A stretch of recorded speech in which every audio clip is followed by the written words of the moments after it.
What are you trying to do? How low can you go? Oh, let's figure it out. Hello, everybody. Hello, traders, friends, family, and everyone else. Yes, this is a day of reckoning here, and we're going to do something a little different here on opening call. I'd like to welcome everybody to TopstepTV. This is opening call. He's peanut butter, I'm jelly, and yes, it is peanut butter and jelly time. It's, I tell you, we're going to be doing something a little different here, like I mentioned. I'm going to get Johnny in here right away, and we're going to be talking about some of the breakers here and some of the things that are coming over the wire. And let's say hello to our good friend, John Hoagland, the Hoag. John, how are you, buddy? I'm doing good, Eddie. I'm doing good. Just a few things to talk with everybody about here this morning. And it's always a pleasure to see you, Eddie. And it's great to see everybody with us here this morning. We've got a big storm at my house, and we've got a big storm in the markets. Obviously, the markets are heading lower. There's a lot of uncertainties that continue to mount. Equities markets are in turmoil. Big opportunities also equal big risk. The Nikkei, the Japanese stock markets, have had their worst loss since 1987, and this is starting to feel a little bit like 1987 to me. The big crash in 87 started on Friday, like it did, this past Friday, and it continued on Monday. Now, we don't know what's going to happen. However, there are a few things that funded traders, XFA and unfunded traders, need to know about the circuit breakers. There is a link on the top of the chat that will I think they just changed it to levels, John. We got to change that back if we can. If we could change that back. What's that? Levels on there. Do that. We can put the levels back. There it is. Topstep just posted in chat. Limit down information. Please take a look at that. That link is very important right now. So, Johnny, you were saying. Okay, so we've got the NASDAQ already down more than 5% on the day. XFA and funded traders should not be trading that. Why? If it goes down 7% and locks down the limit, you will not be able to liquidate out of any long positions. That's why we are protecting you. We are protecting ourselves with those breakers. So make sure that you are aware of them. Make sure that you're up on them, and hopefully we won't be hitting those breakers today. I mean, we don't know what the regular trading hour traders and buyers or sellers are going to be thinking about this. So just be aware of that. One other thing, the markets are extremely thin. I'm looking at the dome in the NASDAQ, and there are times when there are 10 or 20 ticks between bids and offers in the NASDAQ. There's going to be a lot of very serious slippage. The fills are going to be horrible today in the NASDAQ. Even in the S&Ps, we're seeing 1 and 2 digit bids and offers up and down the dome. We're even seeing thin markets in gold and in crude oil. Be aware of that. The market is very skittish. It's very emotional right now, and we just got a little bit of help, I think, possibly from Austin Goolsby. Eddie's going to tell you about what Austin Goolsby talked about this morning about 7:40. I guess at 7:30, 7:40 he started talking. Eddie, what did he have to say? Well, Goolsby came in talking about the job numbers were weaker than expected, but not looking yet like a recession. I'm seeing that right now here. The Fed does need to be forward-looking and making decisions. He also did added that when asked about an emergency cut, which we were talking about last week, he says everything is on the table, including raises and cuts. So we've really got to be very, very cautious here today. He also added that the Feds can wait for more data before the September meeting. And he mentioned that we can't blow through the normal on jobs. If we do, we'll have to react more robustly. The Fed's job is not to react to a 1 month's numbers on jobs.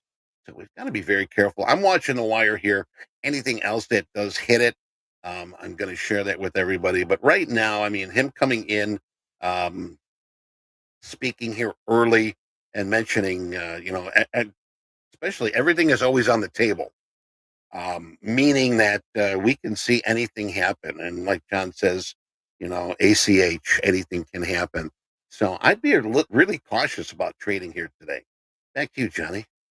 Thanks, Eddie. So as far as other economic data today and throughout the week, at 8:45, we've got the U.S. S&P Services PMI and Composite PMI. 9 o'clock, ISM Services Index. 10:30, there is a 3-month and a 3-month bill auction.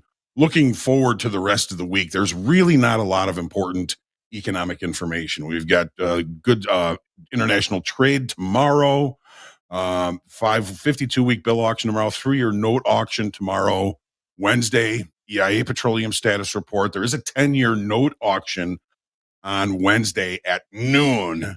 That, of course, will be something everybody will be watching. We have the usual jobless claims on Thursdays, wholesale inventories on Thursday, EIA natural gas on Thursday. 30-year bond auction at noon on Thursday. Eyes will be peeled for that as well. And that's really it for the week. There's not a lot of important or really important economic data due out. Not a lot of big earnings this week. I mean, today we have Infineon, Tyson Foods before the open, and CSX after the close. But there's no real majors. We've got Caterpillar and Uber tomorrow, Amgen and Airbnb after the close tomorrow. We've got Novo Nordisk, Disney, and CVS on Wednesday. Thursday, Eli Lilly. Nothing really that important on Friday. But we do have the VIX up. Last I checked, it was up 178%. Currently trading, last I checked, it's 65. 65. Big jump. Dollar index down a little bit this morning, 102.3. Yield on the 10-year down 3.7%. A week ago at this time, it was 4.15%. You're seeing rates going lower. You're seeing a little bit of flight to quality into the treasuries. It is going to be an interesting, challenging, and just remember, our real job is risk management. It's very difficult to put context in a market that is this out of balance. Risk management is the name of the game. Stay patient as well. It's been my experience when these things happen, we can get very emotional. We can get very involved way too quick, way too fast. Right. I see it as fast as slow and slow as fast. When the market gets like this, I find I'm better being patient, waiting for a good trade location instead of getting too involved too early, thinking, man, I'm missing out on making a lot of money. You can also miss out on losing a lot of money. So be careful today. These are some pretty wild markets. Remember what I said about the liquidity? The NASDAQ is extremely illiquid. There are periods when the bid and offer are 10 to 20 ticks apart. The algos have been pretty much shut off. They're not playing in this. So the markets are extremely illiquid, extremely thin. Be aware of that. If you think you're getting bad fills, just wait. It could get worse. Yeah. Yeah, it can get really nasty. What else you got, Eddie? What's going on in crude? Yeah, you know what?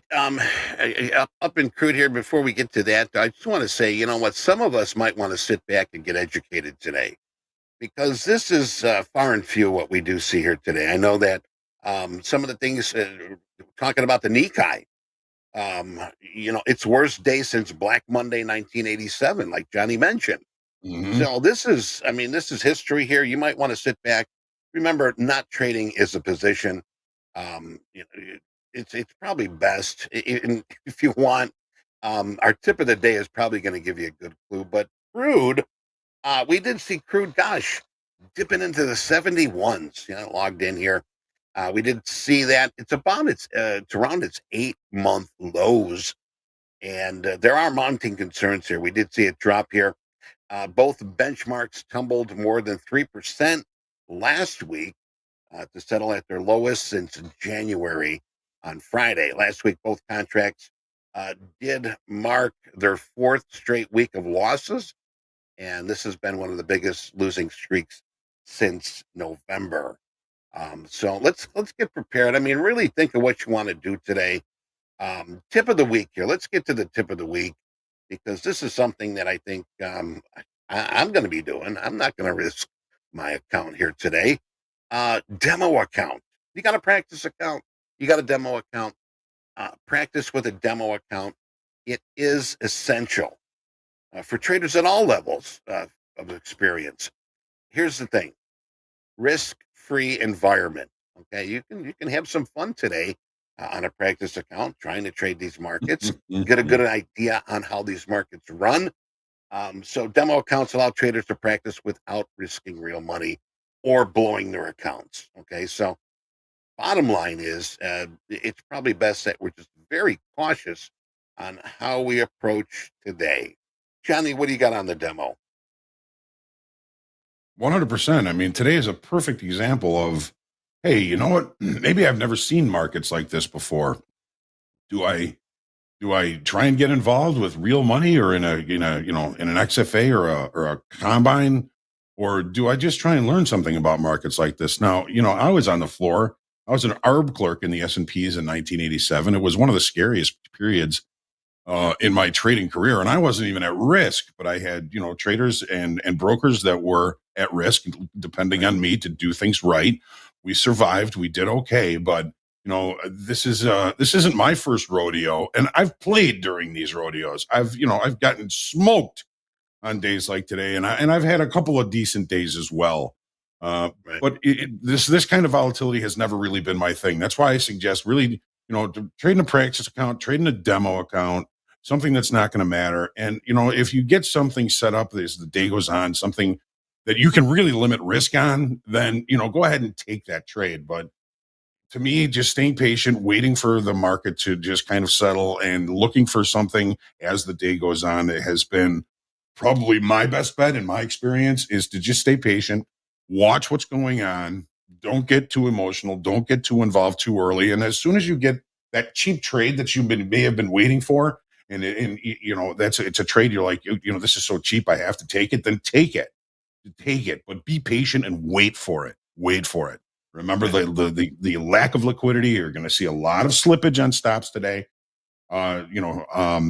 Entries on market orders. You're gonna miss your spot. It's a good day to kind of sit, watch, and see what's going on. So we were off these lows now, Eddie. The Nasdaq is back above that 5% level. It's minus 4.86%. Think twice before getting involved in these markets. You can really get lucky or you can really get unlucky. Just be cautious about it. And, we're going to be here with you throughout the day, and we'll see how this thing plays out. Right. And, a lot of chat here is, I'm not scared. Don't be scared of the market. What we're trying to say is get educated by what's going on right now. If you want to trade, that's up to you. But, we've had experience, John, myself, 87. I remember I was clerking in the pit, the Deutschmark, and we're watching the board, and you're getting hit 1,000 ticks at a time. Boom, boom, a handle. And we would be in awe. You were in it. I was watching it. It's just a time right now where we need to really sort of just take one step back and see how this sort of moves forward. So keep that in mind. But anyway, we got time to get to the charts here. I'm going to see if Goolsby has added anything else. Nothing right now, but we're going to keep an eye open. Here, if the stock market moves, gives the Fed indication over a longer arc that we're going to be looking at deceleration and growth, we should react to that. So from him saying that, things could happen today. We got to be very careful. So let's go by that. But anyway, Johnny, let's get to the charts. And gosh, what do you got for us today? All right. Well, this is going to be a challenging day because the markets are so emotional and so out of balance. Levels, even significant levels, have very little probability of succeeding in providing support or resistance. Now, the S&Ps prior to the open is traded down below the 10% off the all-time high. It has now come off that level. We've got the 200 session moving average on this chart. I've got it down at 50.70. You want to be watching possibly that 10% off the all-time low. We saw the 5% off the all-time low bring in some bargain hunters. Well, if they like them there, they'll love them here. We don't know what's going to happen. Context is out of control. Context is out of balance. Context is nobody knows what's going to happen. A lot of people have stepped away from the markets just for this period of time. You can see it in the dome, how illiquid they're going to be. They are. Doesn't mean there's still not going to be a lot of volume. So, on Friday, we had the pullback. We broke that 5% off the all-time high. We had some continuation to the downside. Volume was strong. We lost open interest, however. So it's not like there was a whole bunch of new selling coming in to push this market lower. It was still kind of long liquidation to the downside, maybe some of the longs that were trying to hold longs up against that 5% level capitulated and got out. Now we're seeing some continuation and even some acceleration to the downside. Fear rises as stocks are out of balance. Emotion levels, are they useful? Are they going to be useful? Are they useless? The liquidity again is very thin. Be very, very cautious today because of that illiquidity. The market is going to move further, faster, maybe than many of you have ever seen. Overnight inventory settlement was all the way up here at 53.76. We've got the push to the downside. Overnight inventory is very short. We've got the weekly kickoff level 52.10 now above price. It was initially supportive early in the early morning session here. We've broken down below it. A pushback to it might provide some opportunity. There's no guarantees. I am not suggesting the purchase or sale of anything. All I'm doing is using the information that I have at hand to help limit risk. That's the goal, right? Limit risk. You lose money today. You don't want to lose a lot of money today. You lose a little bit of money. Hey, that's okay. It's a learning process. That's it. Don't blow up your account. Don't blow up anything. Just be cautious. The profile on Friday, normal variation, trading day, was a week low because it traded exactly to the previous week's low, to the tick. 53.31.75 was last week's low. Went right to it, to the tick on last week's low and the week before's low. So that was something, that kind of indicated an unfinished downside auction, and that downside auction is continuing to the downside today, at least for now. We don't know what's going to happen. We can't predict. I would never predict. And again, I'm not suggesting the purchase or sale of anything, just trying to put some sort of context over the marketplace. Take a look at the NASDAQ now. The NASDAQ has breached the 15% level. Remember, we had that bounce on the 10%. We had that same bounce on the 5% in the S&Ps. We've breached that level on Friday. Decent volume. We did add about 6,000 in open interest on Friday, so that indicated some new selling coming in. We're already below the weekly kickoff level here, 18,266. There's plenty of space down below. Here's the 15% off the all-time high. That level is, what is that? It is 17,836, 17,887, I think it is, 17,887. Oh, that's the 20%. So this is the 15%, 17,836. So, we did not find bargain hunters at the 15% level here, at least not yet. This 15% breach of that level is starting to feel more like the beginning of a potential bear market if we continue to hold below that. I mean, what is the definition of a bear market? Well, a bear market is, when lower highs and lower lows are occurring. But when we get down below that 15%, if there's a finite number or a zone that people say, hey, you know what, this is turning into a bear market. I hear a lot of people talk about that 15% level. So take a look at the 30-minute chart. Overnight inventory, of course, is exceedingly short, already below the weekly kickoff low. Seeing some continuation of the downside. We've got a little bit of basing now from the overnight session at this level, not looking at like a very strong base. And back to the daily chart, I just want to point out this swing low here from April. That looks like a breaking point for maybe some continuation to the downside if we breach that level. We haven't done that yet. I'm hoping that we aren't going to. 30-minute back to the 30. Over the session, the profile on Friday, it was a normal trading day. In other words, the initial balance was both extremes of the range. Kind of strange, right? Well, when we have a normal trading day, the market is usually going to seek new levels to facilitate trade, and that is exactly what it is doing today. It is out of balance. Anything can happen. ACH, be careful. Take a look at crude oil now. Let me get the daily chart up here. It's been a busy morning. All right, so let's get the volume. Here we go. Get the moving averages up here in case they are in play.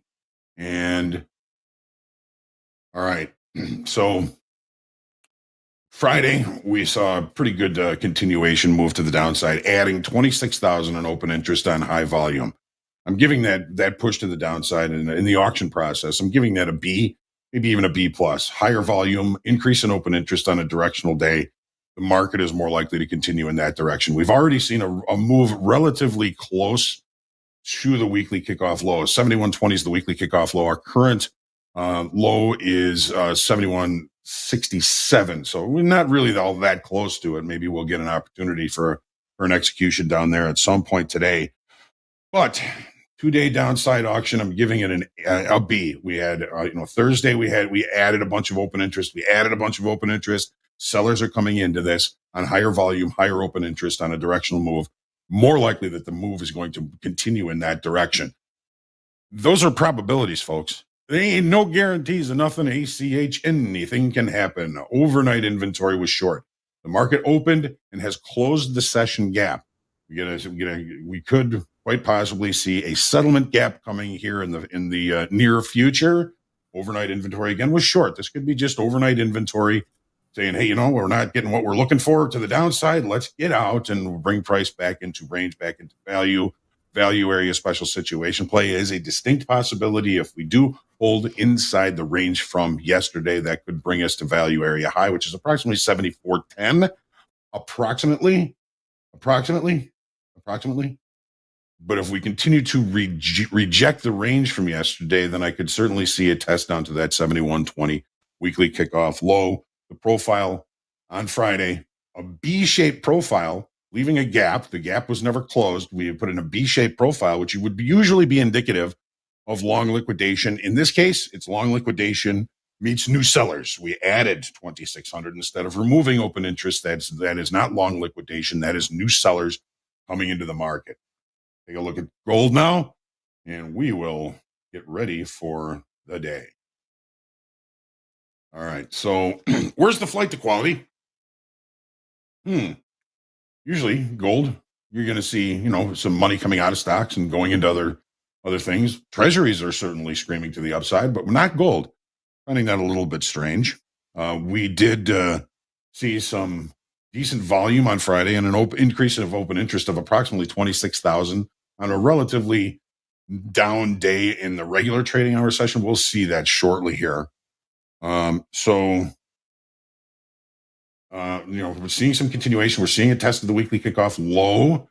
We'll see if that remains supportive. It does offer the opportunity to limit risk. Even the dome in gold is pretty thin. Single digits most of the way on both sides. Crude oil the same. Crude oil, single digits. These markets are extremely illiquid. Be aware of that. If you were trading size, you'd have to move the market a lot further to get your executions done today than on any typical day. So take a look at the 30-minute chart here in gold. Overnight inventory was short. We've opened. We've kind of seen a little bit of rejection of last week's low back at weekly kickoff. Low here, 24.25. Let's see if we find a gap close, a possible value area special situation play. But again, gap rules say without being able to close the gap relatively early, we're still looking for opportunities to the downside. Anything can happen. Always remember that. The profile on Friday was a double distribution trend day to the downside. We lost about 4,000 in open interest. So long liquidation takes selling power away from the market. I think we're going to need new business and new sellers to come in to continue this push to the downside. Without that, maybe we've got some shorter time frame traders a little bit too short in the hole here. It is going to be a fascinating trading day. Make sure you take a deep breath and prepare yourself for the things that you're going to be seeing in these markets today. Always remain humble, grateful, creative, and centered in your trading. And please, each and every day, pray for peace. We are going to have one wild, fun, hopefully profitable trading day for all of you. Looking forward to getting into it here. Right. Thank you, Johnny. Real quick here, I want to make sure that everybody knows the pin that we have top. We pinned it top here, the limit down information in our chat. Please look that over. There has been some questions also about, hey, I took trades earlier when it was more than 5% down. Straight from the risk management team, discontinue. Don't trade anymore and you're going to be okay? So don't freak, don't panic. If you did trade with that 5% on the XFA, be very careful on what's going on ahead of us. So please remember, check that limit down information that we pinned up the top of the chat. And we're going to take a little time out here, and we're going to get back to fast markets and see what happens. So, Johnny, let's do it. I'll meet you at the coffee machine, get a nice strong cup of coffee, sit back, and watch what happens. Get charged up. Good? Okay. All right, we're going to be right back with fast markets. Don't go away. Today is a day of education.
All right, let's get our demo accounts in the gates.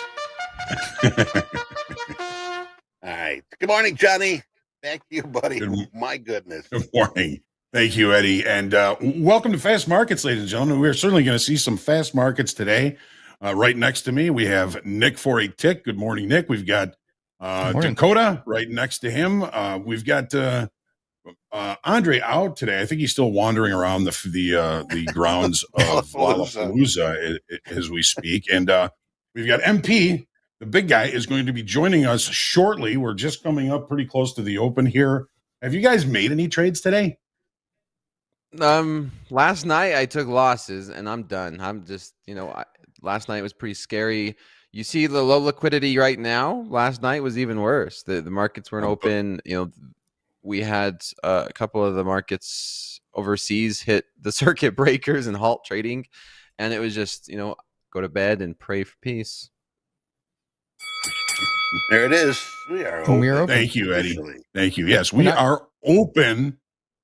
And S&P is opening right around that 10% off the all-time high. We've put in a little bit of a base in the NASDAQ and in the S&Ps.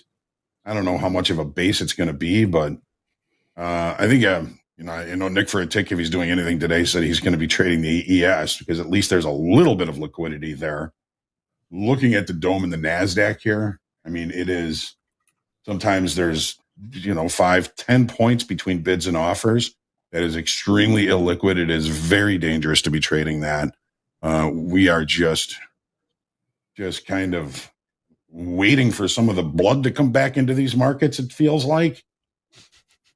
I mean, there's no way to trade NQ. If you're looking at this, even if you're trading a single, MNQ, you're getting 30 points in a second here.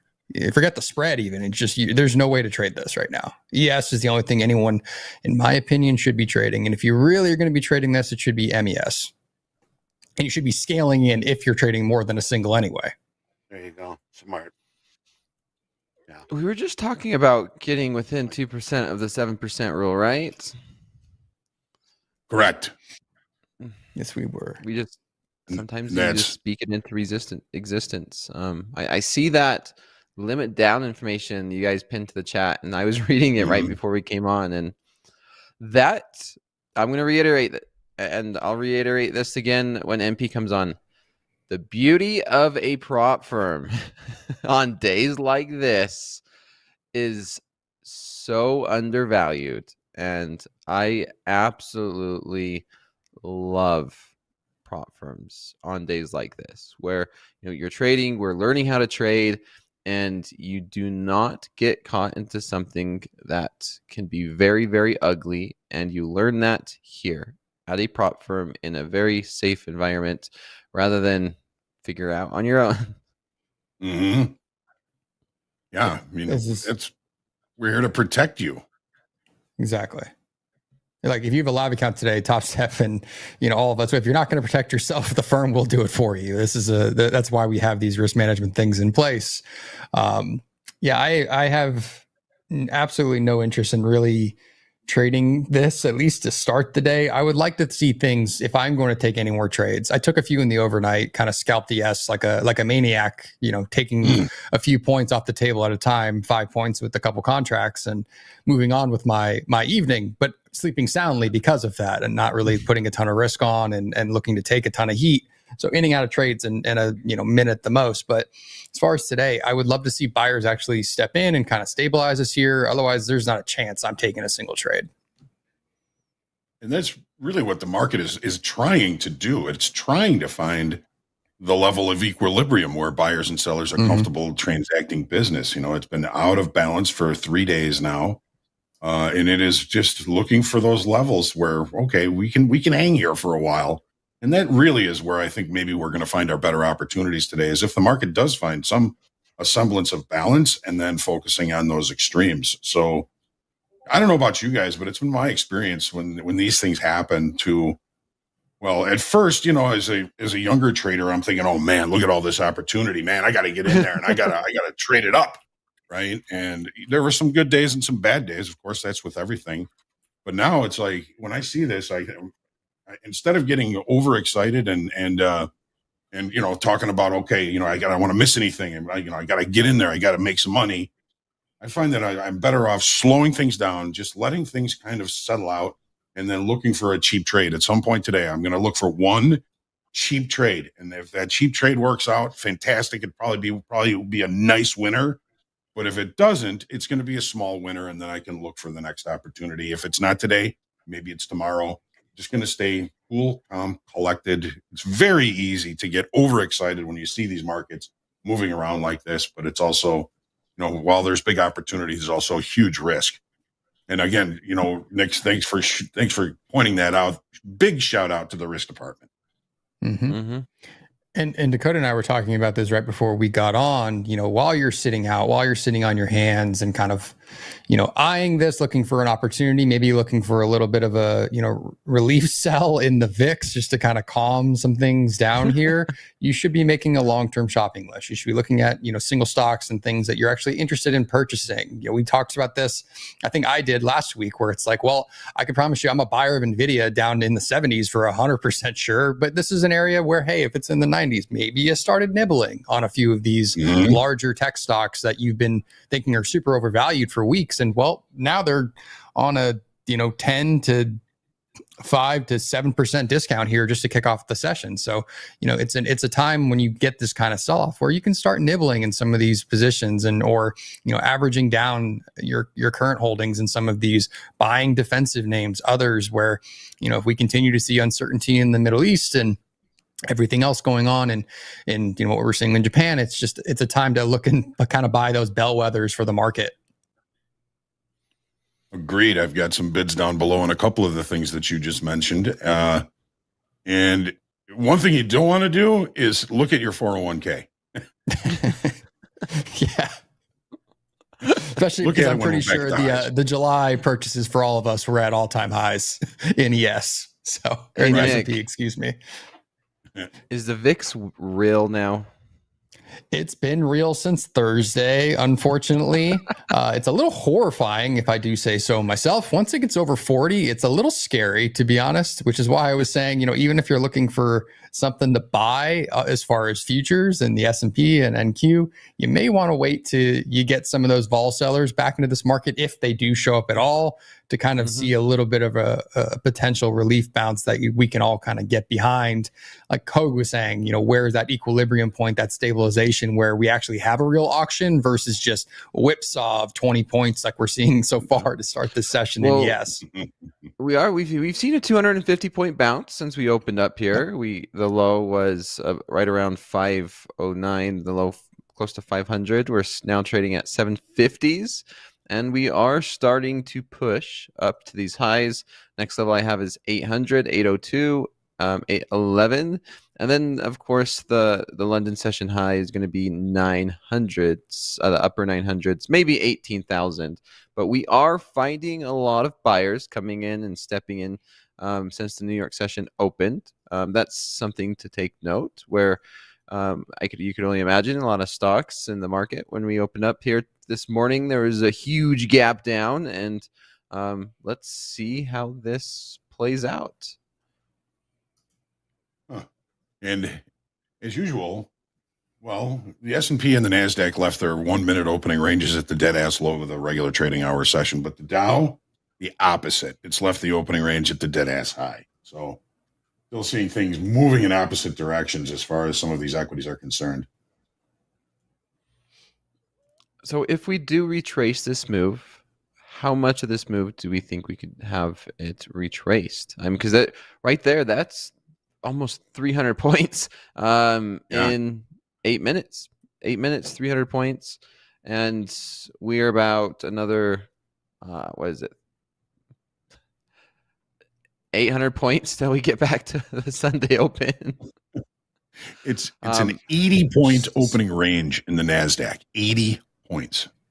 So anything can happen, and if we do get up there, that would be quite the move. Yeah, it's good again. NASDAQ back to VWAP. The spread's tightened a little bit in the NASDAQ, but still, just ones and twos at the bids and offers, just nuts. I mean, even ES is 10, 15, 20, 50 on the bid and offer. Like, it's still super illiquid. 5 minutes remaining. Hey, just a heads up here. We do have our S&P Global Service PMI for July in about 5 minutes here, Q2. So a heads up there in about 20 minutes. Also, we got our ISM non-manufacturing business activity, employment, and employment trends in about 20 minutes. So heads up, PMI in about 20, and we've got our also global composite PMI here in about 5. Thank you, Eddie. Thanks, Eddie. And here we go. We blew through those 800s, 850s, 860s. That's the next level for me is 980s, 990s. So huge move since we opened up, 350 points plus. I was going to say best case scenario is that a bunch of people puking their yen carry trades from the weekend because they had to.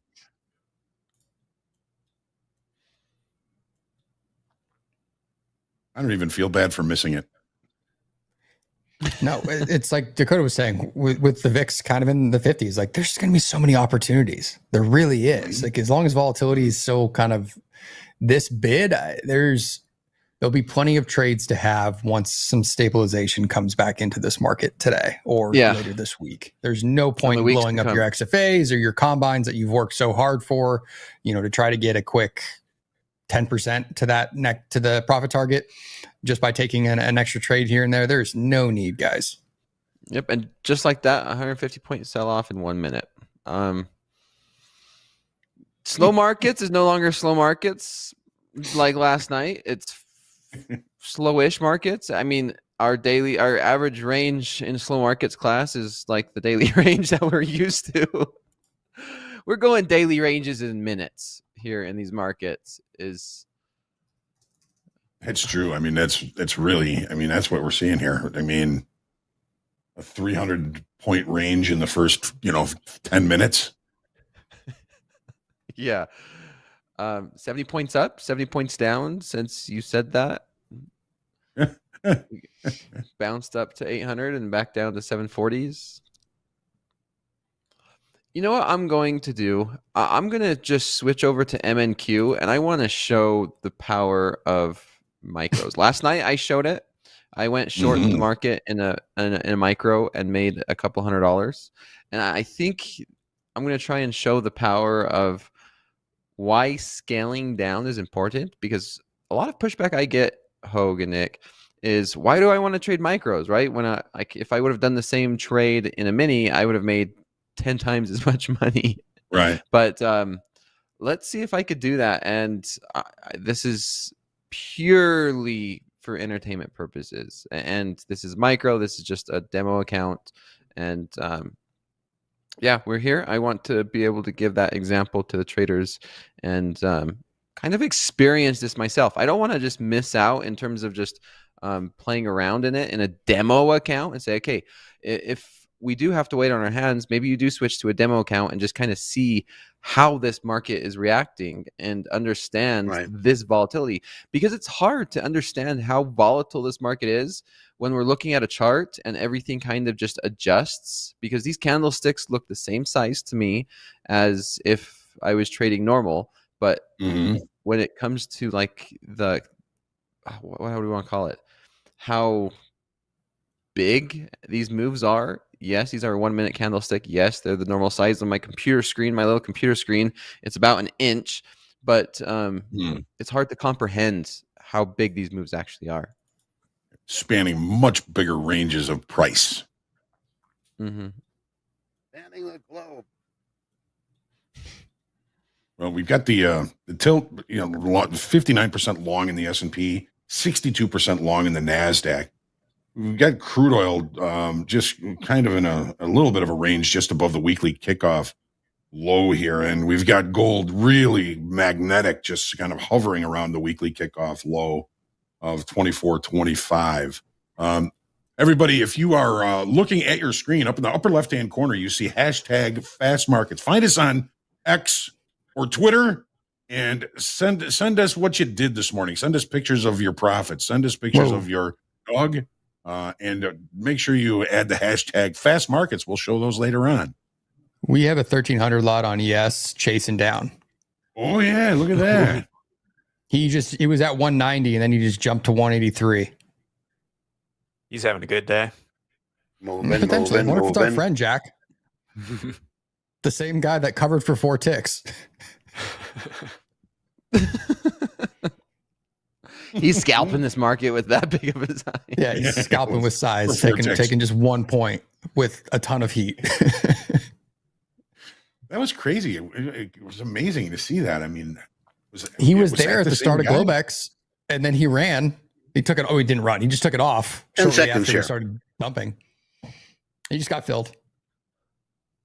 There he is. All right, PMI, they're looking at a 56 prior. Coming in at 55. Also the composite PMI final. Prior 55, they're coming in at 54.3.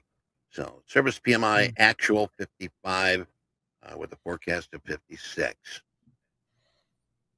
All right, thank you, Eddie. Just ripping 15 points in 3 seconds. So on this demo account, I'm long 3 micros and instantly $400. Like this is just absurd. Like $400 on just 3 micros. 3 And I'm micros. going to hold this.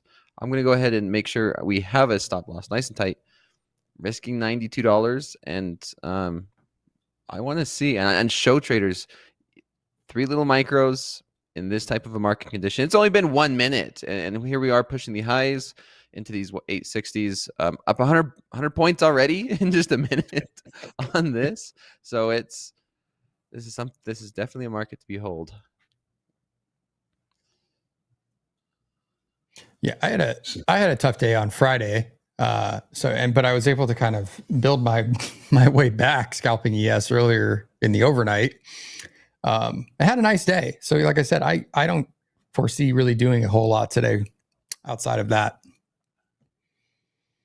Yeah. Would you guys suggest to somebody who's, had a nice morning already, they made a little bit of money, they're thinking about maybe locking it out. What do you think they should do?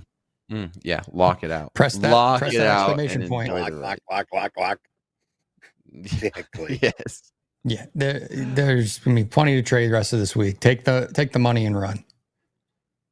There you go. If you've never traded this type of market though, and you want to kind of get an experience on what volatile, insane markets kind of trade like when VIX is high and there's a little liquidity. If you really want to do it, trade it in a combine. Have some fun, just kind of getting a feel for it, like Dakota said, with a single micro, and just see what you can do when it's moving like this. How many points you can capture. Forget the P&L. That's why I'm saying do it in a combine. Just see how many points you can capture with some of these moves. Just have some fun with it. Don't risk your capital over it.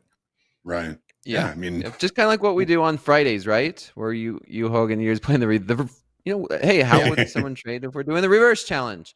I'm over here in like 1, 2, 3 micros, and these moves are just huge. It's like I'm up almost 150 points in 1, 2, 3 minutes. You could also be down 150 points, but micros, even if it's micros, look, there's $1,000. You can still make or lose $1,000 really quick trading micros, which 2 or 3 months ago, it'd be a little more difficult to make or lose $1,000 trading micros. So, well, it's a little volatility, So, I mean, we are encouraging, everybody, don't trade the equities today, at least for now, until there's some semblance of order in these markets. I'm looking at a dome in the NASDAQ, and there are periods, there are areas that don't even get traded. There's prices that don't even get traded when it moves. It's just moving so fast, and there's gaps between the bids and offers, and the areas that aren't getting traded. There's no execution there, and that's just kind of scary, right? I mean, it is very difficult to try and manage, especially like trying to scalp in this. I can't even imagine trying to do that. Right. Oh, I'm hands off for sure. Yeah, we're literally up like 600 points from the low on NQ. Yeah, not worth trading. Not worth trading at all. 7:30 Central. This is a hands on your butt kind of day. Like, look, my chart's up. Look at my DOM here on the right. Like, just look at this. You're gonna have a seizure staring at that thing, right? I mean, we can pass on a day. I mean, there's always going to be tomorrow. Exactly. One thing also, live funded accounts be unblocked the end of the day. Get back in that second session. I mean, go back. There's a lot of things we can do here right now besides trading. I mean, just from experience, probably you don't want to hear this, but I mean, a lot of us have experienced this before, and it's account killing. I mean, confidence. Blow your confidence right out the window. Be careful. Better safe than sorry. So I was commenting to folks earlier today in Topstep, kind of internal. I said, when we were at the lows this morning, it was like I was getting flashbacks of the 1987 crash, because it started on Friday was a real bad down day on Friday. I mean, bids and offers in the big S&Ps were 10, 20, 30 handles apart. I mean, so you're looking, at huge spreads just between the bid and the offer. We didn't even leave the trading floor till like 11 o'clock that night because we were trying to just make sure that all the trades that we had made matched up with the person that we made the trades with, so we didn't have any out trades. And I remember somebody came up to me and said, "Hey, be ready for Monday," because there was some guru that said, this is going to continue on Monday. This is just the beginning. It's going to get a lot worse on Monday. So told a friend of mine who was trading, I said, I don't know if this is true. It's just rumor, but somebody told me Predker says this is just the beginning. It's going to go a lot lower on Monday. Well, she ended up taking 10 S&Ps, 10 big S&Ps short over the weekend after a day like that. I'm like, oh my God, I hope I didn't just kill this person. Well, we opened, so much lower on Monday. And so I saw her later on in the day, and she just looked at me with this huge smile on her face. I'm like, you're crazy, man. You're nuts. But, I don't think that 10 S&Ps were going to hurt her as far as, well, I mean, she was a PhD, or Papa had dough. So I think she wasn't worried about the losses, which is really nice if you don't have to worry about losses when you're trading.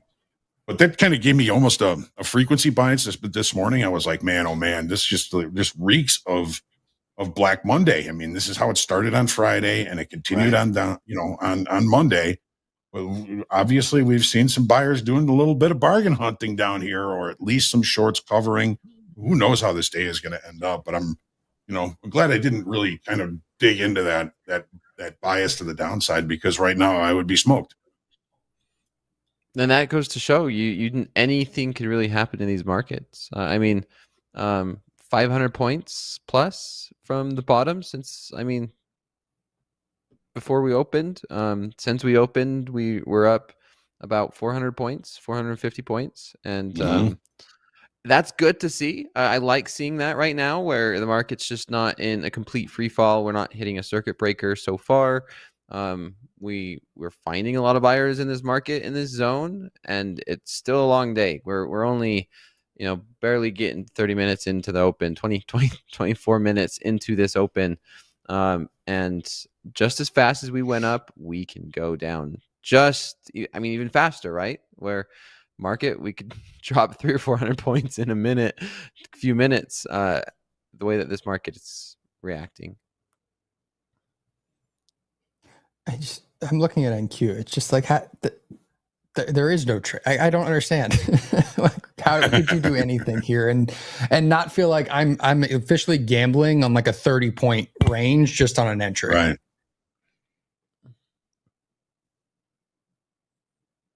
Yeah. I mean, ACH, we say it all the time. Anything can happen. Those of you that are, saying we talk too much and we don't trade, I've been at this for 30 some odd years. I don't like to trade when these types of situations are in play. I've had some good days, had some bad days through all of this, just in my experience. I'm better off hands off. I'm getting too old for this shit anyway, but this would just, I don't know if I could navigate this kind of market anymore. Yeah, it's better to just take the day off and come back tomorrow, see where things are, see if things have improved. If not, then take the next day off. We have to also have days off and vacation. Mm-hmm.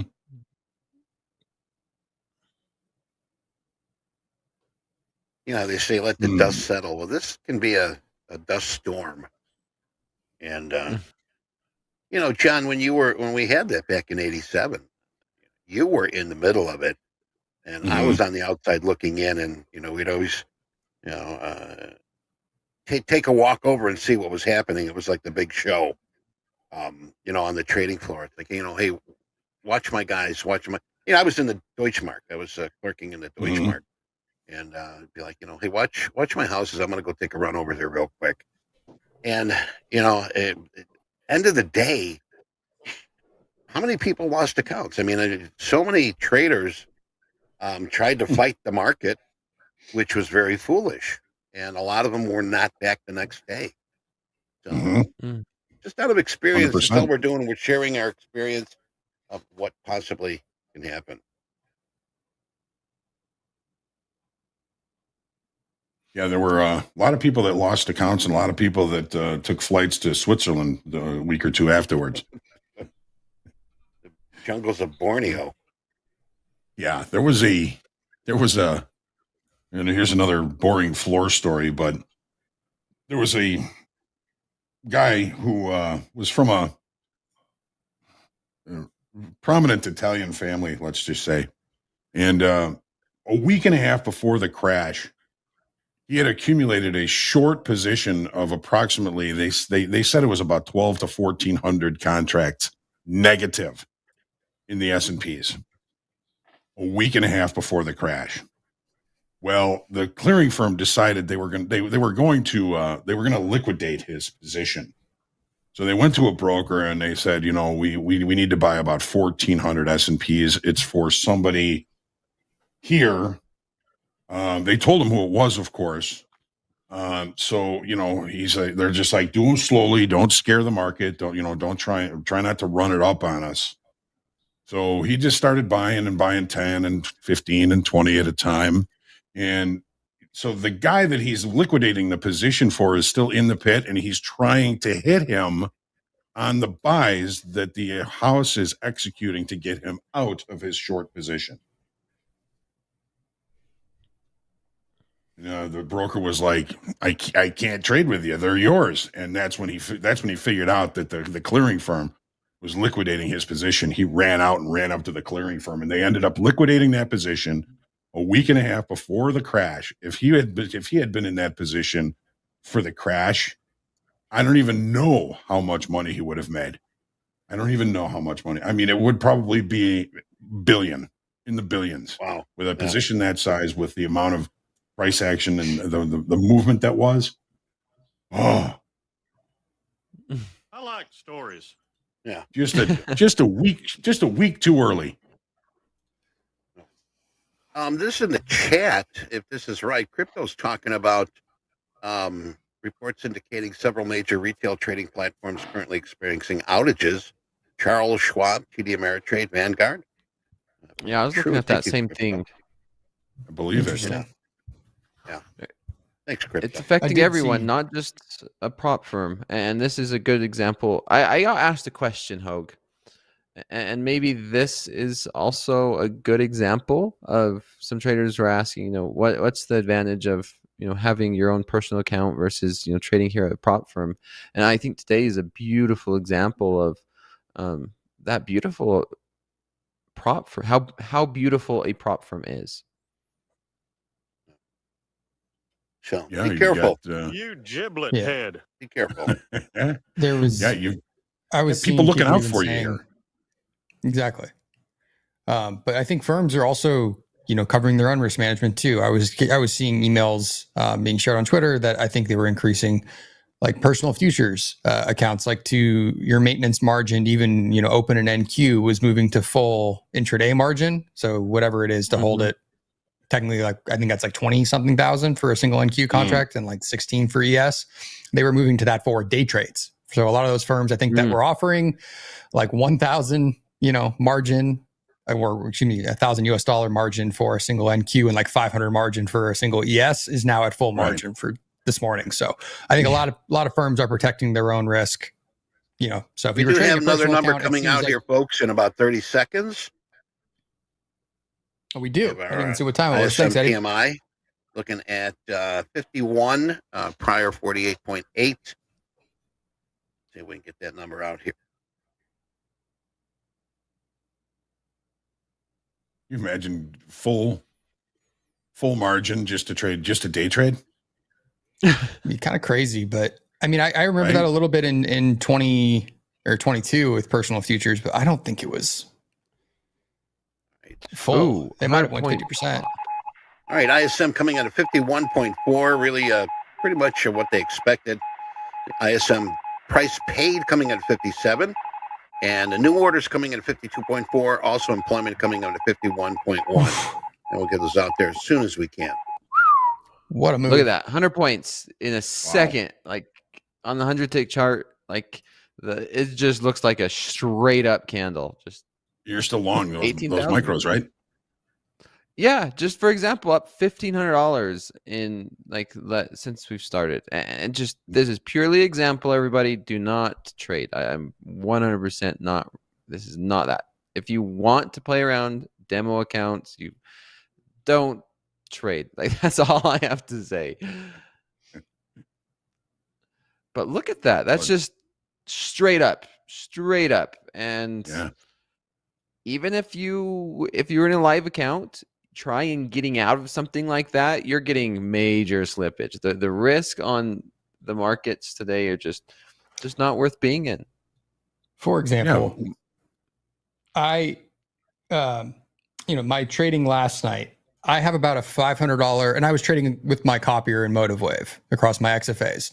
My copier has about $500 in slippage between one account and one of the others. So, and then numbers in between that. So you're looking for like, where did I get filled a little bit last night? $400 to $500 in differences in a copier, or using a copier from across my 5 accounts. So pretty crazy. Wow. That's just me trying to exit with a limit order and where it's getting filled across whatever the sim accounts there. Mm-hmm. That's crazy. So we've Lost retraced something pretty come much over the the wire entire here. London Well, session. SOFR and Fed Fund future price in a intermeeting cut. So, Lost Trader asking, can someone make sense of this? Yeah, I So mean, markets are markets, so they can bet on whatever they want, essentially. Looking at the FedWatch tool right now, this morning when I looked, it was a 100% chance of a 50 basis point cut. Now it's a 91% chance of a half point cut. And coming out of the blue, we have 8.5% probability of 75 basis points in cuts by September 18th. Jack, remember the conversation we had Friday during Back to the Futures? This exact conversation. When did the argument start of 25 basis points, 50 basis points, or 75 basis points?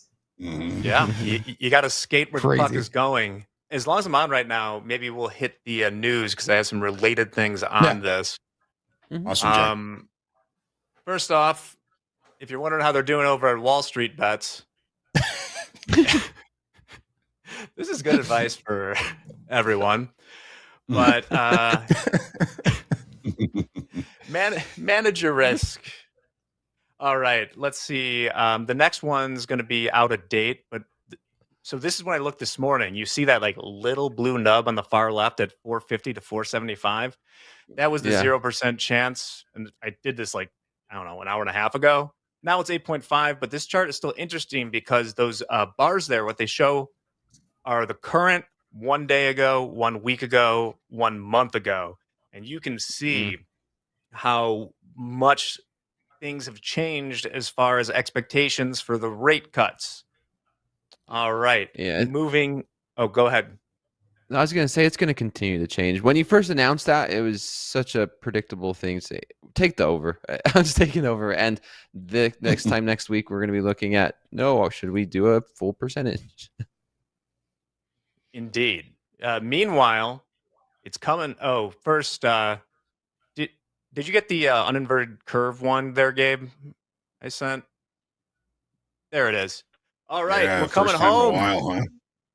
Longest time ever. This is the 2s, 10s yield. And for a brief moment, maybe a half an hour this morning, we went positive as it should be, and all was right in the world, even though the market was falling apart. Since then, it has, once again, I took this about an hour and a half ago. Since then, we are off 10 basis points in the 2s, 10s. Just massive moves there. We're back negative, but for a half an hour, we officially uninverted it. Longest period ever. Going back to that other one on Bitcoin, all asset classes were getting shellacked last night. And this has long been a thing about Bitcoin, not Bitcoin. Bitcoin, same difference. digital corn, as a store of value, that it looks more like, as Joe Weisenthal says, three tech stocks in a trench coat. Like, it is behaving like Nvidia. If you go to the next one, this is last night and gold versus Bitcoin. So still speculation. Let me check real quick where Bitcoin is right now. It's retraced back At up 53. around 53,600 or something like that.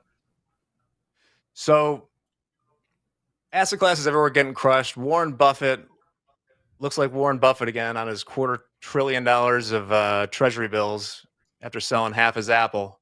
Anyway, everything's crazy here. That's your news for now. Thanks, Jack. Thank you, Jack. I saw that this morning. The yield curve actually went positive for the first time in what, 2 years, Jack? Something like that. Yeah, it has to have been Hoag. This is like entire cycle, pretty much. The raising cycle. I feel like it inverted pretty quick, and it's been there since 22. Someone can correct us if we're It's wrong, but cooling I'm off, pretty sure only it's up been 2 years. 73% right now. So it kind of went back and forth on it. It's currently been, the 2s, 10s at least, has been inverted since, I think it looks like about June of 22. So yeah, 2 years plus. About 2 years.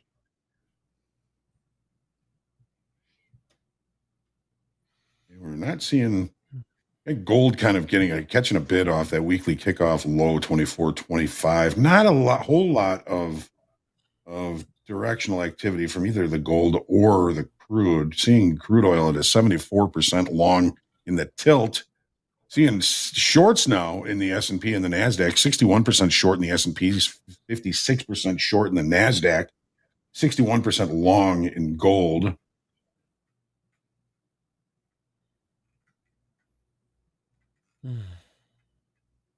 And still in that 3-lot micros, right?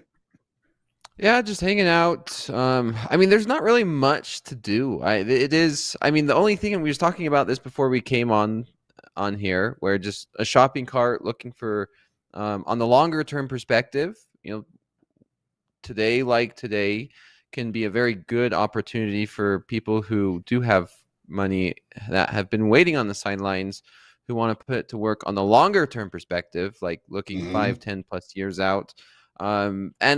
Here's what I like to say in my own investing or my personal trading are the people who could do the average during times of crisis or times of uncertainty, end up doing better in the long run. And so for me, if you asked me the question 2 weeks ago, if I would like to buy Nvidia in the 90s, when we were trading in the 120s, I would tell you absolutely. And so today I am buying some shares of Nvidia and some other stocks that's been on my shopping cart. And these are longer term investments that I'm looking to hold for a longer period of time.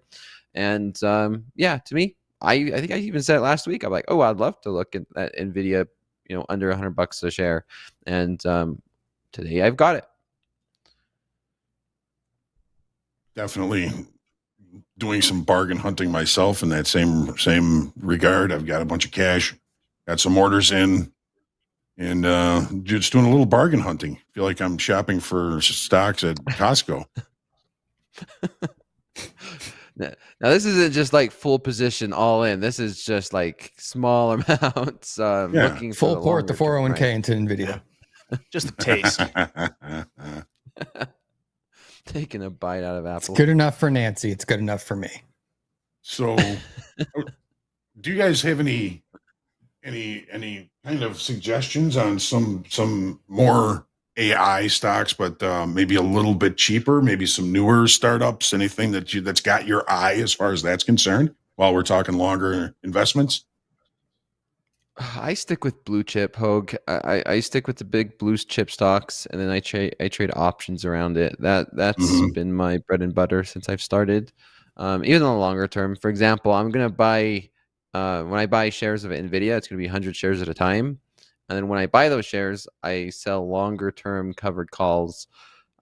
Very boring, very slow, but it's been very consistent. Well, you own the stock. You're just collecting all that premium. Yeah, especially during this time, right? Mhm. Covered calls, not naked. Getting naked could get you, for lack of a better way, you could get Whack. caught with your pants down. Yes, you can. Today, people are finding out. Yeah, you're probably You could right. you could be in the money, but yet you lose because the premium just jumped. I've had that happen where it's like, wait, my call was now in the money, but yet I'm down because of this volatility spike. VIX.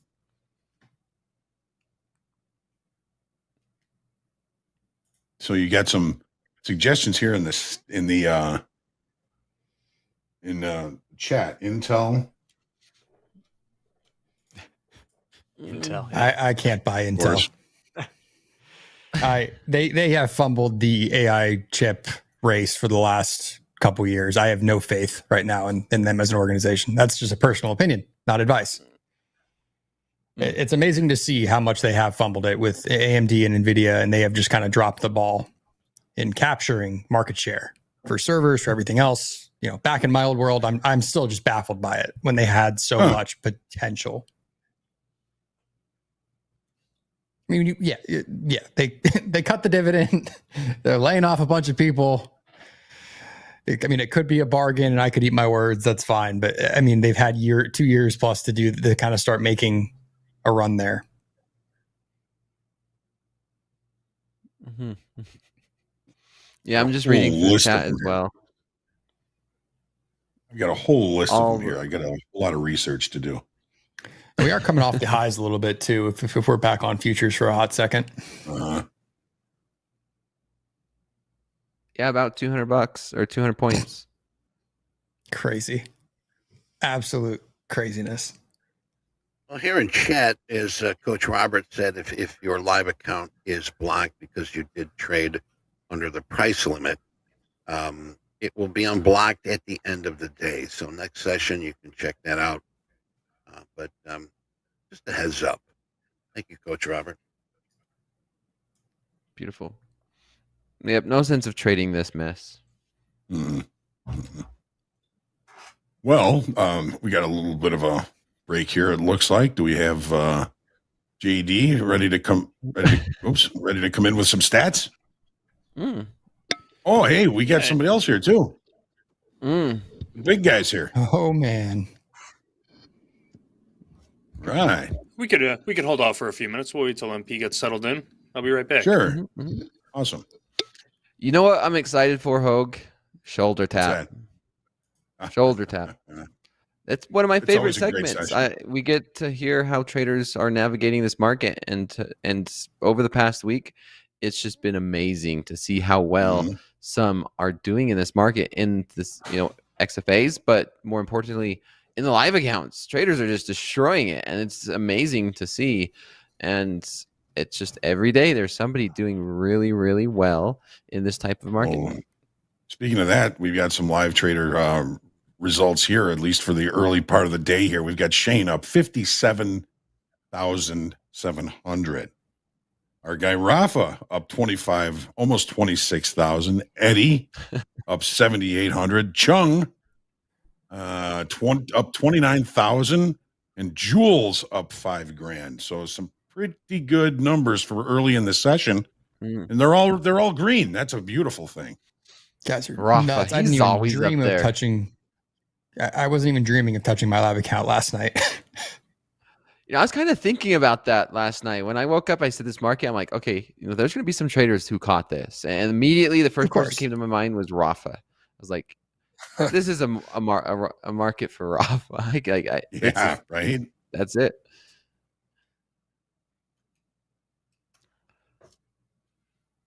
Yeah, just the illiquidity and slippage. I was like, no, I don't want to play around with real fills in that type of environment. I'd rather scale in my XFAs where you get a little bit of some benefit, even some more, potentially some worse fills too. But I'd rather risk that in the sim side than my live account. So naturally, I did that. Do the reversal challenge today. You'll get DLL on just the spread. Right. No time. No time. Okay, real question for you, Hoag. When Mhm. you were on the floor and Mhm. you was dealing with days like today, if you ever dealt with a day like today, was it really profitable for you where you could just, buy at the bid, sell at the ask? And since the spreads are so wide, you were able to make a lot more money on days like today? It was. Yes. I wasn't necessarily trading big size, but Mhm. yeah, you mean you could take 10 points on a 1 or a 2 lot in about 2 seconds, but then the other side is you can lose it too. So it was always kind of come and go. Good question though. All right, there he is. What's up, guys? There he Welcome, is. boss. Hello. All right, The man, and the Nanny myth, the was an legend. hour late. Go figure. Go figure. She wasn't watching the markets last night. Yeah. What do nannies trade? Milk. I don't know. Their patience for the kids. I don't know. Dakota, to your answer, yes. When I traded, 08 Mhm. was incredible. There would be like the Dow Jones trading, maybe I forget what it was traded, maybe 10,000.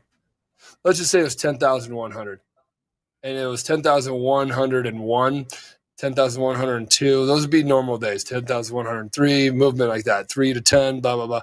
This was 10,100 bid at 10,200. Mhm. Oh, 100 wow. 100 points away. And brokers would look at you and be like, "What's here?" And everybody's during the headlights, and they're like, "Just give me a bid." And I'm like, 10,000. Like, I'll sell you 100. Right when that stuff like that would happen, you would hit the screen and as quickly as you can. So you got them in the pit. So that's 200 minis you have on instantaneously. You have a 100 point spread, but the markets you still evaporated on the DOM. You couldn't even see anything on the Mhm. DOM. But what you're doing is you're hitting pretty much trying to find out where the 30s and the 50s are right there. But if the market's not anywhere close to that, then you're trying to center the market because we didn't have charts. And then you're trying to center the market and you couldn't find it. So you just start hitting market order, market order, market order. And then you're seeing in your order book what price you're getting. And usually during that time, I had my best day. My best day was 33 grand. I mean, kudos to Rafa and the other ones for putting up bigger days than I ever did, which is to each their own. It's very, very badass. I felt great about a $33,000 day. Those are just wide ass markets that they would make because they had to get filled. Johnny was a big broker, and Hoagland, if you didn't get filled on that and that printed, whew, right? Mhm. Mhm. Yeah. So then Yeah, you're stuck you with were the doing trade. you're doing the arb between the pit and the minis. That was Yeah. people were just raking money with that, especially in the S&Ps. You'd see Yep. you'd see Yep. you'd see the minis quarter bid for 500, and you've got 500 to sell, and you look at a local and he goes even, and you sell him 100, and he whacks the 500 on the quarter bid. He's making 2.5 ticks on 100 bigs. Yep. And they were just And printing while like he's that. doing that, he's on a headset usually. And so he's like, just bought 100, just bought 100, Yep. just bought 100. Right when he's doing that, his clerk or whomever's on the other side is just bought 100. And then they would, in the pit, that'd be sell 500. Just bought 100, sell 500. And you're always making, you usually have an edge, and the edge is like 2 ticks to what you get in the pit. Right, John? So if you did that, Yep. 2 ticks, what's that? $12.50, that's $12.50, $25. $25 times 500. Right. Is that $1,000? It's a lot of dough. It's a lot of dough. Yeah, 1,000. Yeah. It was cool in the S&Ps because the S&Ps, the big S&Ps traded in dimes, and the minis traded in quarters. So, if it was quarter bid in the minis and somebody was bidding even, you could bid 10, get the trade, and then sell the minis. I mean, it's kind of stealing trades that way, but you were willing to pay up for it, so you're going to get the trade. interesting. Yeah, I thought about that last night. Like last night was crazy. There's no liquidity. There was a 10+ point spread on the NASDAQ. And what I did was I pulled up the NASDAQ and then I pulled up the micros and the minis. And the micros still had only a 1 to 2 tick spread. And the minis had a 10-point spread. And so that brought up that question. I'm like, well, at this moment in time, I could technically sell ask on micro, buy bid, and the minis. And there is sort of like you guys are saying, like that arbitrage. And it was just like, this seems like something that the pit traders just absolutely loved. I think that's where they made their bread. That's where I made my bread. But arbitrage built me the cushion for the day. Sorry, my throat's shot. I went to the Killers concert Saturday. Yeah, I was going to ask you about that. And didn't stop screaming at how rock and roll it was. But that's where I would make a lot of my cushion on the day was arbing, and then keeping my positions on around that. Arbs were usually big. You take on big size and then you bring it down to a comfortable size. Take on big size, get out of 90% of them, and then leave that where you're comfortable on, assuming it was to the direction you are. But you would take it any direction. You would never be, I'm off, because I'm looking to typically if a order came in there and you would get edge. Yeah, just lowball the bids or highball the offers so that you can get out in the minis. Yeah, if you didn't get it, you didn't get it. But if you got it, it was gold. Yep. Most of the time it was gold. There were times when the bidder offer and minis would evaporate on you. Somebody'd hit it on you. Evaporate on you. Yep. Well, we're still holding above 18,000 here. 600 big points question. above where MP, we have you opened. taken any trades today? No, I am focusing on the house account only. I'm looking to. Well, I'm not looking to retire my personal account because there's no way I can do personal account, house account, CEO, founder, dad all day long because I'm spreading myself thin. So the house account's going to be something that me and the team are going to work on so that we can build the plane in the air more. I'm retiring my house account or my personal account that I've had for 20 years because I'm not trading personally. I'm not going to do 2 lots, 1 lots and switch back and forth. It's like switching to 2 accounts while I'm doing live show right now doesn't make any sense. And I really want to be about the traders that are here. So no, I have not placed any trades, but the house account, I would like to make sure that if there's a level there that we want to watch and it starts responding to, I want to put some plays. We'll size down on it today, but I was just going to suggest that. I mean, it's so illiquid and whippy. Yeah. Well, I said that because I was looking to potentially talk about a short of 52.25, which would be the 30-minute opening range high. But naturally, I'm not taking a trade. But it seemed like kind of that. If we're just going to throw everything else out today, but just go from the basics of how does the market kind of function intraday to see if those people that were kind of setting that top side in the first 30 minutes are still there, and there they are. Yeah. I made the decision Friday at the afternoon that my C7682 account that I've had since 2005 at Cunningham Commodities has been my personal account that I've had there. And I don't enjoy trading my personal account while I'm trading the house account and while I'm trading in general. So that's why I want to get. It's too much. It's too much. So I want to get this house account where we're trading 100 lots. We're trading 200 lots next year. I want to trade 50 lots by the end of this year. We're not in that position right now. And then my focus goes over here, and I want to work with the team that Topstep has, TopstepTV team, and then a couple other folks that are behind the scenes, plus you guys. I mean, it's really about the live funded traders providing and coming on here information that then we can get behind as a house account. We're already getting behind every funded trader that gets to the funded level by backing them. XFA payouts, live support, live risk extensions to support you, increasing your max size, all this kind of stuff. We're right there behind you. And we have tens of thousands that are in that. So yeah. And then I'm sitting here focusing on my personal account. So running it. No, so I chose that. I made that decision on Friday and had Mick disable it, move all the money out of it. And now I have one that I will work with you guys on instead of two that I double dip on. Did you leave it? Did you kind of leave it open a little bit though, Michael? I mean, things may change in the future. John, if I leave it open, it's forever locked out. If I leave it open right now, then I'm just going to go right back to it. I have maybe it's an addiction problem to always watching the markets. And then if there's positions that I want to put on, I'm going to use my account. But if I don't have that account, then my Cunningham plus 500 actually account, because they bought Cunningham that I've had since 2005. It is the one that bought me everything to get myself into a real estate position and things like that. I did stop trading for like 4 or 5. No, I stopped trading for longer than that until we started TopstepTV.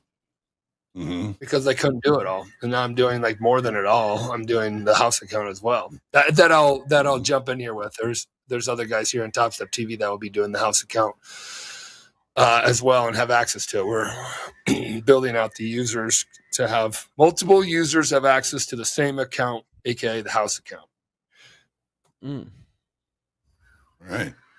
Well, then we're a little bit behind here. A little housekeeping. We've got JD here ready for hot streaks and live P&Ls.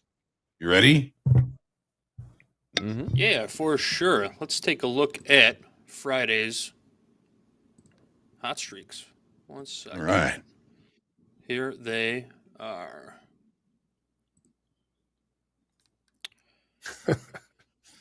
All right. So we've got Fan. Fan has been a model of consistency. Another $211 for Fan. Now on a 20-day hot streak. Fan is averaging right around, I would say right around between $230 and $260 every day. Eligible for a payout. Great trading out of Fan. Virgil picked up another $163 to extend their streak to 27 days. Alexander is still hanging in there. $611 winner on Friday for him. He's now on a 25-day heater. Then we have Todd H., currently not eligible for a payout. Todd picked up $6 trading the micro Dow and is now on a 25-day hot streak. And say hello to Janelle. Janelle is now on a 24-day hot streak worth just over $6,400. Nice job, Janelle. Welcome to the Fun to Trader hot streaks list. All right, let's take a look at Friday's live P&L winners.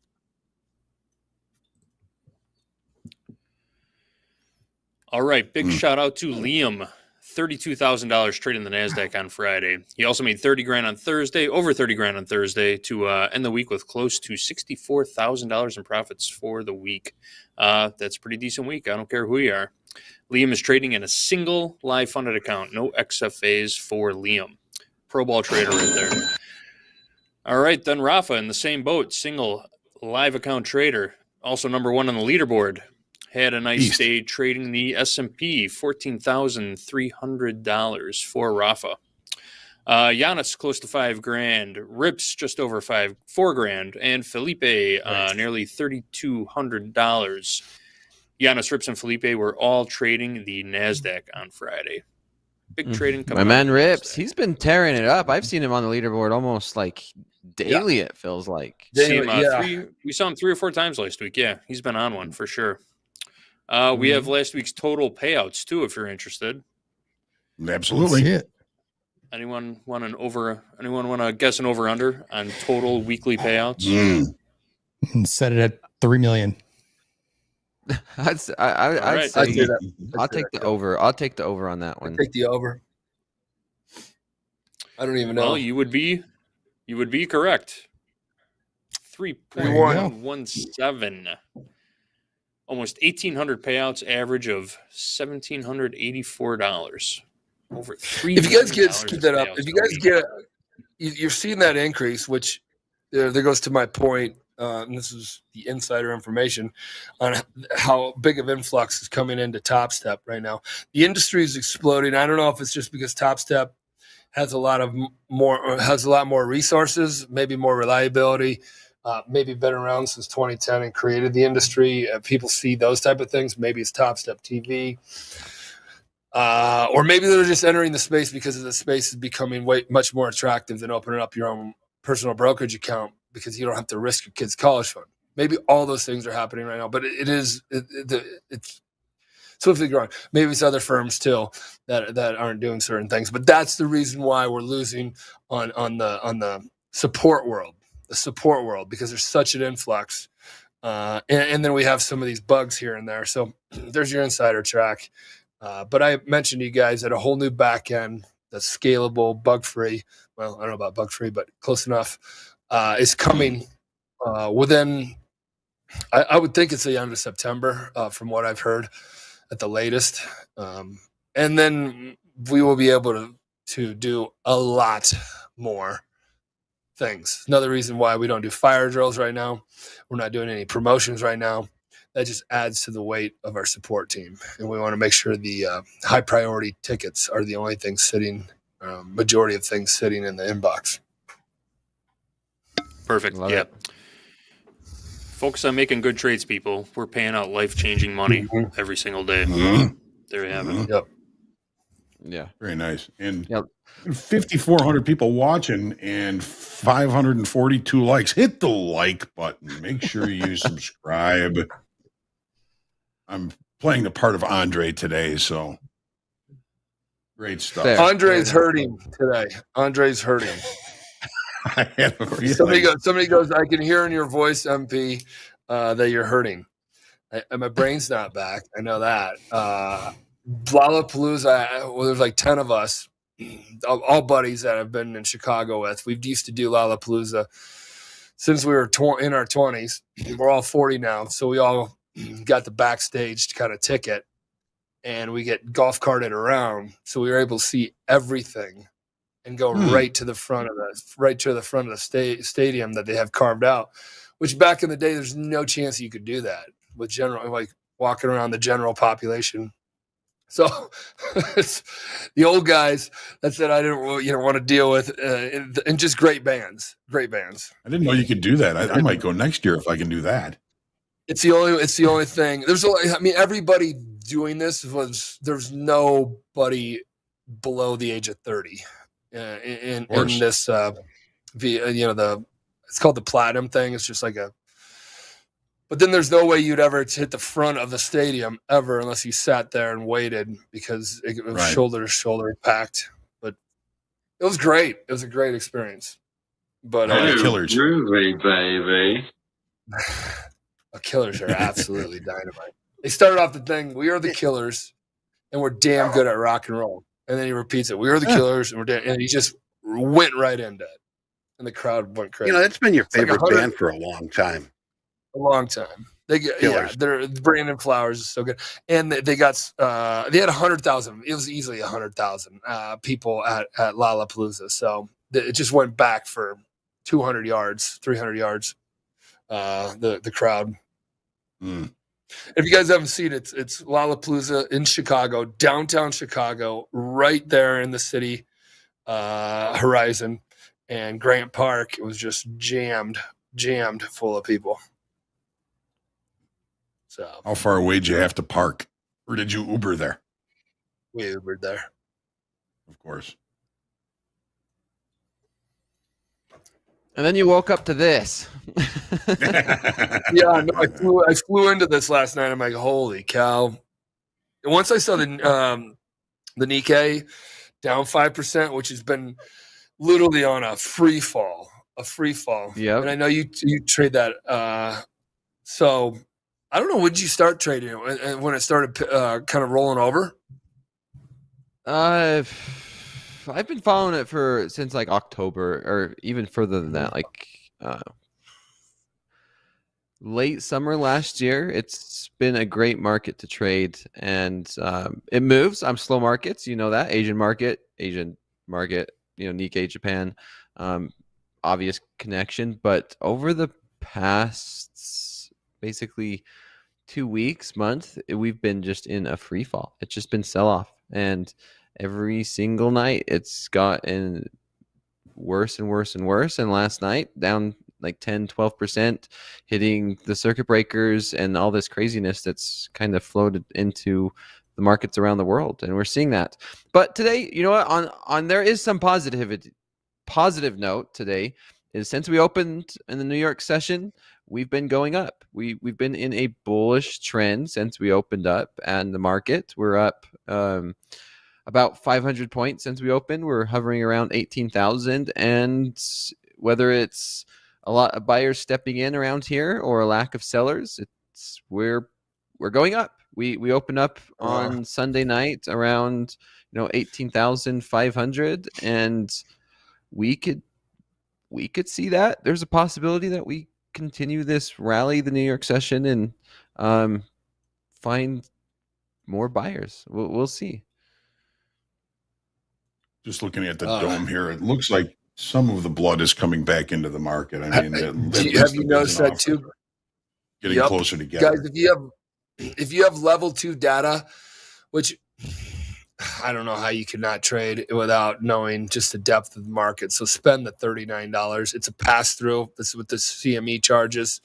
If you're like, I don't spend money on data and I keep looking for promos, then you're not really becoming the trader that you need to be because you're not taking it fully serious.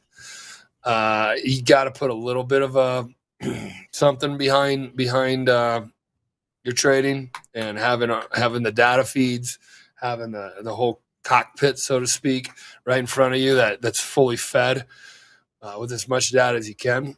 I mean, it doesn't hurt. Deftones is great. Who just asked me that? Somebody said, how's Deftones? We did Deftones for like half, and then we went over to the Perry stage. The DJ world. That's a whole different thing. Now, did you go like Friday and Saturday night? No, I flew in Friday afternoon, all day Saturday. All day Saturday. Flew out yesterday. Yeah, touch and go with the buddies. You think Andre's at home yet, or is he still wandering around the? We lost him. He was at Killers, bouncing all around, and then he's like, "I'm going to Future." So he leaves and goes to Future Metro Boomin. He's scrubbing glitter off himself as we speak. I did see him. I did see him yesterday, and he was limping. So whatever that means. Oh my gosh! Sounds like a fun night. He's a festival guy. He's 100% into it. Loves music. Well, if there's a day to miss, today's a good day to sleep in. Mm-hmm. Mm-hmm. Yeah, he told me yesterday. He's like, I won't be on. I'm like, well, I figured. Yeah, I said that to him last week when he told me he was going. I was like, I mean, watch us not see you on Monday. Yeah. He prepped prepped. Come back. He told us he wouldn't be here. So. Oh yeah. Well, here we are pushing 18,000. We're breaking back up above 18,000, or at least trying to hold above it. If we continue to hold above it, I could see us getting new highs here in the New York session. I believe. I'm just going to refer to the New York session when I say new highs during this individual session, because we still have a lot of room to make up from the overnight. And I think this is a positive note. The fact that we're hanging around 18,000, we're still having this market hold up a little bit rather than just a complete free fall like last night. Last night was freaking scary when I was during my slow markets and there was nothing on the DOM. It was just like, don't do this. It's not normal. And the safest thing is just not to trade it.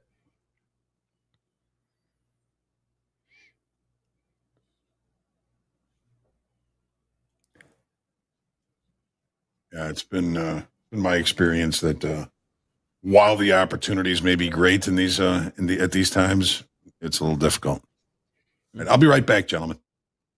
Yeah, you can get FOMO really, really, really bad. Like detrimental to your personal brokerage account bad, detrimental to your XFA live and combine bad, because you can get caught in a wicked spin cycle.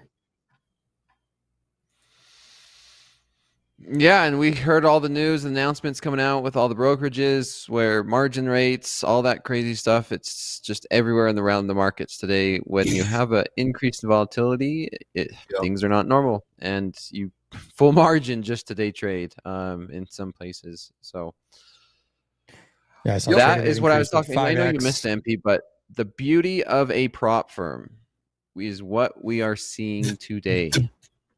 Today you are seeing the beauty of a prop firm because, again, trading your live personal brokerage account is and can be completely gone. Tens of thousands. I don't know how much you keep in your account. You can't really trade a futures account with $500 in it, nor can you trade one. Well, that's about as. I mean, you can. You're like, well, you can with a one line. I mean, that's scraping dirt. Yeah. So yeah, prop firms are a great place to be. Especially you can keep 90% of the profits, so you can trade bigger size than you ever could on your personal brokerage account. It's like a win-win. Yeah, days like today. Worst case scenario, I lose combine fees, XFA fees. Yep. Worst case scenario. 49. And then prop firms. Yeah.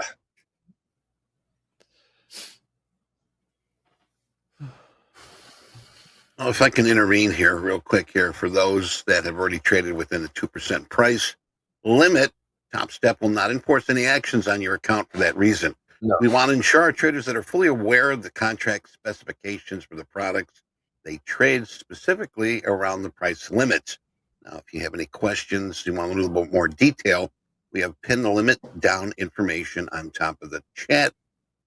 Just scroll up top there, click on that, and that's going to send you to a highly detailed page regarding this limit down information. So there you have it. Limit Yeah, down. the market We were just bounced talking about 500 points off our lows.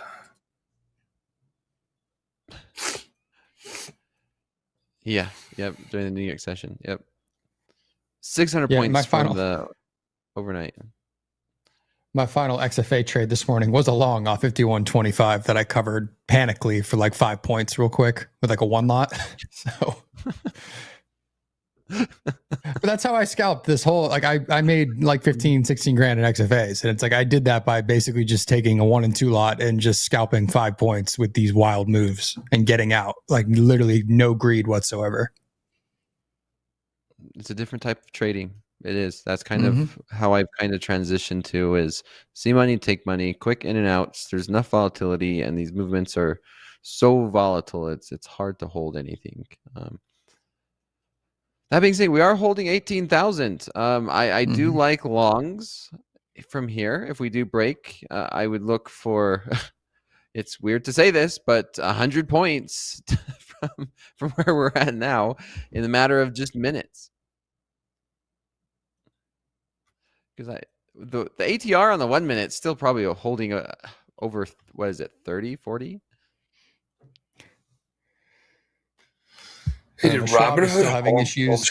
Can't get into Thinkorswim. MP, they halted their 24-hour trading, but I think it's back up now. That's just the thing they do. Like, you're allowed to trade overnight there. I think the limit's like 20% move either way in individual stocks. My long-term guy bought a bunch of QQQ at 424, which is already 10 handles up. Good job, Rich. He has little triggers when it goes percent down. That is true dollar cost averaging as an investor. Traders do not dollar cost average. We trade in zones. Day traders know. No. And it does the dumbest thing. It's like you don't know the business. Under review. Under review. Denied. There's going to be a lot of under review after today. Absolutely. Show us a video. Yeah. Yeah, please record 8 hours of your session. I heard that. I don't want to make any. I'm gonna hold my phone. I hold my phone and trade. So I would literally just start doing that and then just start sending it to them. Like, are you kidding? Just here you go. I'm just going to charge you. This is going to just go on your data fees because you guys are housing this video somewhere that I'm going to record in 4K. Yep. Send us your copy of your birth certificate. Man, it's Send nuts. us, send us some blood. I want those traders doping.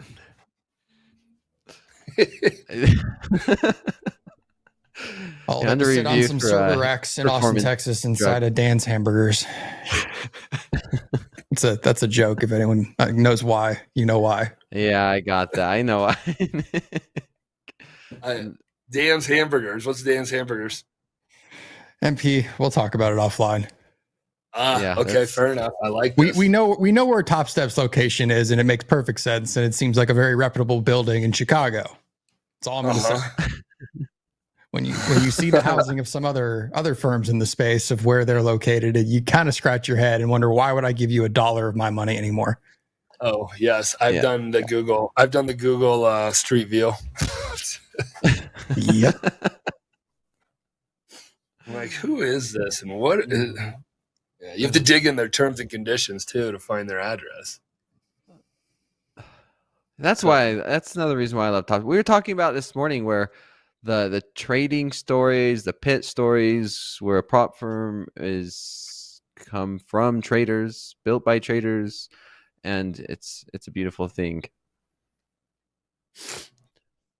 Beautiful. Somebody posted on Twitter one time that whoever says 4 traders built by traders, not a trader. I'm like, I don't. What? But they also say whoever teaches can't do. I'm like, what? Oh, the stories, man. Yeah. That's Who would you like to give you information then to help educate you?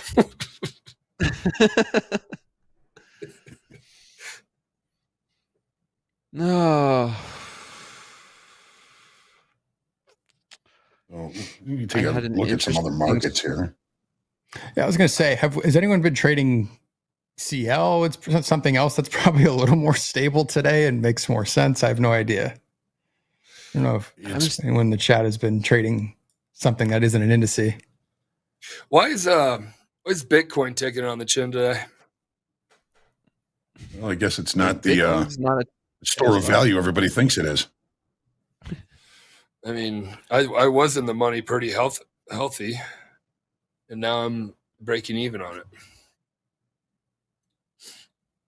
55 or 52,000. It was down 7%, 8% today, down to 50,000. Mm-hmm. Back up to 54,000. Does anybody? He might be the best. I mean, he is the best investor in the gosh darn world. He might be a good trader. Warren Buffett. He got out of a sizable amount of stuff like 2 weeks ago or last week. A sizable amount. I seen that. He's putting it in cash. Was it him or was it his firm? Was it his firm? Was it Berkshire? It was Berkshire getting out of some Bank of America major, like cut it in half, maybe. I don't know. 50% of Apple. There you go. Thank you, hater. Mm. I wonder if I guarantee he does not have a personal account and trade it. When you get to certain age, I think when you get to certain age, you do all that kind of stuff. You don't like DRW. Don Wilson, DRW was his badge, just like that badge right there. One of the biggest traders. John, do you remember what pit he was in? I don't remember. I was always a Merc guy. He was bored. Was he in the bonds? Yeah, he was a bond. He was something like that. 30 years. Jack would probably know best. Yeah, because Jack actually worked for his firm. It's a multi-billion-dollar firm now. He left the floor, still continued to trade, but traded. It's the firm trading, which is the guys on the floor. He has different teams. Jack was on a team, I think, too.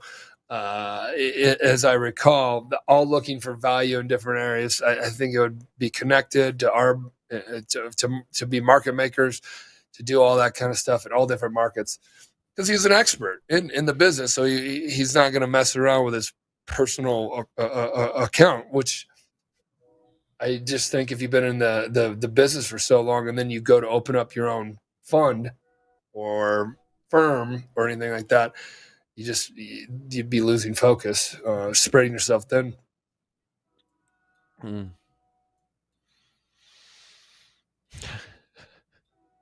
And we have Market Stalker D saying he drives a secondhand car. He does. He drives like an old Oldsmobile or something, doesn't he? That's what I heard. Yeah, I love it. No Lambos He for keeps him. like they're like, it was an interview. How much money do you keep in your wallet? He busted out like $400. Mm-hmm. I love what he said. He's like, I eat where I want to eat. I sleep where I want to sleep. He doesn't need any of this materialistic stuff. Bezos was a billionaire driving a car that he had for years. He had some, why not get a new car? He goes, well, this one's fine right now. Well, didn't his kids not even know who he was in terms of like the richest man in the world for a very long period of time? I mean, I'm not going to say his name, but he's a kid of them. I was at a swim party like about a month ago here in Aspen. I got invited to it. Sitting down, and they're like, hey, I'm from, I said something like, blah, blah, blah. Where are you from? He said, I'm from Nebraska. He's like, I'm from Nebraska. I'm like, no way, blah, blah, blah. So we started broing out with the Nebraska thing. And then then he goes, yeah, my family was one of the first people to come and settle Nebraska. And I'm like, what was your, and he kept talking about like, the family trust, traveling, being on the board of Toyota or something like that. And I'm like, damn, who is this guy? He's on the board of Toyota. Yeah, who is your family? Hey, what's their last name? And he goes, Buffett. I'm like, is your grandpa Warren? And he's like, yeah. And I'm like, he's 38 or something like that. It was pretty cool. Nicest guy on the planet. Down to earth as can be. Getting thin again, That's Johnny. one hell of a pool party. Yeah. Well, there's only like three families there. You meet very interesting people, and they're very cool. So, MP over there partying up at the Warren pool party. Yeah, right. We had LaCroix in our hands, so. I would think Warren would have like an above ground pool, right? Isn't that his whole thing? Like the ranch house and the. I mean, if you're going to keep the theme with the car, then why not just keep it going with the above ground pool? It works. I mean, market's looking pretty good for the long side. We're still testing that 18,000 level. And I would like to see a break above, and new session highs would be around 18,100s. So far, so good. We're making higher lows and higher highs. And if we break above maybe these 830s, 18,030s, 40s, we see that run because market just 100-point bounces, and we've rallied 100 points the last 2-3 minutes, and we can continue with this momentum to the long side. And you're still holding that same 3 lot, right? Yeah, the 3 micros did it for an example to show traders, like, just because the candlesticks might be the same size on your chart, the volatility and these moves are dramatic, and you could make or lose a lot of money trading just micros. So scaling down, scaling back. If you're number one, don't trade, and then as we start to see this volatility this week. Micros, and the fact that I get a lot of feedback, MP, where traders are like, I don't want to trade micros because I see these people on the top leaderboard making thousands and thousands of dollars. They want to do the same, which is great, but you do have to start somewhere. $200 can really change someone's life. And micros, I call those base hits. Yeah, base hits. You got to build yourself up to that. You got to build. If you can't trade small, you can't trade big. You're like to be like, I'm a home run hitter right out of the gate. No, chip away. Get yourself on base. Base hits win ball games. Also, if you're trading micros and you're given an insane amount of wiggle room, I guess with stops, you haven't learned the first principle then to even trade size, because that doesn't work when you're suddenly throwing on, let's say, 3 NQ contracts. Yeah, I've had this in my pocket forever. Small ball. Yeah, there's my awesome handwriting. Small ball, chip away, brick by brick. Brick by brick. That's how you build a winner. Man, we used to Right say break. that So all the yeah, I time. threw on the 3 micros earlier this morning at 7:51, and here we are trading 18,050s. You said if Hey, it that's goes not up to lazy. 18,000, so it's kind of it's hovering up here. It's kind of been the high of the range on the 5 minutes since we almost opened. Yeah, it is. It is. Yeah, we opened up and immediately we've kind of just rallied all the way up to 18,100, and we've been kind of just chopping around 18,000. Right now we're above it, and we're holding above it, and things are starting to settle down just a little bit in terms of the craziness. The fact that we're chopping around is something I like to see. Was that a 2 bark dog? Because 2 barks to sell, 1 barks to buy. Remember? That wasn't mine. That was Nick, I think. And then he disappeared to black. No, that wasn't Lacey.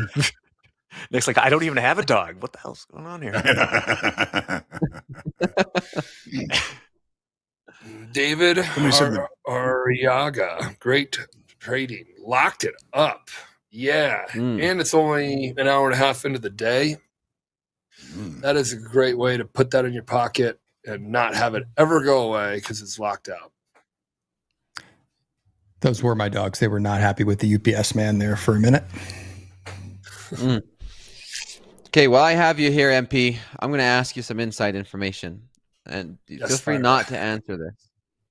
Okay. My favorite segment is shoulder tap with Mick.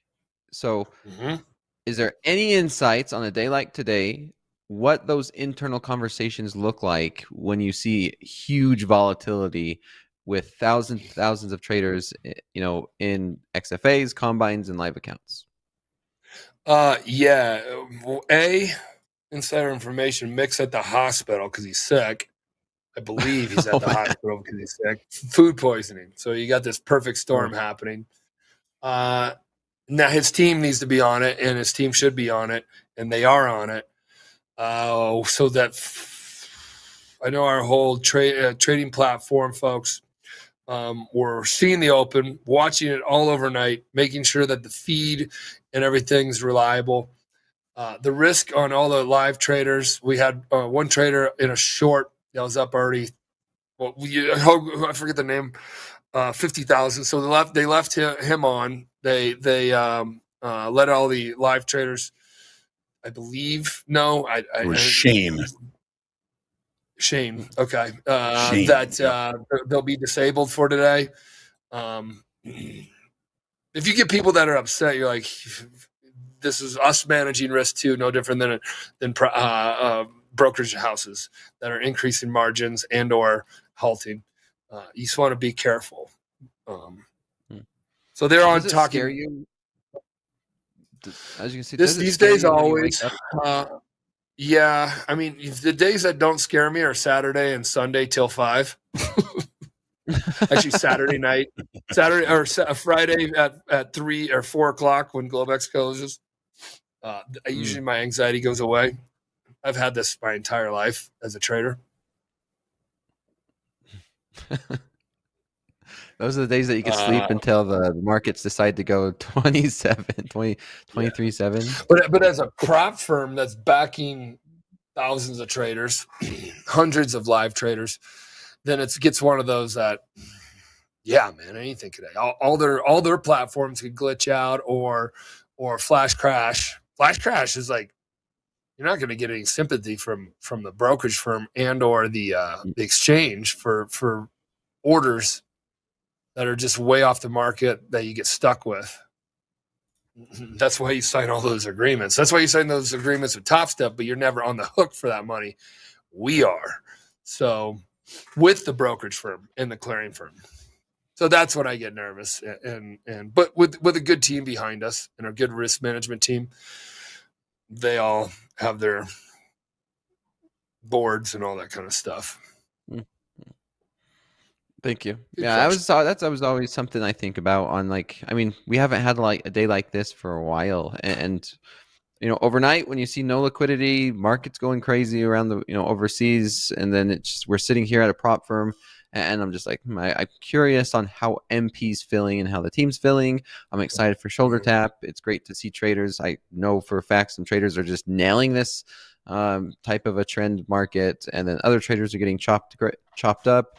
We had the spreads like 10 points on the NASDAQ, and some traders could be in very ugly and difficult situations. And we were getting really close to that 7% down, and no one wants to be in a trade or in a position when the market halts. Yep. It's the unknown. Yep. I've never been, who here is anybody, even in the chat, have you ever been locked limit and been in a position, and of course you can't get out. Of course you need to know what lock limit is, and of course you need to know what the percentage is, or actually the price itself, because it's not really going to be like flashing on your screen. Oh, by the way, the prop firms were trying to, like with the Topstep X, we're going to try to provide that information via the platform more and get you updated. Economic release. I have been. Me too. Okay. I just have in the overnight lockdown with like a shorter dated options position, but nothing with like, in which case I was like, oh, this is probably a good thing for my position. And I was going to close it, let's say the next day or two. Anyway, this was during COVID.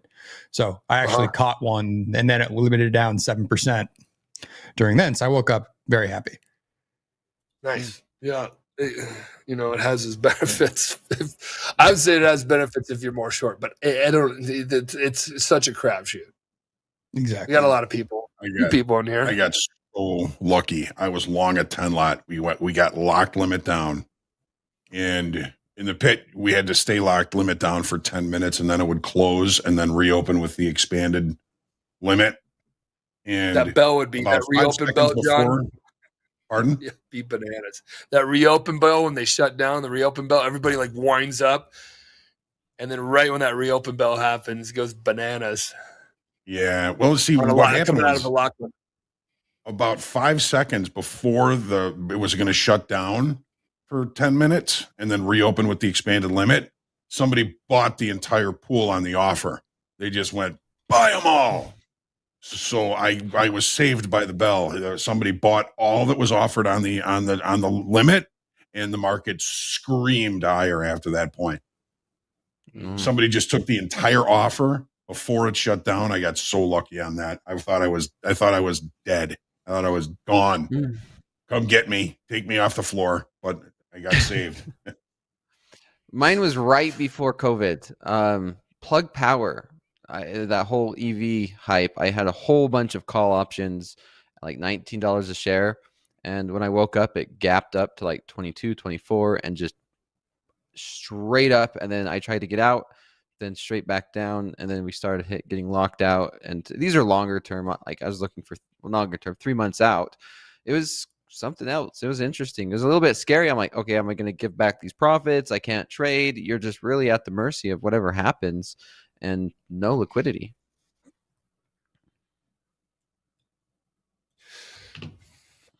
I asked my long-term guy what's management saying over there at Merrill.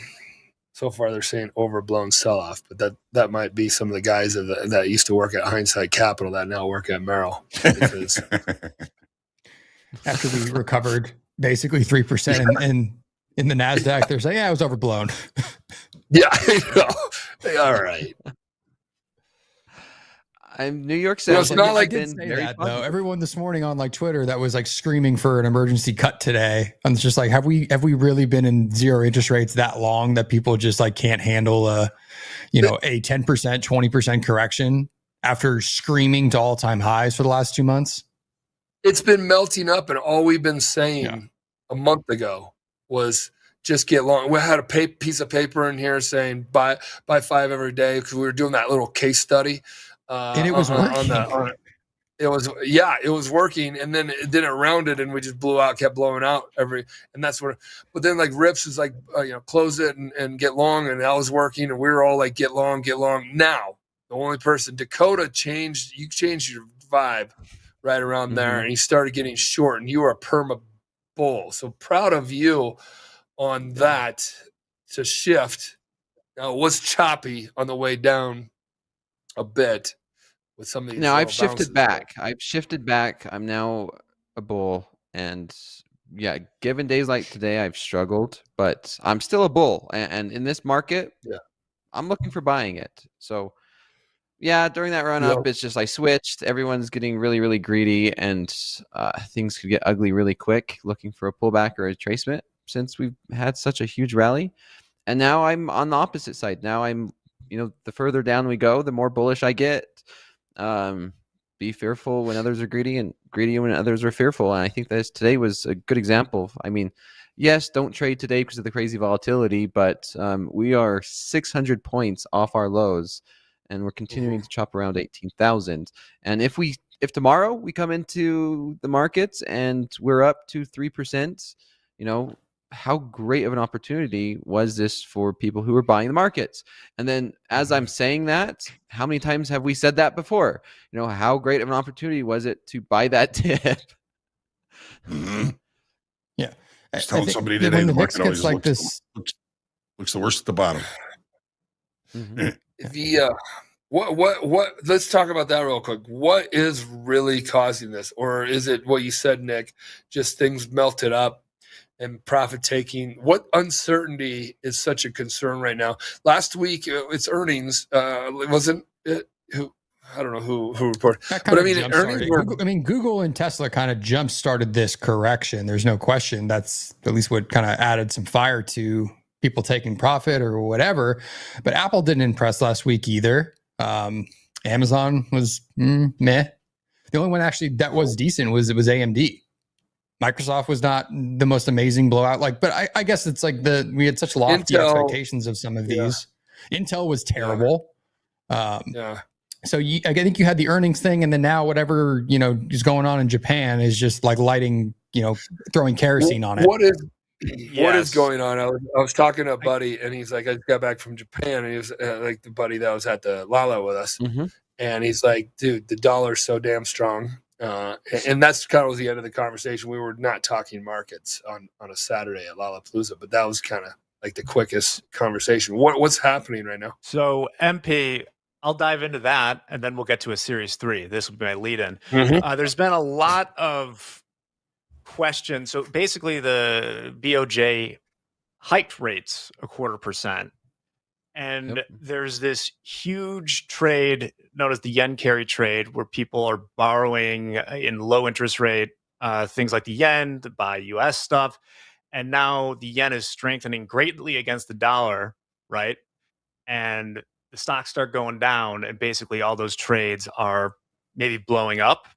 That's maybe a little bit of what was happening last night. The thing with blowouts, you never know quite when they're over.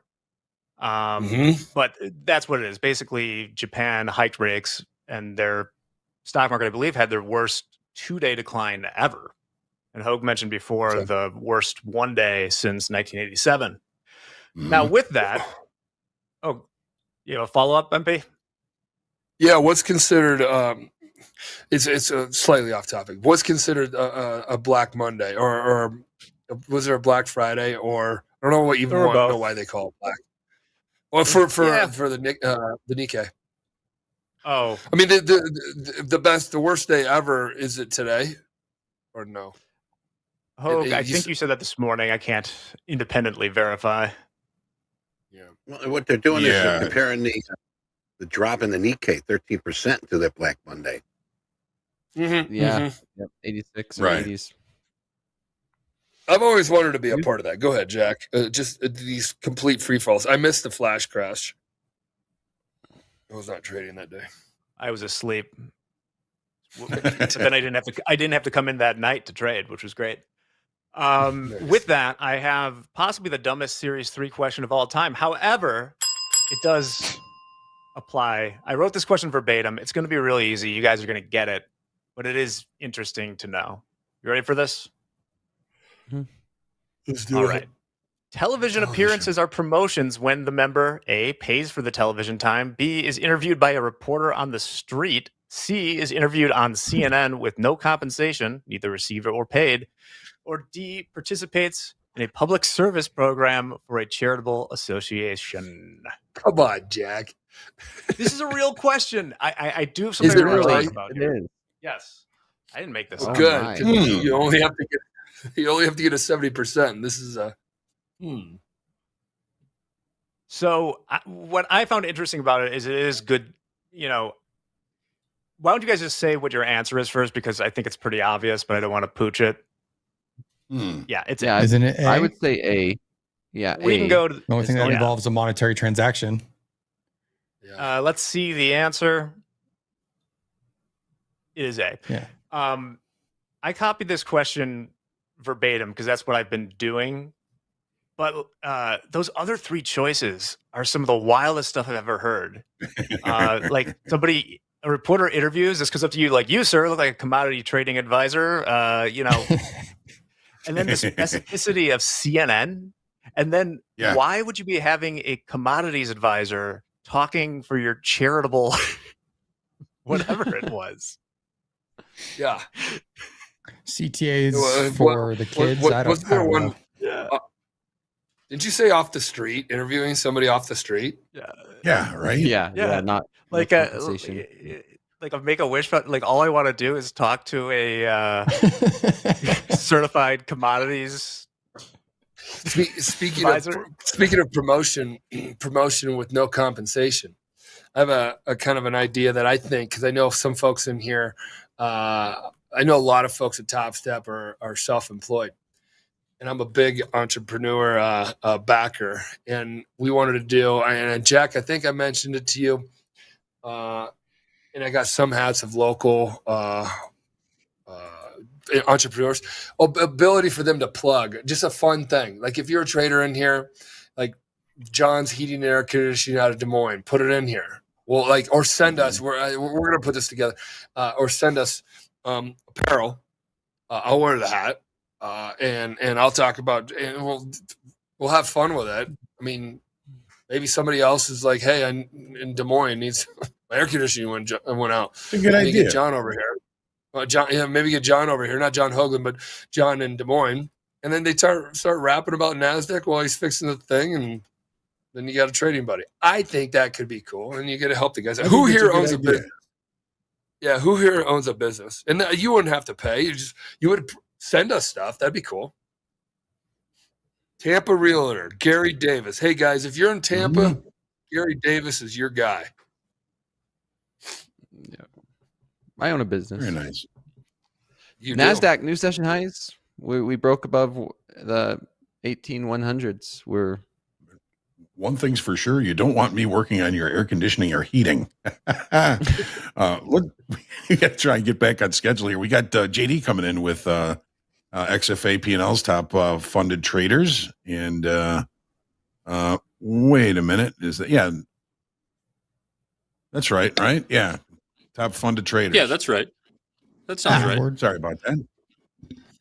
You want to hit it? You ready for it now? Yeah, let's hit it, JD. All right, here's a look at. Look at how many business owners. I want to go to that, but there's everybody.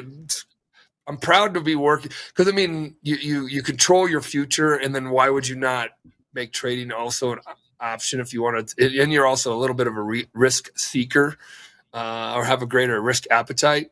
So that's why you do see a lot of self-employed or business owners that also trade on the side. Mm-hmm. Go ahead, JD. Excellent, thanks. Yep.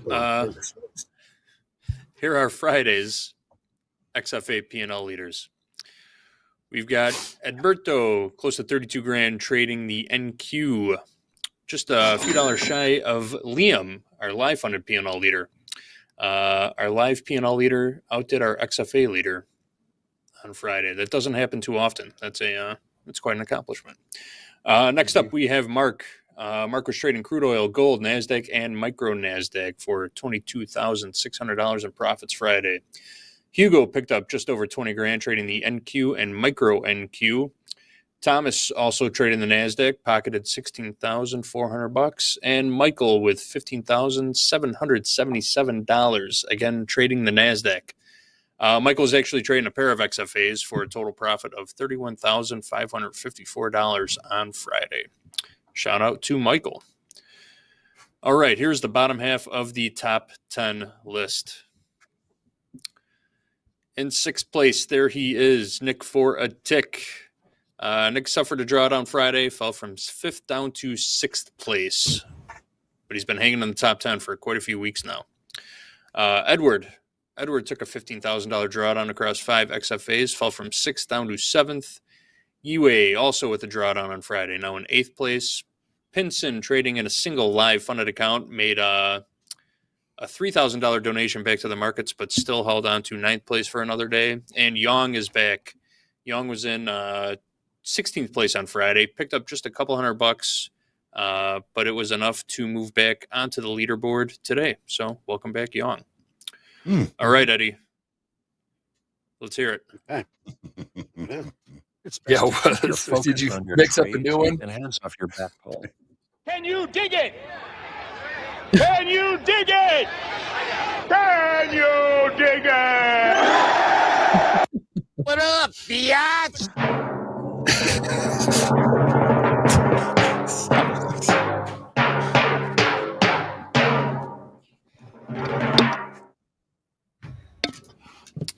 Great movie, by the way, Eddie. The Warriors did it. The Warriors did it. All right, number down at the bottom there, Quinn. Quinn took a $26,000 drawdown trading in 5 XFAs, fell from 3rd down to 5th. Brian P lost $4,000, held on to 4th place for another day. Liam, our live funded P&L leader from Friday, moved into 3rd place after closing out the week pretty strong last week. He was in 13th place on Friday and 237th place before that. So big bump up on the list for Liam. He's got putting together a nice string of winners. Then Chung, again, Liam's only trading in a single live funded account, no XFAs for Liam. Then Chung took a $20,000 drawdown across 6 funded level accounts, still sitting in 2nd place. And Rafa took home $14,000 in his live funded account, still firmly planted in 1st place, and is, I believe, up a nice chunk of change again today. So, way to go, Rafa! Man, there is your leaderboard. He's a Trading out his beast. mind. Gotta love to see it. Yeah. he's going to be over 300,000, right? We'll see how he Let's finishes see today, here. but he is on track for that. Yes. Yeah. Over $250,000. I mean, you could be a guy off the street, come here and have that opportunity, and maybe you're Fantastic. I don't even know, anywhere in the planet. So you could be a 3rd world country with internet and be Rafa. You don't know. There you go.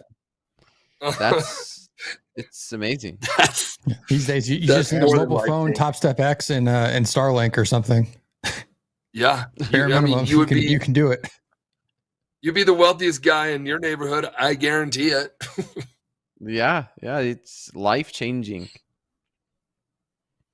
That's what's so cool about prop firms. I remember talking to guys. I mean, if prop Prop firms firms are exist getting when I so was in big. college, I would have been doing this instead of gambling offshore and taking payouts in Bitcoin that I never held as Bitcoin.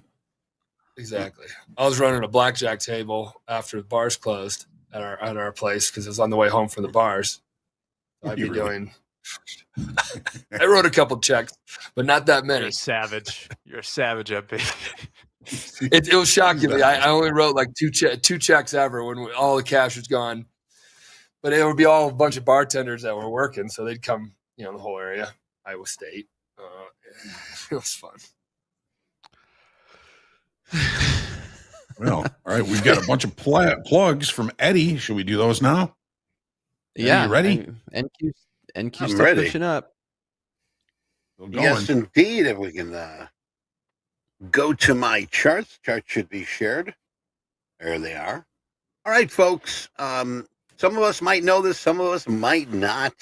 You can contribute your ideas, and gosh, there are so many great ideas from our community for new features and support ideas of others without leaving Topstep X. As you can see, I've got my chart up, Topstep X. And over here to the left, what you're going to do is you're going to click on the question mark. Okay, click on that question mark. And what you're going to see here is feature voting. All right, click on that tab. What we've got here is a place where you can drop your idea or add to an idea that somebody already has. And the best thing to do is use the search option first. You got your idea. There are a lot of good ideas. If you don't see it, you can create a new post. As you can see here, this is where we vote up. Right? These are some of the ideas, suggestions that are getting the most hits, the most likes. And over here is you're going to find out what is the roadmap. What's the roadmap? The roadmap is going to tell you what is in review, what has passed to be planned, what we are working on, and what we have finished. And what we have finished, if you go here to change log, the newest thing we've got here right now is the account nicknames. All right, we talked about that last week where you can name your account. All you need to do is go up here and you can name your account. There is a pencil on the left-hand side. You can do that, and that would name the account. So there you have it. Tell us what we should build next in Topstep X. And I don't know how many platforms give you that opportunity, but we are giving it to you right here at Topstep. Also, my friends, let's get to the reminder. Tonight, there's going to be a Asian session opening call, and tomorrow morning, a London session opening call. Not only does Topstep TV cover the New York's Open, but Asia and London Opens as well. Tonight, join Coach Dakota. Yes, the same guy that is here with that red shirt and wonderful haircut. He's going to be on. Are you starting those at 7:30, Coach? 7:30 Central, and I am doing something new. At the last part of class, I'm having traders send me their statistics through Topstep X, because you could send a link. You could send your statistics, and we're going to review them as a group. There you go. You can. We got to get that link, and we'll post it here in chat. So tonight, 7:30 p.m. Central, right here on YouTube. Right here on YouTube. And tomorrow morning, if you're going to get up early, get yourself ready for a wonderful day. Catch Deanna, 3:30 a.m. Central Time, Monday through Thursday, for the London Open. And of course, after that, then you're going to see Hoag and myself with our New York Open. So there you have it. There is our plugs for today. Back to you, Jonathan Hoagland. Thank you very much, Eddie. Always interesting and informative. And here we are. NASDAQ, S&P is still pushing to the upside. Dakota's looking pretty nice on those micros. Where'd you get in? Just 751. 400 points. Beautiful example of scaling down and what micros. I'm trying to wrap my head around this. We're up like 800 points from the low, basically. We've been just rallying it. And we were talking about it. We were looking for something of not a bottom form, but like something that showed buyers were stepping in. And Dakota tried to explain like how much money you can make with micros on a day like this. Well, what are you? What's your unrealized? 2,600 on 3 micro. On 3 micro? What? Yeah, and like zero heat, zero stress, zero heat. Beautiful example of what you could do in the micros. Like it's volatility, and here we are just pushing to the upside, and 18,100s, 400 points from when I put this example on, and this is not as bad as what it could have been. I love that we're continuing to push up. Markets kind of settled down a little bit, and it felt like for a minute it was going to be hitting circuit breakers. The death of the U.S. markets was exaggerated. Within like 200 points or something of it in the NQ. I'm seeing on looking around the internet here that on CoinDesk that over a billion, over 200,000 traders were liquidated in crypto accounts last night. Oof. Leverage, be careful.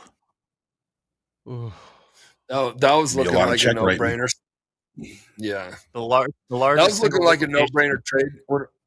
Go ahead, Jack. The largest single liquidation, $27 million. Oh.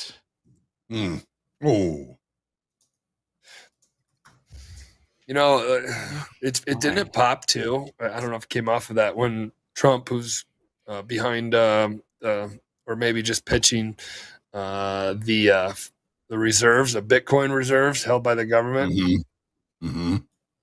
I don't know the details on it, but I know that shows he's behind it. So if he wins, the Republican Party may make that a part of something they're going to move on. I don't know. That's just tough to hear and see. In about 5 minutes, we got some bond auctions coming up here at 10:30 Central. Thank We're you. still pushing the That's session a highs. 3-month and 6-month bill auction here. Mm-hmm. Mark, I was thinking about buying Bitcoin as well today. Bought Bitcoin, huh?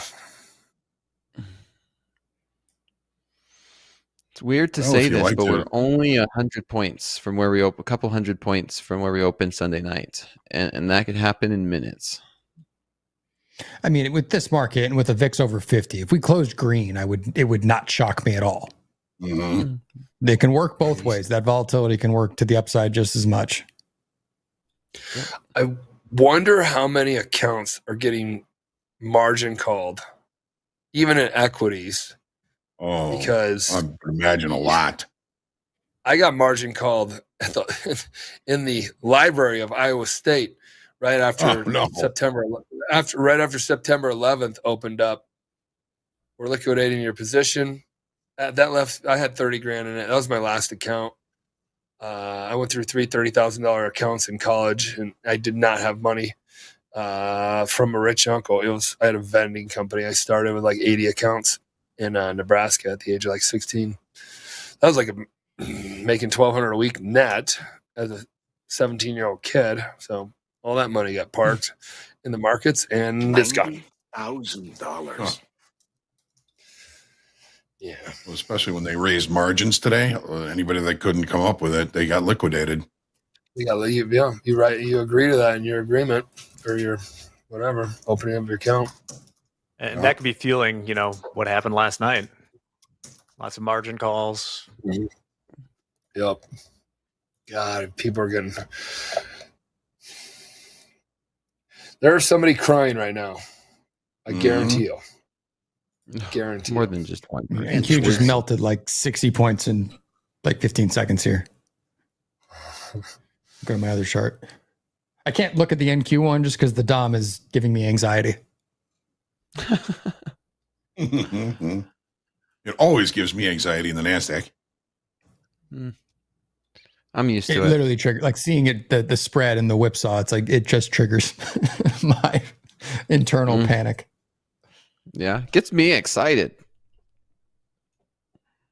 What other news is in the market right now that could be affecting this? Well, is there a war going to be happening that's going to be heightened in the Middle East? There's all kinds of uncertainties. A lot of uncertainties out there. Iran has basically said they're going to attack Israel directly and through some of their proxies. I mean, this could all get more ugly faster. So please remember, everybody pray for peace. Uh-huh. So there's that. There's the yen. There's just the meltdown that could be profit taking. There's the housing economic numbers got a little weak last week. He got unemployment ticked up to 4.3, which is still low. It's all part of it. All part of it. Fear of recession here in the U.S. Mm-hmm. Well, the question is how aggressive the response is going to be with Israel's air defenses. They're bracing for serious escalation. So, just a matter of time. Peter Tuchman is on live right now. He's so full of energy all the time. Mm-hmm. What? He'll be on with us at 11. Yeah, he's on live CNBC. He's just getting finished. I watch it on YouTube TV and I don't see it. What if there's a delay? Yeah, maybe you hit live. I did. He just finished. Mm-hmm. No, he's gonna be on here Friday, right? He'll be here Friday. He's going to be on at 11 today. Oh, today's Friday. Monday. Yeah, today's. Yeah. It's been a long day, Jack. He's coming straight from CNBC to talk to The me. week's just starting. Can we do a poll talking about CNBC? Who here, and this is actually pretty interesting, who here likes Jim Cramer? I want to understand what the percentage is. I personally like him. People just said Tuckman gets a little annoying, but like these guys know their crap. You know, they know their stuff. I'm wondering how much is Kramer just personified a character and is just playing into it at this point? Yeah, of course. I mean, you can't ask a guy on TV to get up there and predict where to get in. I mean, he talks about the products that they're selling, things like that. I mean, his analysis is pretty cool. I like that. I'm not looking for him when he says buy now. I don't know. Yeah, it's up to you. He's like everybody else. Nobody knows. I mean, he was a week before the financial crisis telling people to buy Bear Stearns. Yes, he was. Yeah. That's a little bit like, listen, it's funny to see him be wrong, but I believe what he was saying was that your money was safe there, not to buy the stock. Like if you had money with them. Which was also the rumor wrong. they wanted to use him as a patsy to kind of keep people calm as things were going on behind the scenes. So they needed somebody to go on TV and kind of reassure everyday people that everything's fine, so you don't get a run on the banks on top of it.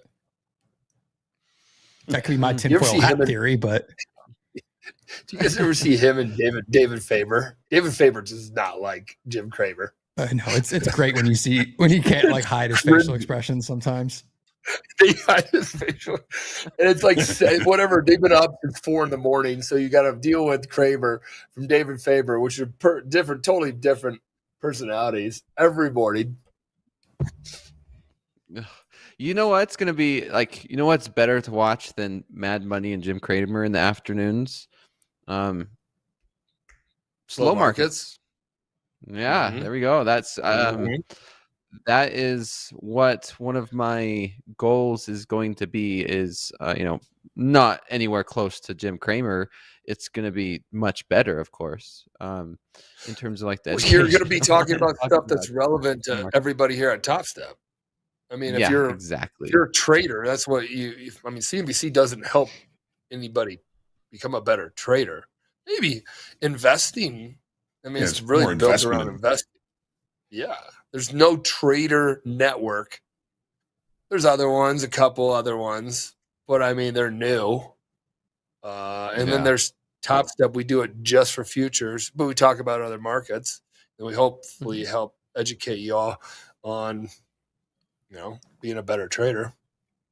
Yeah, we talk about everything that affects the markets too. Like we've talked about quite a bit, and it's day in, day out. We're talking about why the market, markets are moving, right? We're not talking about futures, yes, but futures is basically, is the market, right? The NASDAQ.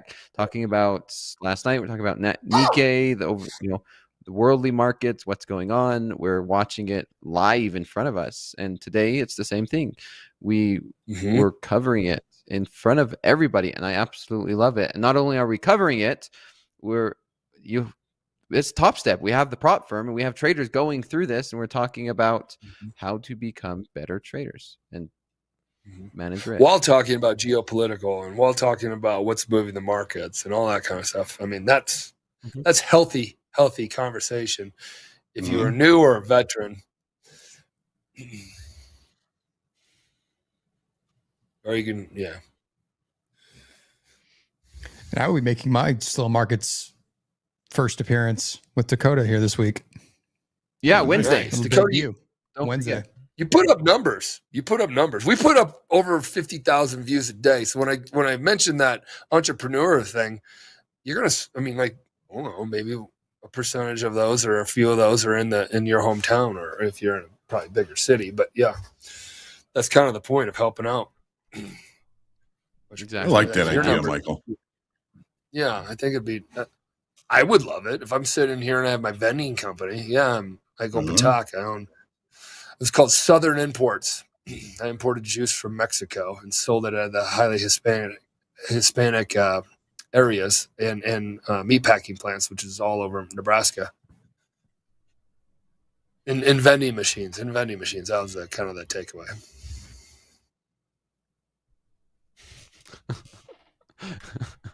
Dakota, did you trade your live account last night or today at all? I took losses before this mess even happened, and I've stopped trading my personal. I've stopped trading everything, and I threw this on here for example, so traders can see micros. Micros are important. Like they're there for a reason, and today is a great reason. Yeah, no interest in trading my live account, my personal futures account, my options accounts. Just looking, like I said, for a shopping list for long-term stuff, and traded my XFAs earlier. But outside of that, there's no other trades coming out of me today. There's better opportunities, even if it's looking for a longer term kind of a longer short term play to the looking for that upside move that we may get as a relief out of this sell if it is overblown.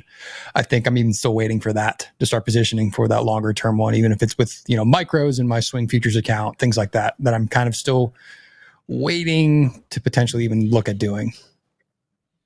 Yeah, I'm a bull. I'm a complete bull. Isn't it becoming so obvious now, especially in the last, I don't know, look at my daily, let's go to my daily, that it's just to buy the pullback and then it rallies. Now this is a much, much bigger pullback than we've had in a while. But everybody just gets so, all the way back to, especially all the way back to October. It's a 15% pullback in the NASDAQ. That's pretty substantial. And look at the rip through on the 200 period moving average. It doesn't touch the 200 since it pulled back in almost a year ago.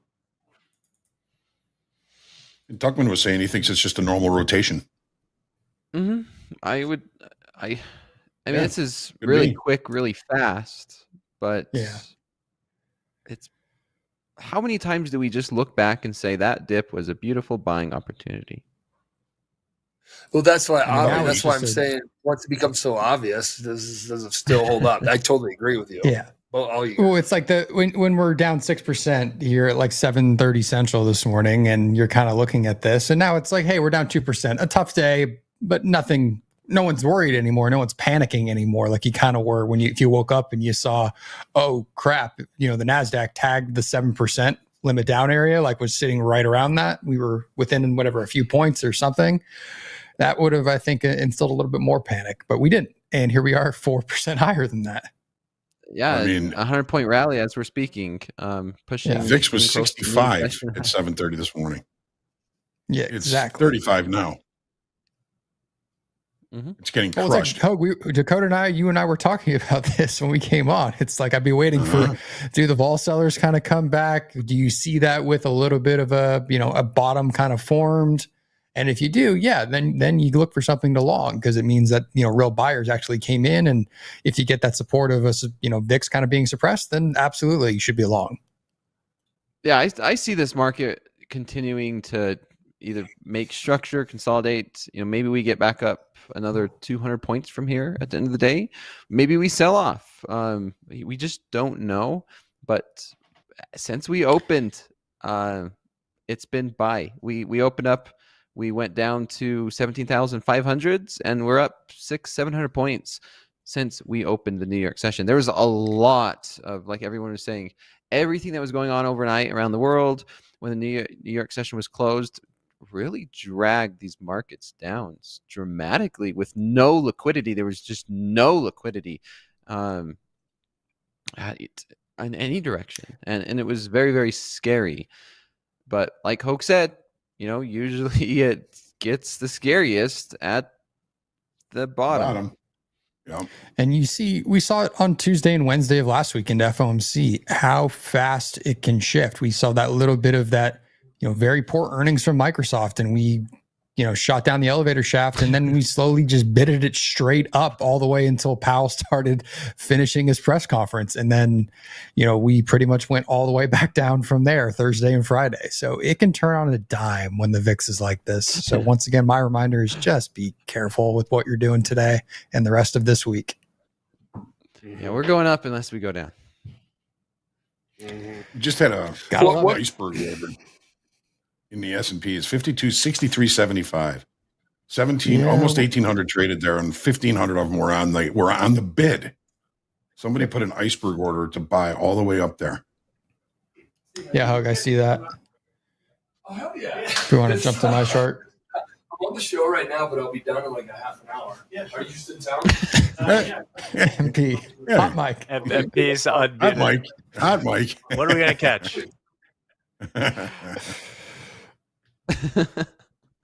Yeah, let's see it on your chart. My charts, we can see the iceberg order in ES. This nice, lovely red line right here in my delta by price, and no surprise, an exhaustion print there too. Mm-hmm. So have we gotten some liquidity back here?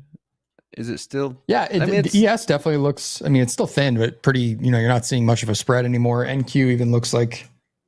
It's still jumping around 3 points of a spread, but better than it was with like 10 and 5, like we were seeing earlier today. Mm-hmm. Yeah, we got an auction fade here in the S&Ps now. We stay below that IB high, 52.54 half. You can see this pull off a little bit here.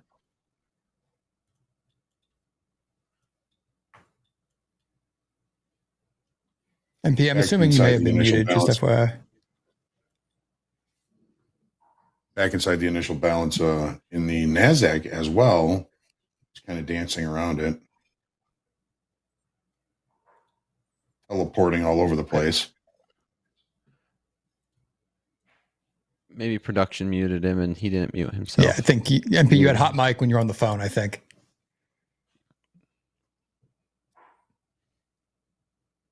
Let's turn it on. Is it on? There we go. There you go. Now you're on. $5. I was not on the phone. I was talking to Steve. Steve is a XFA funded trader who's in town for a month. He's a private chef, and he's working in town right now. And I offered him also the opportunity to be a private chef, introducing him to some wedding folks that plan weddings. So keep the opportunity rolling. And Steve, good luck in your account. And I told him, come back and I'm going to give him a backpack.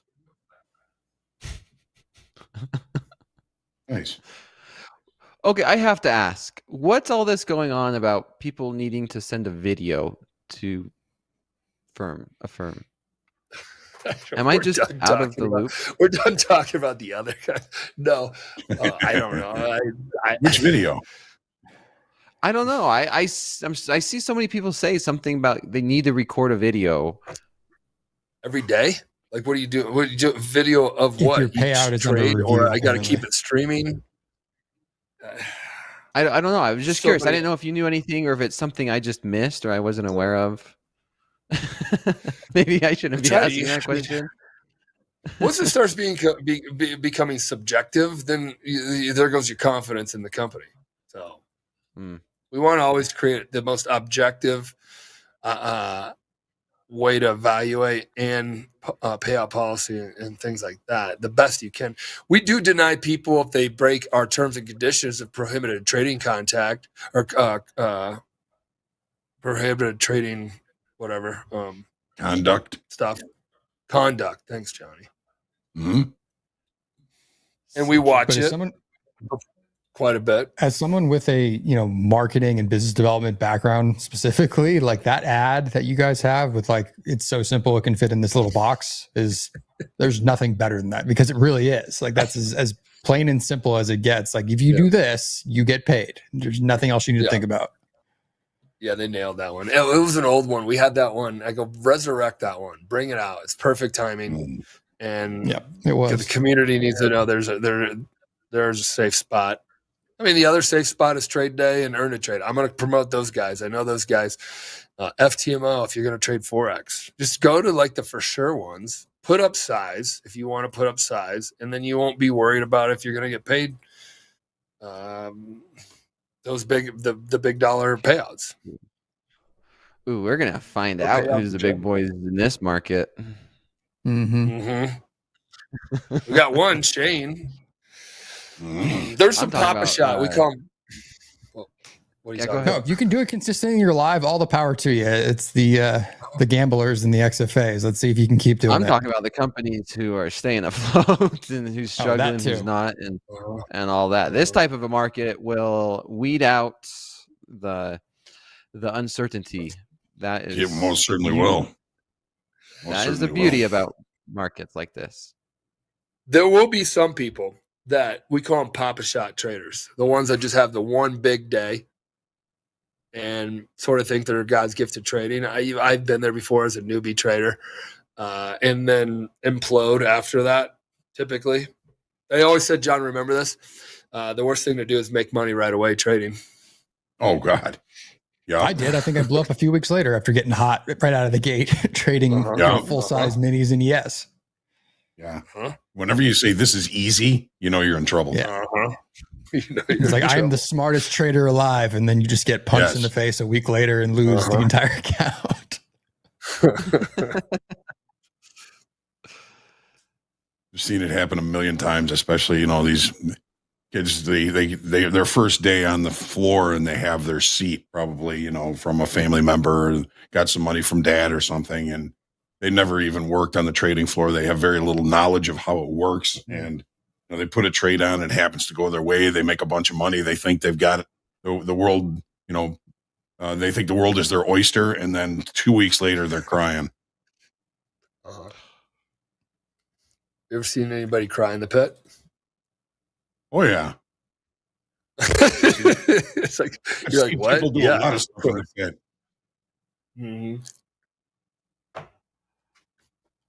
And a friend of mine found a Rolex in the pit one day. Like, just on the floor in there. He picked it up. He's like, hey, whose watch is this? And he carried it around and asked everybody in the pit for like 5 days. Nobody ever admitted to losing their Rolex in the pit. So he kept it. Good trade. Maybe it was that kid you were talking about with the rich dad. Maybe it could be.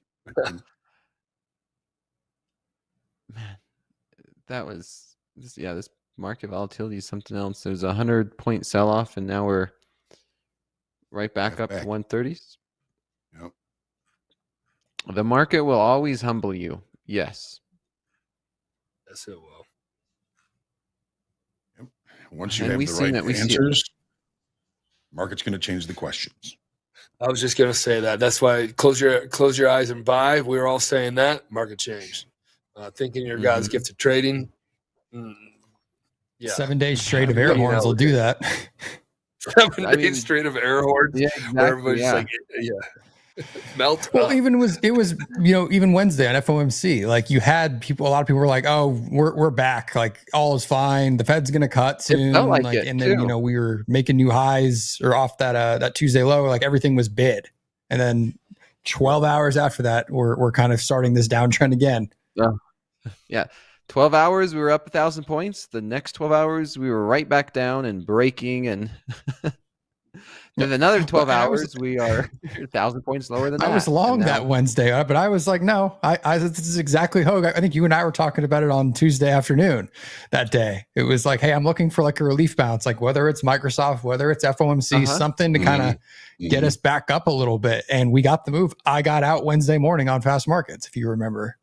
Was not looking to get greedy, thinking, hey, we could easily go back down. And we were talking about circuit breakers, and today we're seeing some hit around the world. And we came really close today, and the market could just change instantly. And to try and just know or feel like you know what's going to happen is just it's a delusion. Yeah, it's anything can happen. ACH, we say it all the time. Hey, we've got Gabe here with some fast market submissions. Gabe, how was the Gabe, you vacation, ready? man? Oh, what's going on, everybody? Good to be home. I missed y'all. We missed you too. Vacation was good. Vacation was good. It was a nice reset. Channeled my inner island Mike for a few days. And I like that. Was only out of commission for 1 out of the 5 days. So I call that a win in my book. Nice. But yeah, got some pictures I'll share later. But yeah, overall, I got some fast markets here for you guys, some content. Got just a plethora of submissions today. So thank you all for sharing. Starting it off with Miz. Miz has both a day one on a 150K combine, locked it out for the day. So great work showing the performance dashboard. And day two on a 50K XFA, also showing some green on the performance dashboard. So great work. Thanks for your submission. I love seeing those performance reports. We have Shooting Star coming in here. Had to lock myself as soon as I started giving back to the market. Great discipline, great awareness. Just what we have been talking about a lot. When you know it's time to lock yourself out, you have the feature for a reason. Take advantage of it. It's one of the best features that Topstep X offers. But yeah, I think Hoag can relate to the heart fluttering, even on one micro on a day like today. As we can see Dakota's 3 micro trade going absolutely bonkers. Yeah. For your submission there, Shooting Star. Absolutely. We got Joseph coming up here. All due respect to Mr. T, but I'm much more vicious with my monologues. I've gotten taken advantage of the journaling feature. It looks like got some good notes there for himself. Staying sturdy. Very nice. MP, we got Tom coming in here with a submission. You wanted some merch? Here you go. Here's a couple mock-ups on some y'all songs. Oh yeah, yes. But you have to change. You have to change it. You have to change it to get rid of the apostrophe and exclamation mark, because it's going to look exactly. Y'all suck comes from somebody that just dropped in here and wrote, YALL suck. That's it. And it was just so like, okay, let's just go with it. And y'all suck. So these are awesome. But we're gonna make it look exactly like the chat message, so then it kind of rolls it back. But love this. This is dope. I like it. Hey guys, it's a funny thing we say here. It's just it actually means a positive thing, like a joke of like "go f yourself" to a buddy. Like you just smile at each other, like something like that. It's like it's all fun over here for sure. Yeah, words of endearment. Yeah, we say it in the nicest possible way. Yeah. I'll say, well, we got to say what Australia will call. Not say what Australia calls their buddies. We got Mike coming in here. When you traded within the 2% price limit and scared that you'll lose your XFA or profits, tell me it's going to be okay. You're going to be okay, Mike. Thank you. All right, Florida futures trader. Who's margin and why does she keep calling you? It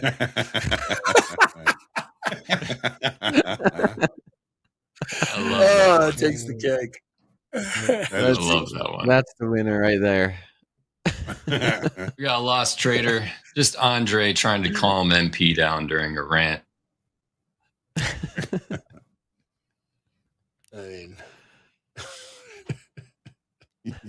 no comment needed there, MP. You're good. You got your down there too.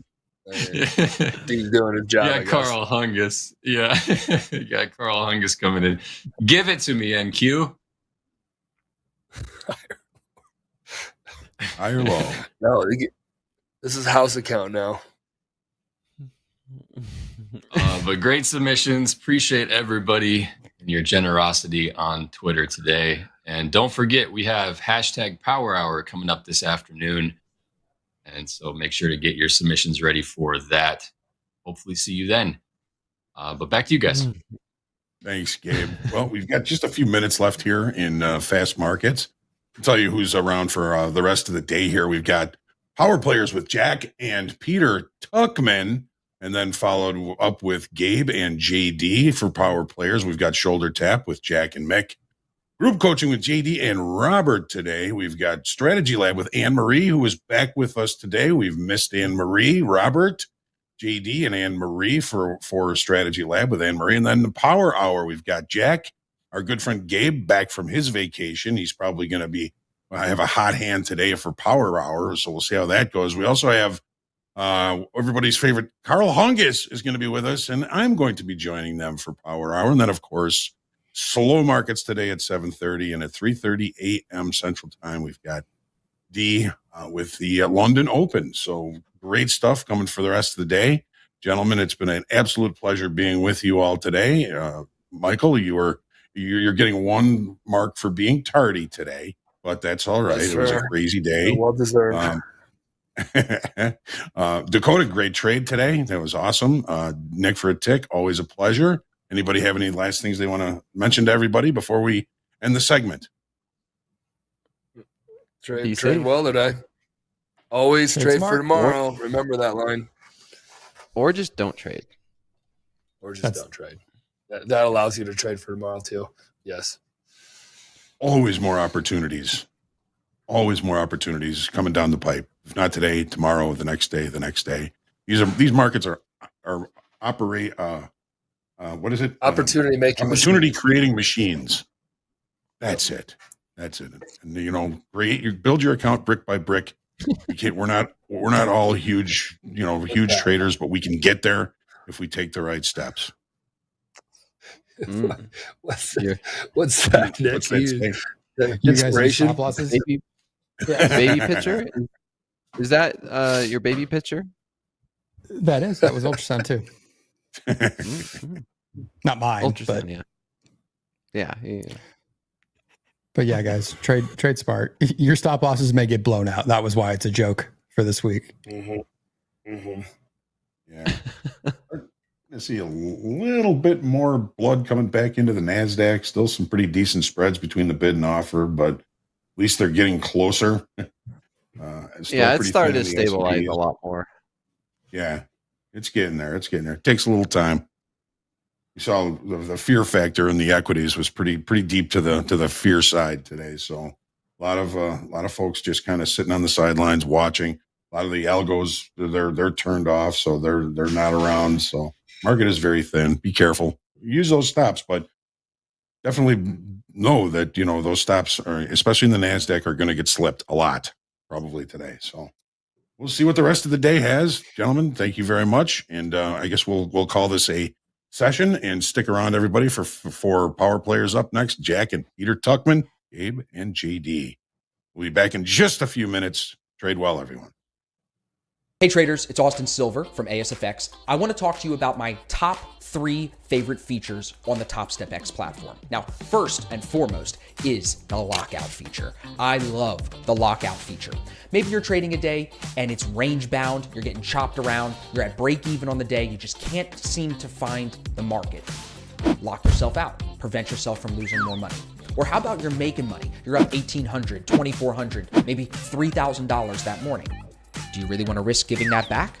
Some of us, like me, are susceptible to overtrading, especially in the afternoon. We'll come back and give that $3,000 back like it's nothing. Lock yourself out after you hit a certain profit target and you've alleviated yourself of that problem. And I'll tell you, when you hit the lockout, man, it's like weight is lifted off your shoulders. The anxiety and the stress just goes away. You rinse and repeat, you come back tomorrow. And like they say at Topstep, you trade for tomorrow. So that's the first feature that I love. The second feature that I love is the integration with TopstepTV. You can now watch the live stream from Topstep as you're trading on the same screen. And I think that goes without saying. It just makes trading more fun because you're with a community, and it also can provide you with some insights on what the market might do next. So that integration is amazing. And my third favorite feature has to be the micros to mini conversion. You can now trade 10x the micros that you would a mini. So if you were stuck, like a lot of people do get, when you're trading a new funded account or a new account, you can only trade 1 or 2 minis. Now you can actually go and trade 10 or 20 micros, which just gives you the flexibility to add in and piece out of your trades. So if you're struggling with trade management, this micro to mini conversion takes that all away for you. So you gotta try Topstep X, not just for the micro to mini conversion, not just for the TopstepTV integration, and not even just for the lockout feature. There's plenty of other features. Those are just my top 3. Topstep was created from an idea born out of the trading pits in Chicago. The idea that we could provide traders education, access, experience, and capital to use in the markets. A decade later, with tens of thousands of traders in over 100 different countries, we know exactly what our traders want. That gave us another idea, to build a platform specifically for our traders and their unique needs. Wait, a trading platform and an evaluation company in one? Does that exist? Well, it does now. Introducing Topstep X, the first of its kind trading platform built by and for futures traders, creating the first end-to-end ultimate trading experience. Topstep X is purpose-built for your unique needs, using over a decade of insights, customer feedback, and experience. Featuring integrated licensed trading view charts, our proprietary trading indicator, the Tilt, a built-in trade copier, our own dedicated data feed direct from the CME, and even a live stream of TopstepTV. And get this, with our extra fast connection, once you sign up, you are trading within 30 seconds. No connection instructions needed. It's web-based, so you can use it on your Mac or PC, with a dedicated mobile app for iOS and Android coming very soon.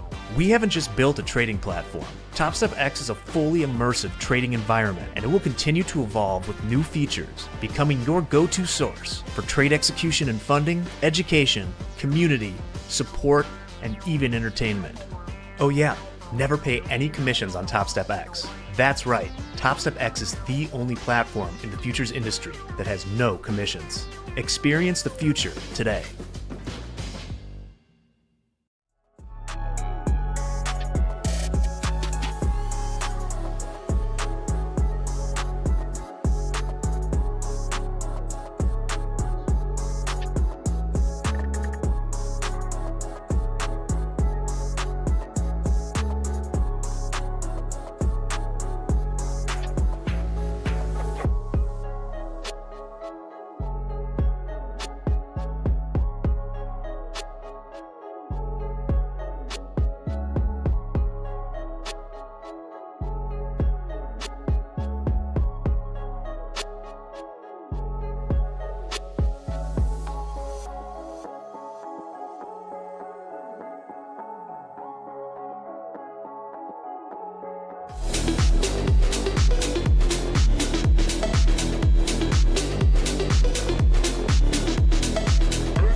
All right, everybody, welcome to Power Players.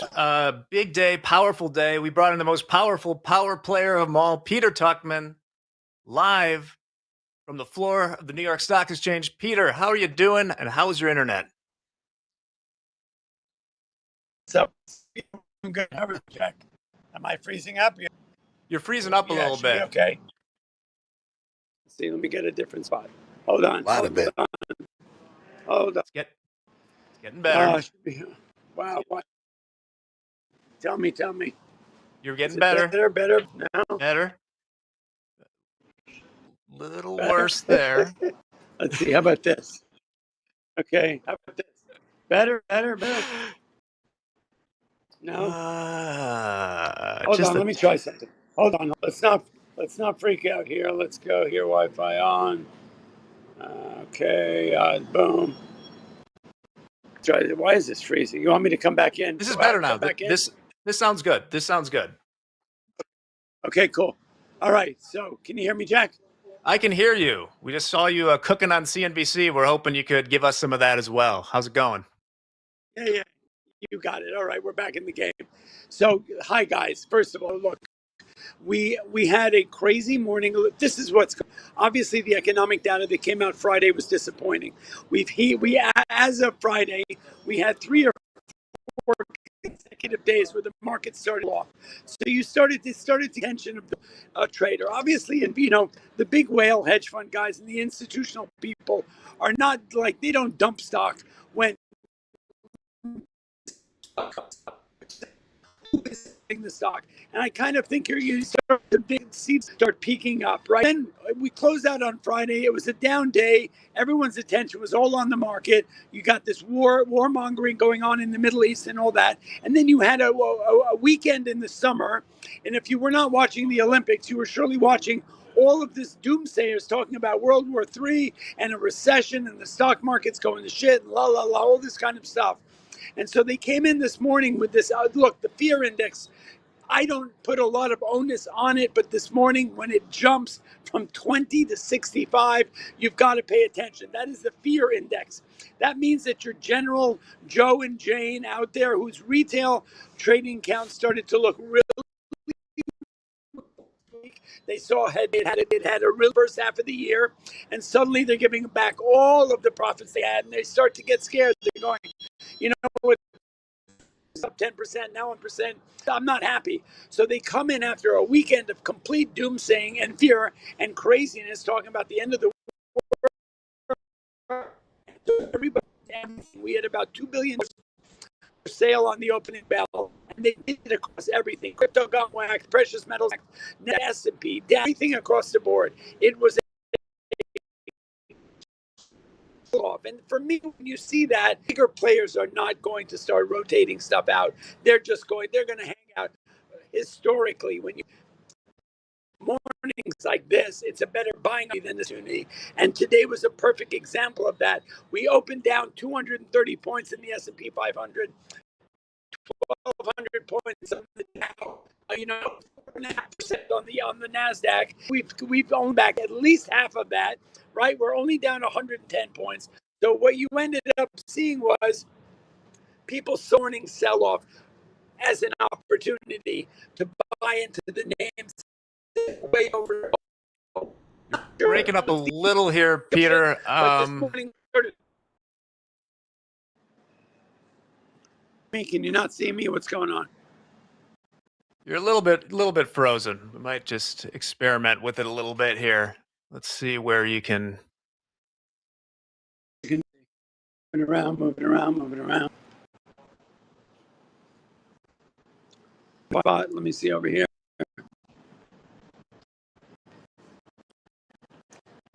Tell me when I unfreeze.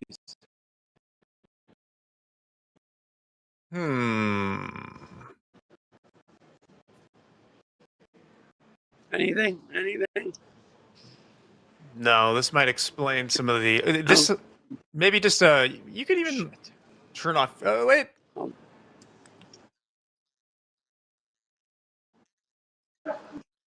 This right? All right. Let's give it a try here. You can always turn off your camera too. Okay, I'm happy to do that. What's your pleasure? Oh, you're good here. Let's do it. Okay, cool. Where did you lose me? It was a little bit choppy for a while, maybe like a minute back. So you were talking about, yeah. Okay, so let's just go back for a while. So we opened down 230 points in the S&P. Everybody was selling everything, precious metals, crypto. It was across the board fear. You saw the fear index spike up to 65, which is unheard of. The only time that's ever happened was during COVID, right? So that means that the retail investor is freaking out. He's looking at his portfolio. He was up 10% for the first half of the year. Now he's down 5%. He said, I don't want to lose any more money. So he just starts selling everything in sight. And that was, I don't know if this morning was the ultimation, but it would have won. Because as you see the market's response since the opening bell, which was the low, we have rallied back and taken back at least half of what we lost this morning.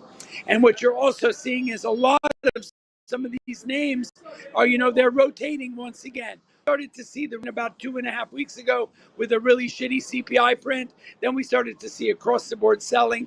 Then the bad economic numbers on Friday. Then a weekend full of fear mongering, and then basically a massive sell-off this morning. I'm not sure that the end of the bad news is there. They were talking this morning about the Fed having an emergency meeting and perhaps doing an interest rate cut sooner than September. But then the other side of that coin is the Federal Reserve said we're not going to be bullied into doing anything, and one bad month's economic data is not going to force us to cut rates. But in my opinion, this story about cutting rates in September lingering too long. And you leave it that on people start getting eventually out of the market. Anticipation of it. I kind of think that's where we're at right now. Is the war escalating in the Middle East? Absolutely. Is that going to start to affect the market? I think so. Is this fundamental situation economically much different than it was a week and a half ago? I don't think so. And a week and a half ago, we were trading at record highs. Where everybody's talking the end of the world. So, it's to catastrophize the market. We literally 7 days ago, it was like there's never another down day. This is the greatest Wall Street we've ever seen. And 7 days later, we're talking about the end of the world. So I think we need to put it in perspective. I think that's a good point. The legend of the demise was overblown. We are rallying way back. NVIDIA back above 100. Bargain hunters coming in. It's not the end of the world yet, it would seem.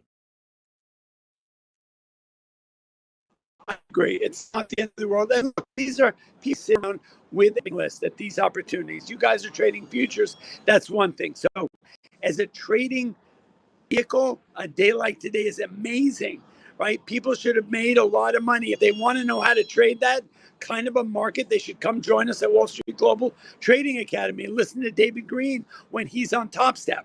As an investor, though, this was a day for opportunities. When you like a company and you like the people, the process, the product, okay, and the profitability, and the stuff on sale down 20%, it's time to run from the theater screaming fire. It's time to sit down and start putting together your shopping list of your investable stocks that you want for your future portfolio. Think about it. You had NVIDIA was trading at $140 a week and a half. It was trading at 92 this morning. Well, look, fundamentally, NVIDIA has not changed their fact that they are best of breed and that and they're $1 trillion company. It hasn't changed, except the price of the stock did. So if you like the story still, today was nothing more than the buying opportunity. Awesome. Well, Peter, thank you very much. I think it's true what they said in the chat that the internet cannot keep up with you as it was. Always good to see you cooking on here. And yeah, check out Wall Street Global Trading Academy. Peter, you got any words of wisdom to sign off with us? You know what? I think everyone, to calm down, take a pause for a minute, not overreact. Don't get dragged into the catastrophism on the upside and the downside, right? As traders, we look for opportunity, take advantage of the volatility. As an investor, be paused, make a shopping list for when things go on sale. Look to build a nice long-term portfolio. Thank you very much. Peter Tuchman will be back Friday. He was on CNBC this morning giving it. Yeah, Wall Street Global Trading Academy. Check it out. Peter, thank you and see you soon. We're going to continue on here shortly, bringing in JD, and Gabe will be with us soon. Gabe, are you there? I am just getting this camera figured out. This is what happens on TopstepTV, by the way, when we're throwing a few curveballs here, nearly hitting the breakers last night. Unfortunately, Mick's got some food poisoning, so there's actually not going to be a shoulder tap today. It's just going to be an extended group coaching, but we got JD and Robert at noon for that, which should be good. And you're right, we got to get Tuchman a bat phone. Or if anyone knows something about Starlink or something, let me know. We'd be interested in that. Or Topstep could just get a production office on the floor of the NYSE. Who knows? This is what they call vamping in the biz. But you know what? I'm here for it. You're doing a good job, Jack. Keep Oh, going, brother. no, it's all good. It's one of those days where, oh, look, I've been joined by some people. Hey, what's up? Hey. Couldn't leave you hanging out to dry here all day, Jack. So here we are. No, it's okay. I won't make them do a poll right now, but I'm wondering what year do you think it'd be when we fully have streaming video from just mobile sources anywhere? Is that a 5 year? I don't think there's Wi-Fi available on the floor of the New York Stock Exchange, right? He has to go like hide in a broom closet and use up all his data to come on air with us. Isn't that how it's been It could going? be. What is it's a security thing or something like that? Yeah, I think it's very frowned upon to be streaming from the floor without some type of. I'm going to stop talking about it, but okay. I think he's taking a risk being here with us, but that's just his style too. What a guy! Great. Hard to keep up with him, but when he talks, you should definitely do your best to try and listen to him. And Gabe, welcome back from Jamaica. I'm sure it was a fantastic Thank you. time. Yeah, it was a good time. I saw you were slacking last night pretty late about the markets. Were you in there at all? I was up late. Yeah, I ended up participating. I've got a 100K combine I was playing around with, and pulled out 2,900 in 2 trades last night. So both shorts. So I locked that account. It's actually not locked up. I'm tempted to lock it, but I wanted to keep it open for power hour just to have something to trade. Full disclosure, my trip to Jamaica was fantastic, but I blew that XFA while I was out there trying to get a little too, I don't know. I was too excited. I was like, oh man, I got time to trade now. Like I got straight into it because I wasn't having to work for a week, and was trading on some really shitty hotel Wi-Fi, and it went sour. So I'm you know what I'm vacations back in the are for, combine. right? What are they for? Not trading futures. Yeah. Yeah. Drink a daiquiri. What's the national drink of Jamaica? Just do they have like a cocktail? Well, so I mean, other than rum, their Red Stripe, their beer, their domestic is Red Stripe, which is definitely one of my favorites to enjoy while I'm out there. But I was mainly doing tequila. I just feel like, I don't know, man, my body reacts differently to tequila than any other, alcohol. So if I do any sort of drinking, it's typically either tequila while I was out there or Red Stripe. Drinking tequila, trading futures in the XFA. I won't start that rumor. So, JD, let's take a look at the markets right now. Since I've been talking to Tuckman, they've been bouncing all around. I'll have to talk to see if it's okay to open the trading combine, because I have the live account open right now, and I frankly cannot see a scenario today in which I am going to place a futures trade, but maybe you think differently. No, I agree with you 100%. I have my trading combine up right now. I dipped my toe in the water. I was trying to jump on board with a momentum trade in the ES. Just reading the tape, trying to buy a little dip, and I just got run over. So I put one trade on. I'm down close to $300, and I haven't done anything since then. That was earlier this morning. But then my usual administrative duties on the back end of TopstepTV do take over at some point. So it's hard to be in the market all morning long. But I am of the opinion this is not a good time to be trading the live account. I don't even know if we can be trading our live accounts right now. I think they're still being locked out at the moment. I haven't heard anything new from the risk team on that. But we are approaching our regular trading hour highs in both the ES and NQ right now. So we might get a little spike higher, back above weekly kickoff high or low in the ES, 5210 weekly kickoff low, approaching weekly kickoff low in the NQ at 18260. Nice target area. So yes, on that note, I have switched to the combine account on which I won the reversal challenge last Friday. So there we go. Yes. By you took the dub on that there, Jack? What was your number? 960? 974.70. Nice. $160. That's a tough loss. I was at 813. Yes. Well, tough loss. Yeah, Gabe, you missed it. I won both rounds. It was a hell of a competition. Yes. The absolute low, we had kind of a double bottom going on in the NQ overnight that pretty much was exactly to the April 19th low. And once they held that twice, it's kind of been off to the races. From here, earlier today I was bullish once it kind of bounced off there, but now I don't think I'd want to be short or long. I am trading a combine right now, so I guess I could get a little bit more aggressive, but I don't have a preference. Let us know in chat if you are eyeing a trade right here or just holding long. Yeah, I'm going to join you, Jack. I'm going to open up another fresh combine here. Keep that 100K. That's up 50% on the profit target where it's at. Why was that April 19th low so important? Well, because It's important because it was just like the only, once it started falling like that, it was the only level. So here, where is it? I have to look at my other charts. See, the NQU here looks different. I'm in Topstep X right now, and I think it's getting a little bit wonky because of the changing contracts. Let me, so I was in Trading View. It's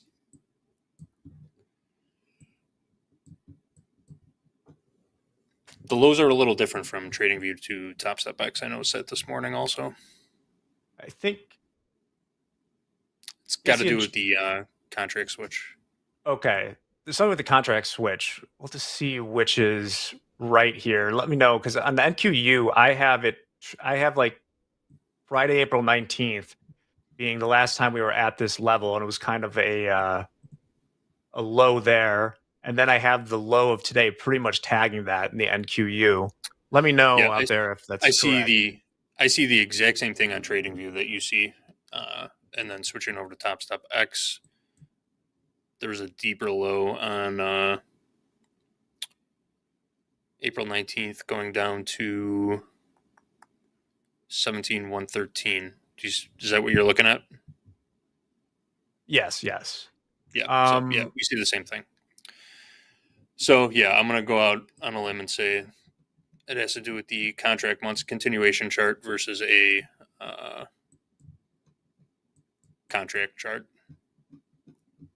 Yeah, I think too, the fact that I can go back this far and it's not doing anything leads me to believe that's correct. But okay, so as far as, see, a lot of people are holding long. As far as upside levels, what are we thinking? I kind of agree there's no reason to be getting short here. No, I mean, the gap fill would make sense. So 18,000, I'm looking at a 1 hour time frame. I got to share my chart still. So sorry, James. No problem. 1 hour time frame, Jack, if you're looking at that area of basing between 18,404 half and 18,633, that area of consolidation that led right into that gap and then that consecutive motion down. I mean, we're still obviously 200 plus points away, but if we're just going to continue to rally from here, that's the likely area we're going to go head towards. That's where I would see the probabilities favoring, but that's a pretty large move still. But we've seen crazy moves already today, so I mean, 200 points is like nothing today. I mean, for those of you who just woke up now, I am not judging you. You could be in a different time zone, or you just slept late today. We are close to 800-900 points off the low in NQ from overnight. Mm-hmm. That's a big move. As I mentioned with Tuckman, if we look at the Mag 7 right now, NVIDIA is from a low of around 91 back up to 102. We have Apple down 3.4%. It was down 10% earlier. 10%. Eduardo sees us retesting the lows today. That is the hottest take I've seen so far. Let's go for it, Eduardo. All right, let's discuss this then. So Coach Paul has a 200-day simple moving average at 18,200. We have weekly kickoff low at 18,260 in the NASDAQ. Could this be a simple short-term sell zone? What's your opinion on that?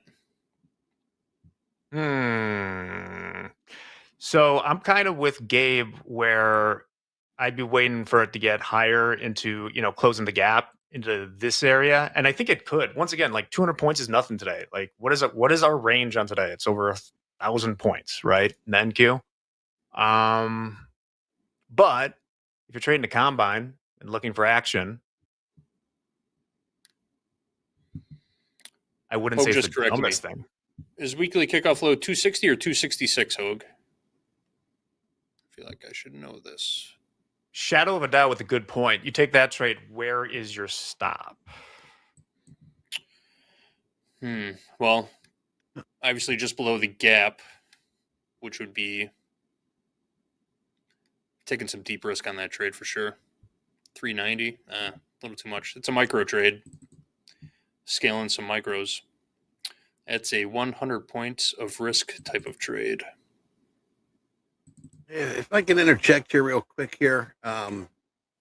Crude right now, the tilt is 81% long. If you're trading the ES, RS has given us some levels that we're getting close to. I'd like to share here. Last trade, 52.70, 77 is our high.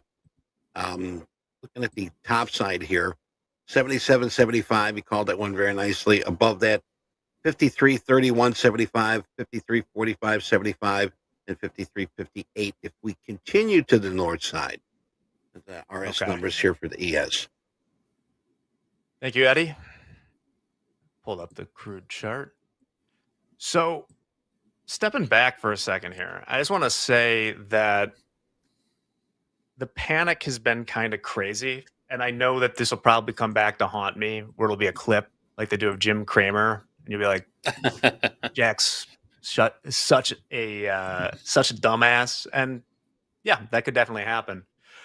I've been a little bit surprised of the sheer like amount of panic that's been going on, because we came within 200 points of tripping the circuit breaker. And if you think about the other times that has happened, there is usually something very specific happening that somebody on the street, somebody that doesn't trade futures could tell you what's happening, be it COVID or 2016 election night or things like that, or like Lehman Brothers failing, right?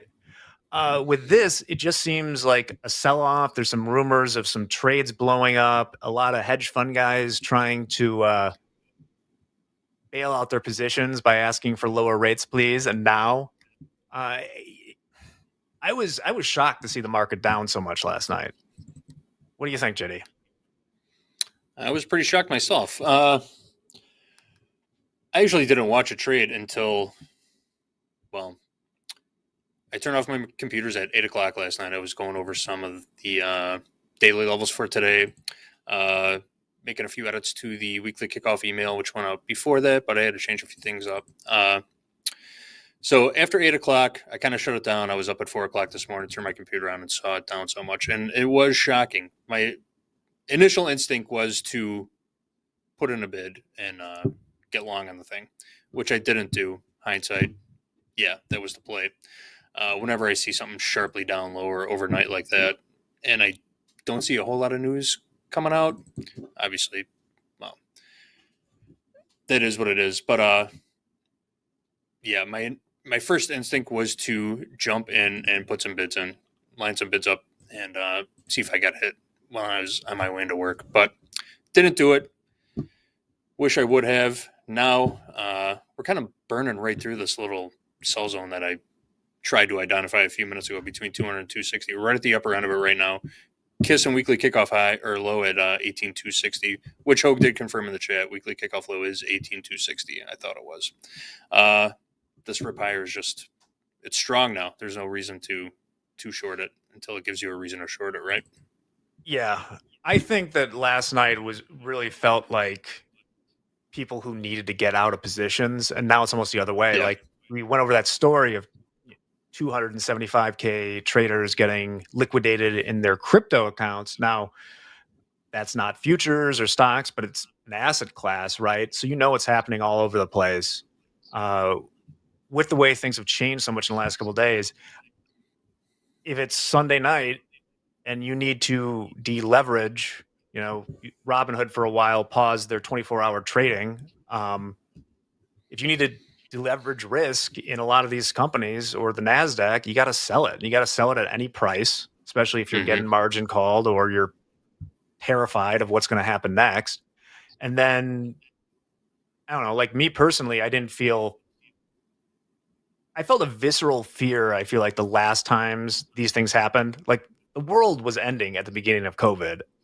You guys all remember that, right? At the beginning of March. Oh, yeah. Gabe, oh, yeah. Absolutely. That felt right. This feels more, what would you call it? Not a technical move, but just like a deleveraging event. That sounds That's what right. it feels like. Yeah. Actually, Brian in the chat has mentioned the plunge protection team. Are there still people out there that believe the plunge protection team still exists? Did you ever believe in the plunge protection team, Jack? Do you know what I'm talking about? What the Oh, hell yeah. is the plunge This- protection team? The secret government entity that operates a black pool of or a dark pool of money, and every time stocks fell a certain percentage, the federal government would come in.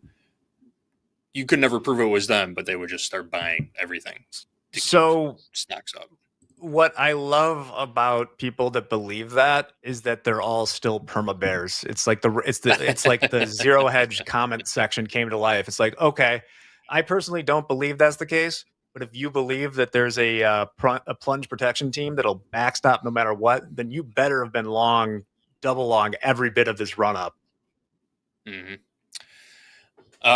Gabe, when you get some free time, just do a simple web search for the plunge protection team. The Toby conspiracy says theories have been flying for almost 2 decades now. it sounds, Toby says it sounds like the Fed, and that is correct. I mean, like, that's kind of what they do, right? When they cut rates, they basically make it easier. They make money cheaper. They can do that, but that's a little bit different than what we're talking about here. Mm-hmm. I don't even think I don't think it's been clear that the Fed has made a mistake yet, right? Time will tell on that. There seems to be this feeling people have right now of like, oh, it's headed by Nancy. Yes, if it exists, it is headed by Nancy. I agree. Yes, no doubt. All right, little pullback from that raging green Shrek candle right there. Yeah, I'm looking to possibly enter a long here. I'm gonna go ahead and. Okay. There's obviously this is a pullback in this rally that we've had, and if we are going to continue to go higher, visit that 400 area, just looking for opportunities to get in.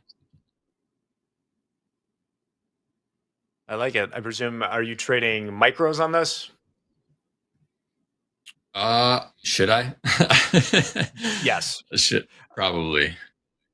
I mean, if you're in a combine, I should. guess you could trade whatever, but like these things. Yeah, it's just a combine.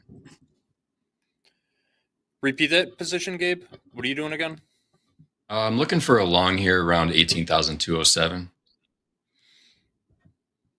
We're looking like we're going to get here. Now, on one contract, though, so it's about a 50 point zone that I'm looking at, 207 to 166. I think the reason I'd be fine scaling in with micros today is the knock on micros is if you're trading a lot of them, the commissions rack up. On a day like today, the commissions don't matter in the slightest, right? Mm-hmm. Where I think there might be, even if you wanted to eventually get into a one lot, there might be some benefit in the scaling with micros, commissions be damned.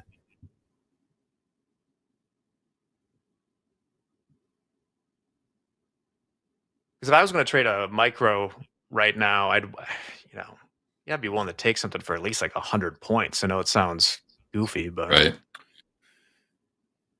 Yeah, I'm going to go micros. I'm going to scale into that. I'm going to get one here at 207, dipping into it. Just got in one. Yeah, I've got the micro set up also. Right back down to this 200 level. Ooh, it's the 200 day.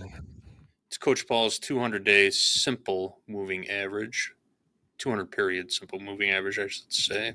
That's on your daily levels page if you want to take a look.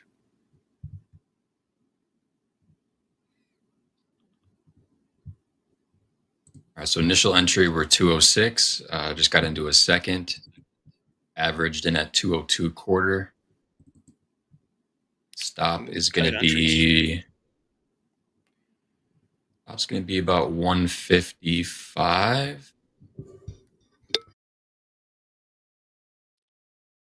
On two micros, it's about $1.90, so not terrible. There you go.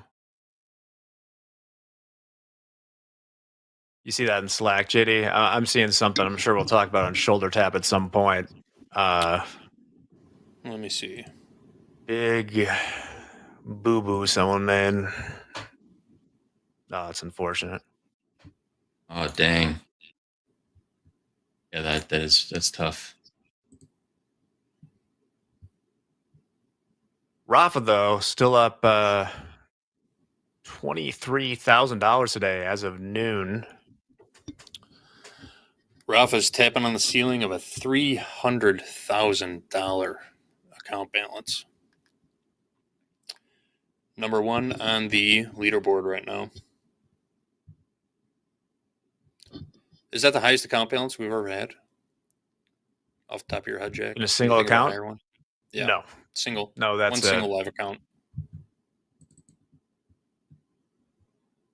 See some talk of a failed auction in NVIDIA. Trade as high as 103.37. Looking at it now, trading at 101.90, down ticking just a little bit. Still selling off here. Selling off. Okay. Yeah, looking quite heavy. 284.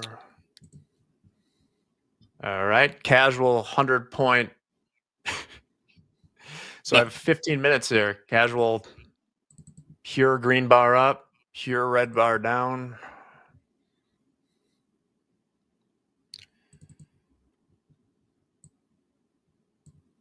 These moves are just impressive. Yeah, very. Yeah, I was talking to you earlier, JD. Is this, I mean, especially from the day time frame, I don't know how much, like, this is the kind of day where you think more long term, right? Mhm. About whether you're buying or selling, things like that. But I don't know if, like, leverage is what I need on a day like this. Yeah, absolutely. On a day like this, you're really just looking for that momentum trade with tight risk, you know? This is where tape reading really comes into play. What's your experience just reading the dome? Put the chart aside, you know? Are you proficient enough just reading the tape that you could tell when selling pressure starts drying up and the buyers start popping in a little bit? And every time it pushes down a couple ticks, it pops 10 ticks, then pushes down a few ticks, then pops 10 ticks. It's these kind of patterns that are great to, if you know what you're looking for, they're great to be able to point out on days like this. You can get in on the right side. Albeit that was the trade that I tried to make this morning, and I kind of got ran over real fast. That's the pattern I was looking for. I was trying to get on the long side of a momentum trade as the market was going higher, in the long term, going higher, you know. I thought I spotted a pattern like that. Down ticks a little, pop up, down tick a little, pop up, down tick a little, pop up. So I try to play a bit on that with the tight risk parameters, and it just steamrolled me. It ended up being a good stop, but I didn't even try and get back in after that because it happened so instantaneously. You could get hurt really bad, really fast in these types of environments. Yes. So speaking of tape reading, I just put on, let me go back to I have to go to it's got long a 5 lot in the MNQ, obviously. Let me see. You're buying into this break? I got to switch my time frame here. Oh, just, as you said, a little tape reading, just trying to get a little bit. Let me,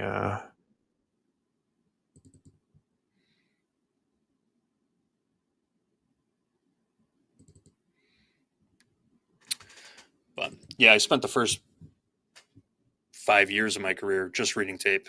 I know Patak mentioned it earlier, but the early days of electronic trading, when you had the tablets and the pits, they didn't come. Those first front-end trading platforms did not come with chart packages, so you were based.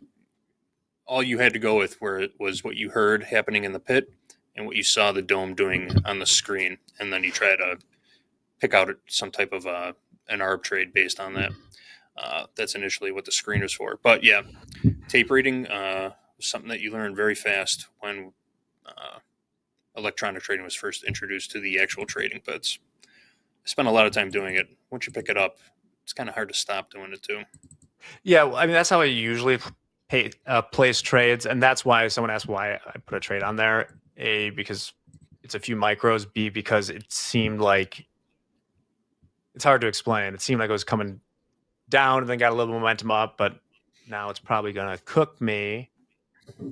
I just have that stop in right now just to make sure things don't get out of control, like because things are moving so much. But I'll probably get out of this in the dome. Not seeing what I want there, but Yeah, for a moment we were looking like we were gonna get a 3-bar reversal, and then this past 30 to 60 seconds, sellers just came right back in. let's see if we can build a little bit. Gosh, this thing is moving so fast. Fast and furious. Tokyo Drift. Are you still in that long, Jack? Yeah, I'm seeing it's.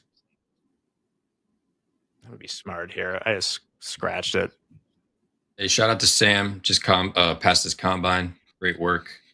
I don't know how you did it today, but you managed to stay green and way to go, all Sam. that a win. Good job.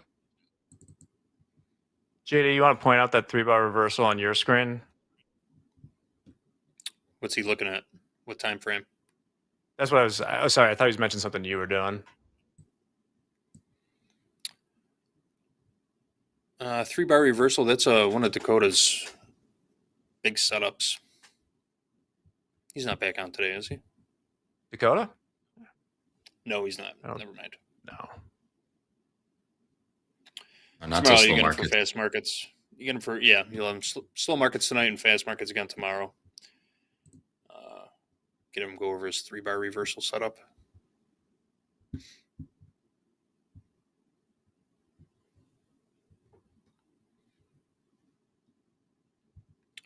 Right now I'm looking at a 15-minute chart on the NQ. I think that might be the best time frame to be watching right now. Someone saying switch over to a 30. Hang on. Someone says, Yeah, like the dude, long 15 the falling right now. knife. It's like I'm out. I lost $8 on that trade. It's not a big deal. $8. No pizza slices tonight. Yeah, that's like 2 mute fines. What's that mute jar looking like nowadays there, Jack? That's a I have good to go question. back Where to- are we at? I would guess we're at about $200. I have to go through my Venmo history and separate Really? out all of the legitimate payments I receive from friends and family and stuff like that. But I would say it's somewhere around there, right? Okay. We got to figure out what we're going to do with that money. I'd say let's go to dinner. Yeah, we're just going to go to dinner. We'll bring Dakota. So we can talk a little bit. I don't know. Do we want to talk about the trader specifically? But we had a trader in a live account who was up. Let me take a look at this. I want to say this right here. For lack of was a up- better term, yeah. Yes, was up Just go for it. $57,690 at 8 a.m. And now they are at their daily loss limit. Breaks my heart. Ouch. Absolutely Yeah. breaks my heart. Painful. $60,000 turnaround. Do we know what his daily loss limit was? Was it $3,000? I'm assuming it was $3,000. So I assume it was. I mean, what is it? If it's 3 or 12, doesn't matter when you lose 60K. Now, it's very apparent what the strategy was. You know, obviously, if you were up $57,000 at 8 a.m., you were short all night, Mhm. which makes it all the more perplexing of, you know, I mean, where do you move? Where's the If you were trailer? short that Yeah, much? where- Like, where's the trailer? I mean, like, come on. I'd like to get some more context behind this. Did he get out and then just get run over trying to short it again? Or did he just hold it until it hit the DLL? Was he going for that Let me- $1 million shot? Was he trying to hit let me- the ultimate home run? Let me Slack Brett, and we'll see if we can get something on this. I mean, even if you're trying to hit the home run, though, at some point, 60 or 55 grand is a pretty nice home run, in my opinion. Yeah, I mean that's a salary. Yeah, at that point, where you got no risk on a trade, and you're up 50 grand. I can see to his point because I'm sure it's happened to most of us before. You start seeing green, but it's also a sign of maturity. Take some off the board, put a little in your pocket, and then leave a runner with a trailer. That's basic risk management, right?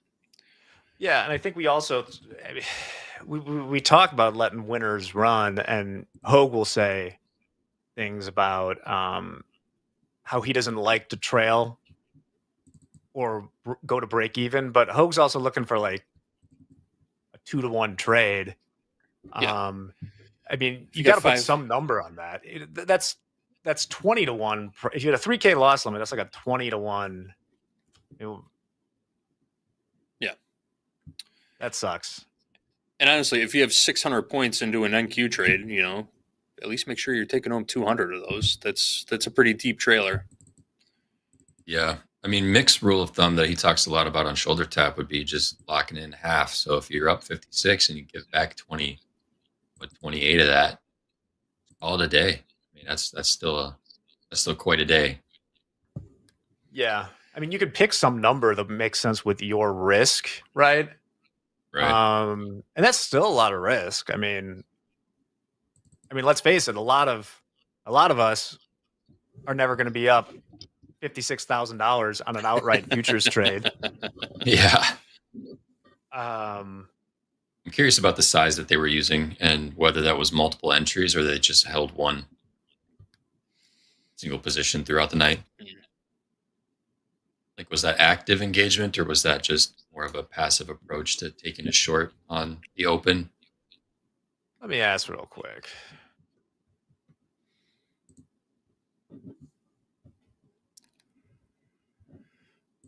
Enhance. We're looking like we want to go approach these 18,047 half lows from earlier in the session, about an hour ago.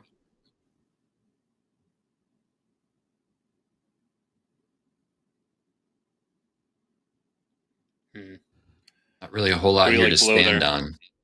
Straight down VWAP below there. I do like 960, like high, like 950, 960s.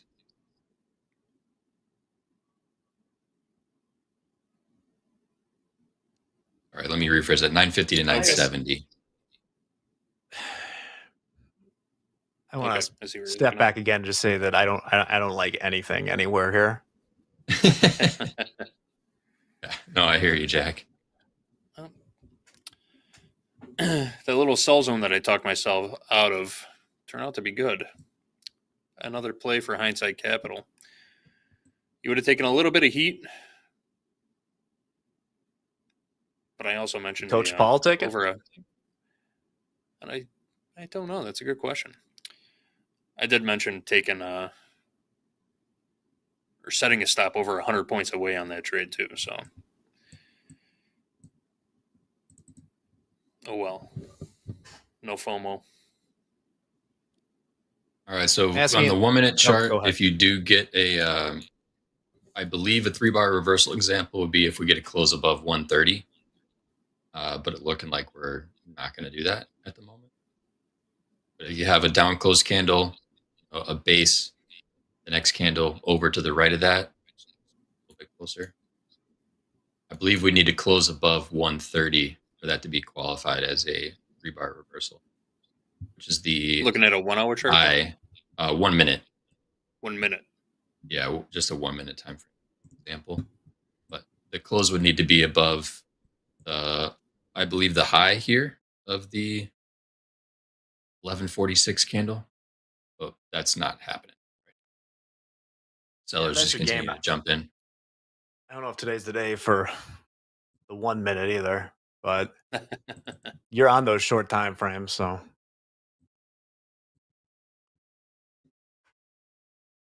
Just a question for the chat.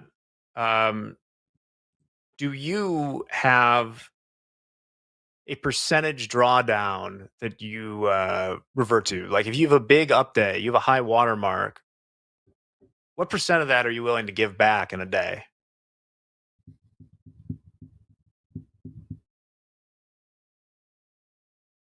Anointed Poppy, which is a great name, asks times and sales versus dome. Please explain. If we go to my screen, well, I don't have a time and sales up, but the dome is this over here, the ladder, right? And what it's showing is the bids and asks at each price. And over on the right here on Topstep X, how many contracts have traded at that price. The time and sales is literally a ticking list of the actual trades. If you were to take a 5 lot and sell into the bid in the ES, and you looked at time and sales, it would show 5 sold at X price. So I'm seeing 10%, 20%, 50%. Viet L2 Trader, 120%. Okay. That would be a daily loss limit. Love it. Oh, not this again. Trader Stebbins says, bruh, it's Dom, not Dome. I don't know. I only say it the way that I like learned it. It was said at the place where I started. Sorry. Same. The dome. Dom. It's an acronym anyway. There's no right way. DOM. Depth of market. Hoag says he calls it a dumb. The dumb. Dumb. What does U stand for? That's right, Just Andrew. joking, Hoag. You don't have to answer that. Death market. Tomato. Let me take a look at the ES. Not that that'll change much here. Well, the crude longs changed the tune. Now only long about 59% here long on the tilt. Well, it looks like the previous long has got forced to get out of that position. Sure did.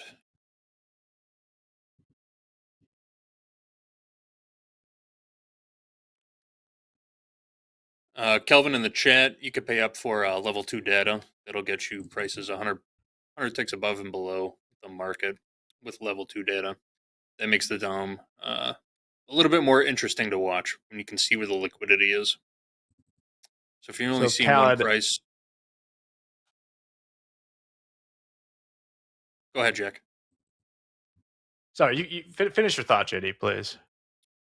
Oh, just another question about level 2 data. So, yeah, if you want to see more liquidity, you got to pay for the level 2 data. It's $39. The charge doesn't come from us; it comes from the exchange, straight from the CME group who provides the data.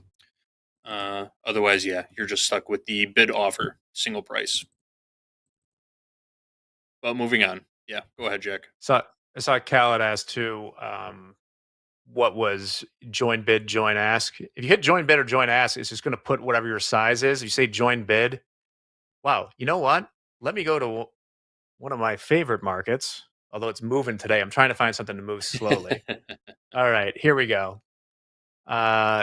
This dome over here, let's make sure these match here, this is the ZT. It won't move as much. I'll probably still get filled in this. If I hit join bid, I'll hit join ask because I probably won't get filled in that first. So here's join ask. See, it puts it on the ask. All right. I'll cancel that. If I hit join bid, it just puts it. I'll probably get filled on this. Oh no, here we go. Join bid just puts it on the bid. So instead of going through the market, if you hit buy, it's gonna lift the offer. If you hit sell, it's gonna hit the bid, as we say in the biz.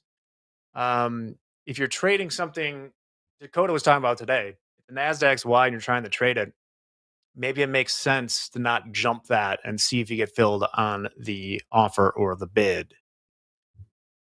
Also, someone asked how I pronounce the name DON, and I pronounce it Doan. Thank you. Seeing some more selling pressure coming in now. Yeah, so I'm Looking at in the a NASDAQ. I'm in a short from 87. Oh, nice. Just looking for a break of those 47s, essentially.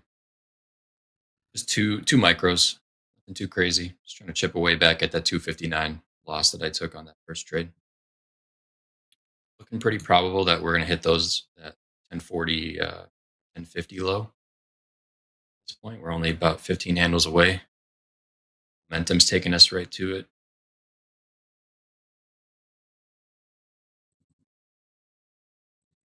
Someone asked how that's different than a market order. You always get filled on a market order. Where you get Yes. filled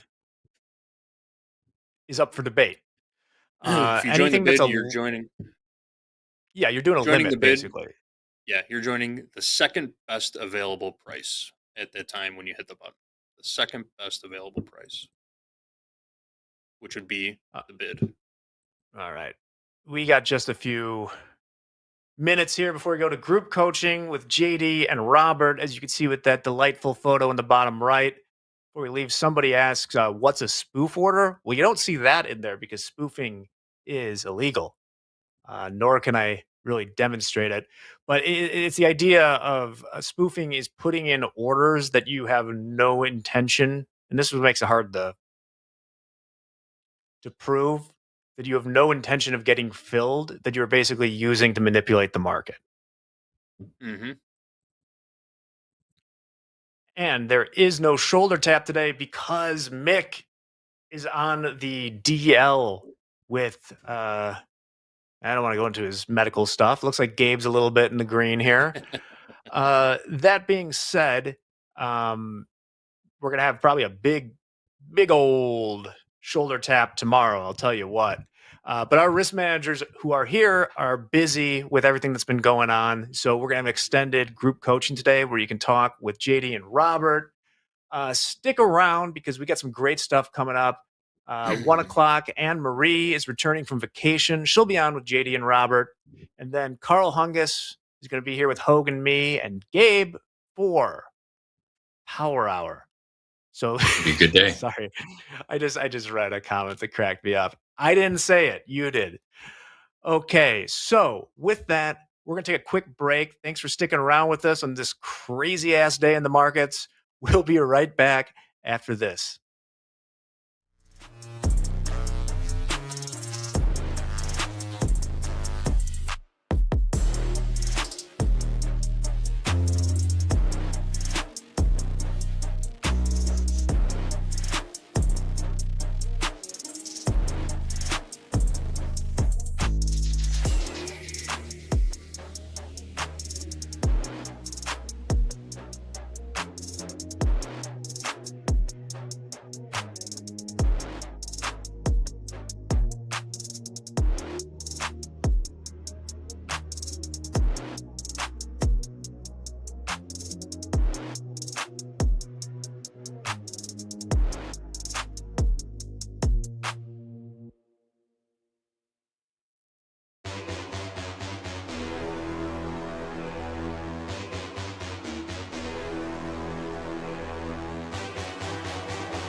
Good afternoon, friends and traders. Welcome to group coaching.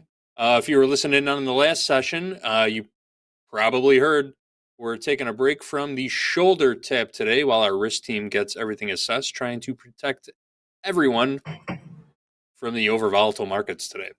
So with that, we're going to do an extended group coaching session today. I'm JD behind the scenes. You're looking at Coach Robert. We've got your questions. We had the form pinned in the chat. It's still pinned in the chat right now, actually. Right at the top, ask Coach Robert questions. If you have a question, go ahead, click on that link, and submit your question. It's highly likely we'll get to it today. We're here for a full hour. But Coach Robert, how's it going today? What's that in your background? It's going pretty good. Oh man, I had to come up with something, and anybody who's watched this knows I like to do this, and those who haven't, what I like to do is just grab and put a one-line comment in ChatGPT and ask it to give me a nice AI background. And today I thought with the markets, I said we're going to combine trading with the Wild West, and this is what it came up with. So I think it definitely fits the bill at this point for sure, because it is the Wild West out there. My goodness. Sure is. Big moves today. Whipping around quite a bit. Nothing seems to stop it. Nothing seems to phase it. Get on board or get run over, right? That's the way it's moving today. Right. Well, again, we've got your questions and we're ready to answer them. So, what do you say we dive in? I am ready, my friend. Pick and choose. Looks like we get a couple more popping through, but yeah, let's get at it. I'm always interested in your feedback as well. Cool. Kevin, Mrs. Drake, and someone shout his real money tagline. Sure. This is Kevin. This is TopstepTV. Real traders trading real money in real live markets. Real live accounts. Let's go. Let's go. It's hard to bring the energy like Dre does sometimes. I imagine he's having a rough morning. So shout out to Dre.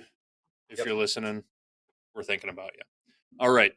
First question comes from Storm. Storm says, is there a way to set alerts so when your price target gets hit, you can be notified? That way you're not stuck staring at the screen all day. Notifications in Topstep X on fills. Alerts and notifications. Still not a thing yet, correct? Right. Thought you cut out there, JD. Didn't mean to jump on you. I thought I heard you fade off right there. But yeah, but correct. There's no alerts yet on Topstep X. There will be. They are in the works, and I'm scrolling through. I'm going to put a link in the chat for the feature voting. It is already in there. It's been upvoted quite a bit, but there's a link in the chat right now on how to access the feature voting. And on the screen, you can see I'm going over to the left-hand side with the support question mark, and it brings you right to the feature voting area, and you can search for alerts, and you can find it in the list, and they are already there. So pick it, upvote it by clicking on the upvote on the right-hand side. And I'm just curious to see if it's right up on the top of the roadmap. I thought I saw the alerts popping up right there. There it is. Yep. Actually, it is on the plan. It moved from nothing to in review to planned. It is now planned. There are 1,000 upvotes. I'm going to click on it and let's see. Yeah, okay, I'm not signed in. So let me continue. No, I don't want to continue my Google in case it shows passwords and stuff. But you click on that, be signed in and sign. Yeah, just in case. I don't know what's going to show up there. You sign into it, click on the upvote. It will register as an upvote and get it further. But right now it's planned. And that's pretty good. It looks like it's showing a date around August 31st. So let's hopefully it moves over to the in progress very soon and then finish shortly after that. But that's what you do. This is where all the feature voting comes in. The platform is built by traders for traders, and we stand by that. We want to hear your feedback. Some things are quicker than others.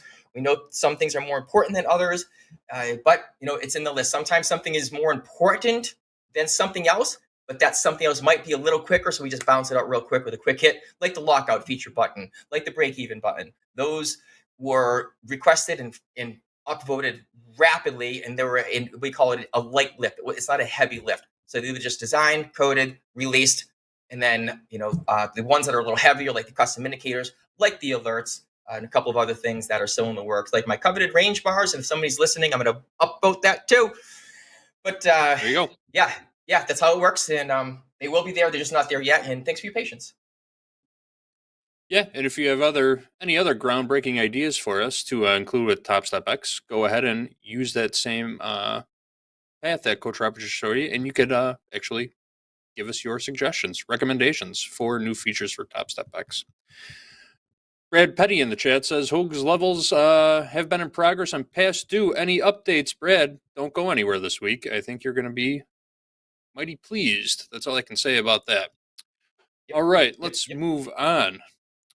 Next question comes from Dave. Dave wants to know if we have any advice for hesitation during trades. Oftentimes, I find myself closing profitable trades way too early and holding losing trades way too long. It's like reverse of what I should do. And revenge trading. Any advice on tunnel vision? Just clicking buttons. That's some bad behavior, that revenge trading. But as far as holding losing trades way too long and getting out of the winners way too early, yeah, these are the basic tenets of risk management. First of all, you should be or have at least a good idea of where your trade idea is invalidated, and that should be part of your exit strategy also. Knowing where you're getting out, where you're getting in, will help you from holding on to those trades longer than you really should. Also, you're always going to take heat in a trade, and that's why a lot of people get out as soon as they come into profit. They put the trade on, they're looking for a short-term play, but they spend 10 or 15 minutes of the market going against them, maybe not even too heavily against them, but they start to get the feeling that maybe I'm wrong in this scenario. So as soon as they get back into a couple ticks of profit, boom, they get out and wait for the next trade. When in all actuality, you took the heat on the trade, you should give the market a little time to see if your setup and your trading plan actually play out before you get to it. I know it's easier said than done, but again, if you're taking the heat, you deserve to reap the reward also. But what's your take on getting out of trades too early, Coach Robert? Is that something you have experience with? Yeah, actually, I do, and it happens quite often for me, just as a personal way that I trade.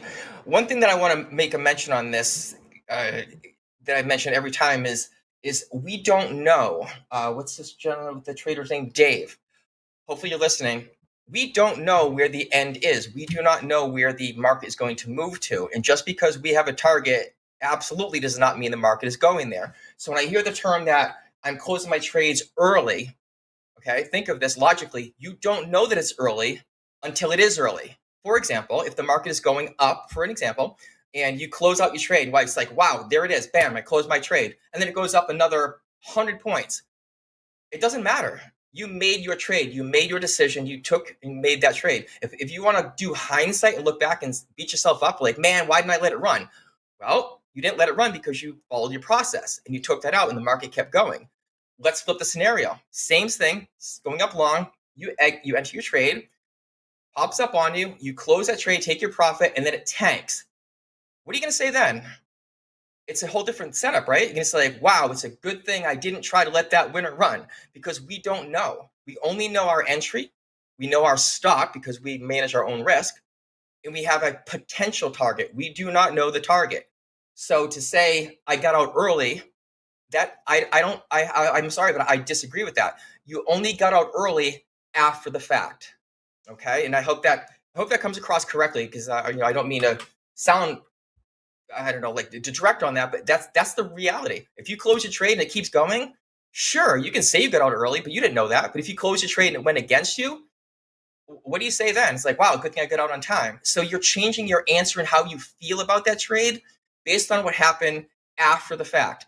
So as JD said, with the revenge trading part and also closing, I would defer the same thing as JD is look at your trade plan. Is it in your trade plan to say, hey, I finished my profit or I hit my daily loss for whatever your daily loss is for the day? Does your trade plan say, why don't I just continue trading? Okay, well, that would, if that's in your plan, then you have a different profit and a different target for your loss and for your main profit for the day. If you continue trading and it's not in your plan, we can label that revenge trading, but I would rather label that lack of discipline and not following your own plan. And that is a different structure. That's a different setup. Revenge trading, is it in your plan? Does it say when I hit these, I'm just going to keep clicking? What was the thing? Tunnel vision and just keep clicking buttons. I'm going to defer back and say, Dave, go through your plan. Is it step number 15 where it says, hey, when I'm having a rough day, I'm going to keep clicking buttons? I don't know you or your plan, but I would willing to bet that it does not say that in your plan. So don't do it. It's JD also said it's easier said than done. 100% true. That's 1,000% true. But that's what makes trading, one of the things that makes trading difficult. We have that emotional element. We want to be right. And if we're not, we go, damn it, I'm going to be right this time. Okay, all right, well, maybe the next time. Well, I was wrong 4 times in a row, so I have to be right this time. That's not a good mindset to have. Take it easy, take it slow, get your plan, follow your plan. And the only way you'll be able to make improvements is if you stick to the same thing over and over and over again. And it's easier to identify what is not going correctly, and then you can stop doing that. Okay, hopefully that helps. And we went on a little bit longer on that, but I just have to be really very detailed on there. Just make your plan, follow it, and if it's not there, don't do it. Yeah, and personal opinion here, if you're going rapid fire on the mouse button, clicking to get in and out of trades, you are no longer trading. You've crossed the line from trading into gambling or something else of that nature. But just buying and praying, that's not really a strategy. Anyway, let's move on to Eric. Eric says, I've got 2 active XFAs right now. I've lost XFAs in the past. Right now, I'm up $1,100 on one of the 2 and $90 from losing the other. What would you recommend doing for the one on life support? $90 from losing it? Well, first thing you could do is scale down and give yourself a couple chances to cushion that up a little bit, soften it up, build it up slowly, as Patak would say, brick by brick. That's how houses are built or homes are built. So take it slow on the low balance account, build it up slowly, piece by piece. What's your opinion on trying to salvage or save or rescue an account that's so close to hitting that limit? Yeah, JD, exactly the same as you, and I'm going to add to that also. Definitely scale down. Also consider looking at a slower moving instrument and looking at another time frame. Most of the traders are trading the NQ during the beginning of the US market, and it's very volatile right now. It is huge. Dakota proved that today, even 15, 20 minutes waiting at the start of the market, threw a micro on there, and within a minute and a half on a micro is up $400. That's insane, right? That's insane movement. So if you're that close, absolutely scale it down 1 micro. Maybe not NQ, maybe MES or the Dow or the YM. YM moves similar to NQ, and it's $5 a point. It's not as volatile. And then look at a different time frame. Maybe skip the US market or wait till midday when it tends to slow down a little more, or a pre-market when there's still some movement. Or guess what? On the overnights now. Even Dakota said that today. He said, "Hey, slow markets is no longer called slow markets." And watch the show from last night. It's incredible. So those would be the 3 things. So JD, we're in the same boat. Of scale it down. And my suggestion is also those others to take a look at a different time frame and potentially a different instrument. And be patient, Eric. You don't have to force anything. If you did it once, you made 1,100 on the other. You can do it on this one too. What's the worst that can happen, Eric? Lose the XFA, and then you can pass your combine in 2 or 3 days. So that's the worst that can happen. Don't sweat it. Try it out. There you go. Hope that helps you, Eric. All right. Next up is Andrew. Andrew says, this question is relevant to today's price action. On a day like today, other than scaling down, are there any other recommendations for trading? Should we adjust profit targets or stop loss differently? Well, first, if you're not used to trading in times of super high volatility, they're few and far between. If you're a new trader, you've probably not seen this type of price action before. We've been grinding up for years, call it the melt up, and then all of a sudden you get these huge moves lower. Daily ranges start to expand heavily, volatility increasing. I think the VIX was more than double today. It was up 120% at one point today. So yeah, if you're not used to trading in this type of environment, maybe it's best for you to just kind of step back and see how it actually trades during these times before you try and jump in. When markets are like this, your technical levels could be possibly way too tight. You might not be paying too close attention to the fundamentals. So, I mean, headline risk is on. There's a lot of factors involved in these price action, these huge swings going on in the market right now. So I'm not saying technical analysis doesn't matter during times like this, but depending on a level for the market to stop dead in its tracks, so you could reverse a position or something like that, these types of markets take that kind of trading out of the equation. But Coach Robert, what is your recommendation for trading during times of high volatility? Yeah, if you're not used to it, you can get beat up pretty bad. So there is the option to not trade, right? If the way the market is moving and it's just incredibly volatile the way it is now, look, we got a lot of stuff going on, right? We have the elections here, mid things in the U.S. We have the economic mess. We have the Fed's rates. We have unrest in the Middle East. We have markets where all-time high going up forever and ever and ever. Something's got to give somewhere along the line. And this is what we see. So I think on Friday it looked like a kind of a healthy pullback. It dropped down into a trend area. Well, this just kind of took that that philosophy right out of the picture. So when you have these high volatility times, other than Andrew, other than scaling down, I'm with JD. We can switch to another market. You can switch to another time of day. And the final option is you can just sit it out.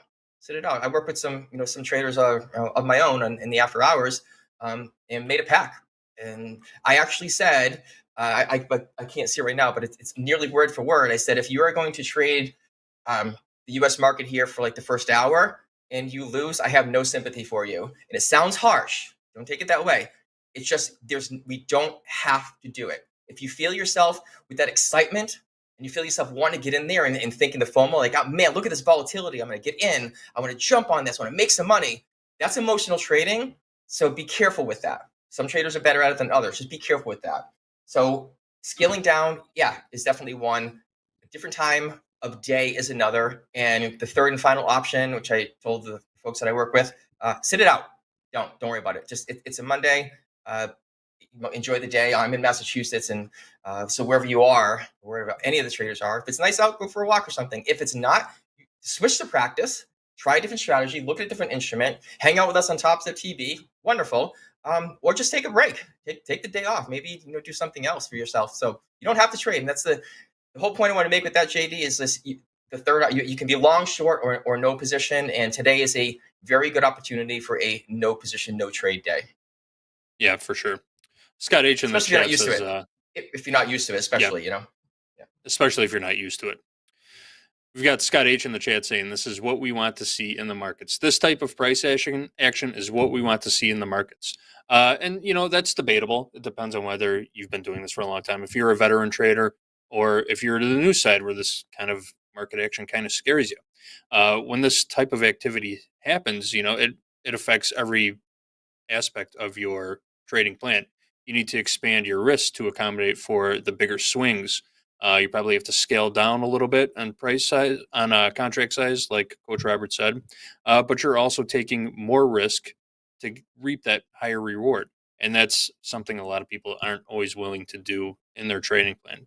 Take on that additional risk to hit those big trades, even though their trading plan or their trading setups are telling them this is the best setup.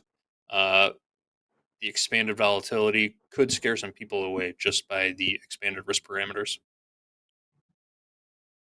Yeah, exactly. Every trader is different, so just be careful with that. Like this, the Scott, we appreciate. I've seen you in the chat before. I appreciate the feedback that you have, Scott. But this is what we want to see in the markets. Be careful, because the word "we" might be you and 2 other people. It might be you and 20,000 other people. We don't know. It just doesn't fit everybody. And I just want to be really clear on that. We're not telling somebody, if this works for you, go for it. Have a ball. You can do super, super well in these markets. But if you're new at it, remember, this is Topstep. It's experiential learning. We're coming into a combine and testing and working out strategies to become funded. If you're not used to that, it can go really bad really quick. So everybody's different. Just keep that in mind. Nobody's going to force anybody to trade or not to trade. Just be careful of generalizing like everybody in one lump sum. It's not always the case. Yep. And thanks for feedback, because we really do appreciate it. And just keep in mind that everybody is different. That's all. For sure.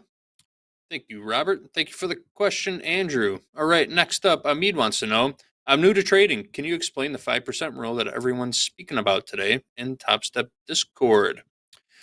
Yes, so if you're an equities trader, there's a thing called circuit breakers where prices will freeze at a level 7% based off settlement price.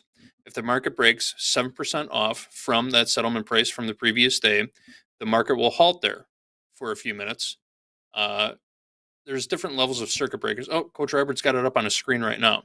So what the 5% rule at Topstep is saying is we won't allow you to trade within 2% of that circuit breaker in the equities. So once the market gets to 5%, we'll likely be locking out live funded accounts to avoid any unnecessary slippage, I should say. But Robert, you might be able to explain that a little better than I just did. Did a pretty good job, and I just wanted to pull up that Help Center article that we have at Topstep, and I pasted it into the chat as well. Pasted it, posted it, I guess. both are correct. But that's exactly it. So when the markets are dropping, it's going to have a halt at 7% down. So what you do is you calculate your starting price, multiply it by the 7%, and that price is that the markets will stop. It's called the circuit breaker. It's a limit down. What Topstep requires is that once it reaches 5% down, we don't want you trading between that 5 to 7%. Combine, you can, but why? I always say trade your combine as if you're trading it for your XFA and your live. We don't want to trade one way in one set and then another way in another set. Try to do the same thing all the way through. So if you're following the rules of your funded while in a combine, that's going to create good habits and muscle memory, even brain muscle memory, right? The brain muscle memory is subjective also, but it's just remembering. You'll get that screen time, and you'll get that consistency and learning and I'm trying to think of the word old habit, like a habit forming. So you'll be ready for it if it happens. So it's actually a pretty simple. I think we make it out to be a little more difficult than it is. You take your price, find the 7% at, take your price, 5%, don't trade between those two levels. It's really, there's the example on the screen. I put that link in the chat. It's pretty simple math on it. So once you get your price, put a line on the chart. You know, just stick a line on the chart and be like, all right, well, I'm not going to trade if it's getting down there. And it really is a protection. You got to think, when you're working with Topstep, you went through the combine to pass and you get funded, and you should be pulling out your money that you make from being funded, and then maybe fund your own account at some point, and become professional at it that way. That would be wonderful. Now, if you're professional, I shouldn't say professional. If you're full time and you have your own personal account with the external broker, and you get hit in that log 9% limit down, 7% limit down, and the market opens and it's not in your favor, you're in a world of hurt. You will get that phone call, and those are not good calls to get. So we want to have the protection. It doesn't happen that often. Now, back in 2020, when COVID was first coming around, it was literally every 15 minutes for like 3 days. We're just getting limit down, pause 15 minutes, market opened up, dropped another 2%, 3%, limit down, 15-minute lockout, limit down, 15%. It just kept going. And you can look at that. Don't take my word for it. Look back in March, end of March of 2020, and you'll see how that happened. So this is just a protection, and it's to get you ready for the real world. It doesn't happen often, but when it does, just be ready for it. Yeah, and again, for your protection, that's why we instituted this rule in the first place. It was because of those price movements at the beginning of the COVID-19 pandemic that we put this into effect. I see Viral Authority, and they're saying it locks you out for making too much money. On the contrary, if you were on the right side of the market before you hit that 5%, we wouldn't take you out of your position, but we would stop you from putting on new positions inside of that 2%. Risk manager Mick, spoke about this very eloquently on Friday when he was talking about price limits and circuit breakers. So if you were long going into a limit move down, if you had a long position on and equity prices were locked at 7% lower with a 15-minute close until they reopen again, there is no way for you to get out of that long position. When you're locked limit down, all the offers are building up at the lowest price. So there's nothing for you to do but wait for the market to reopen and hopefully get out of that position. And history has taught us that once the market reopens again after that 7% lockdown, it's a very slippery slope to the next circuit breaker at 13% lower.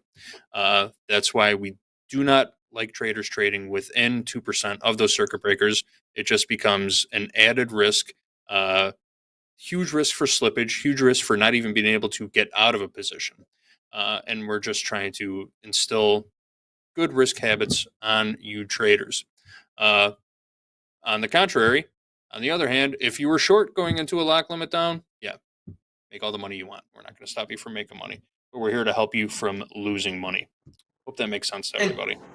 Yeah, JD, let's address the questions there. We just got notification about the nicknames coming from Danielle. Danielle knows it all. Nickname credit. We will announce the winners on Thursday during fast markets. There it is. There's the nickname winners. Hang out till Thursday during fast markets.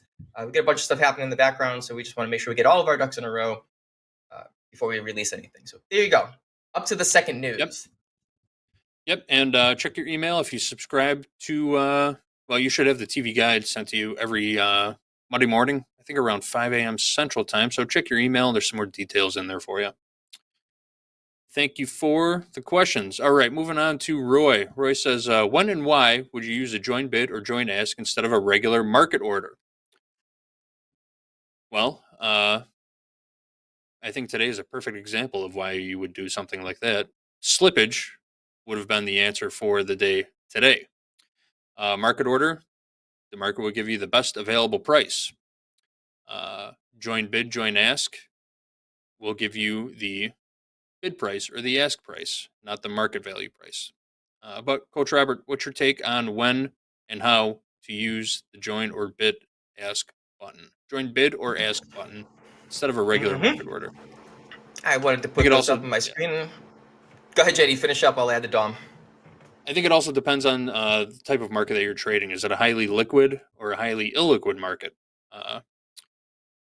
If you're trading something like the bonds, a market order might not be that bad of a play because you can almost guarantee you're getting filled at the next best possible price. Whereas something like the NASDAQ, which whips around so fast, you hit the market button, you really have no idea where you're getting filled until it tells you. So go ahead, Robert. What's your take on it?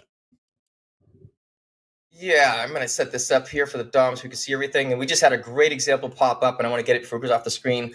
We can see it on my screen here. It's I'm on a 100-tick chart, so we can see this candle. It's at 12:30, roughly 18,104. Look at the next candle, 18,110. That's called slippage. So the orders were filled at one point here at 104, roughly 104, 105.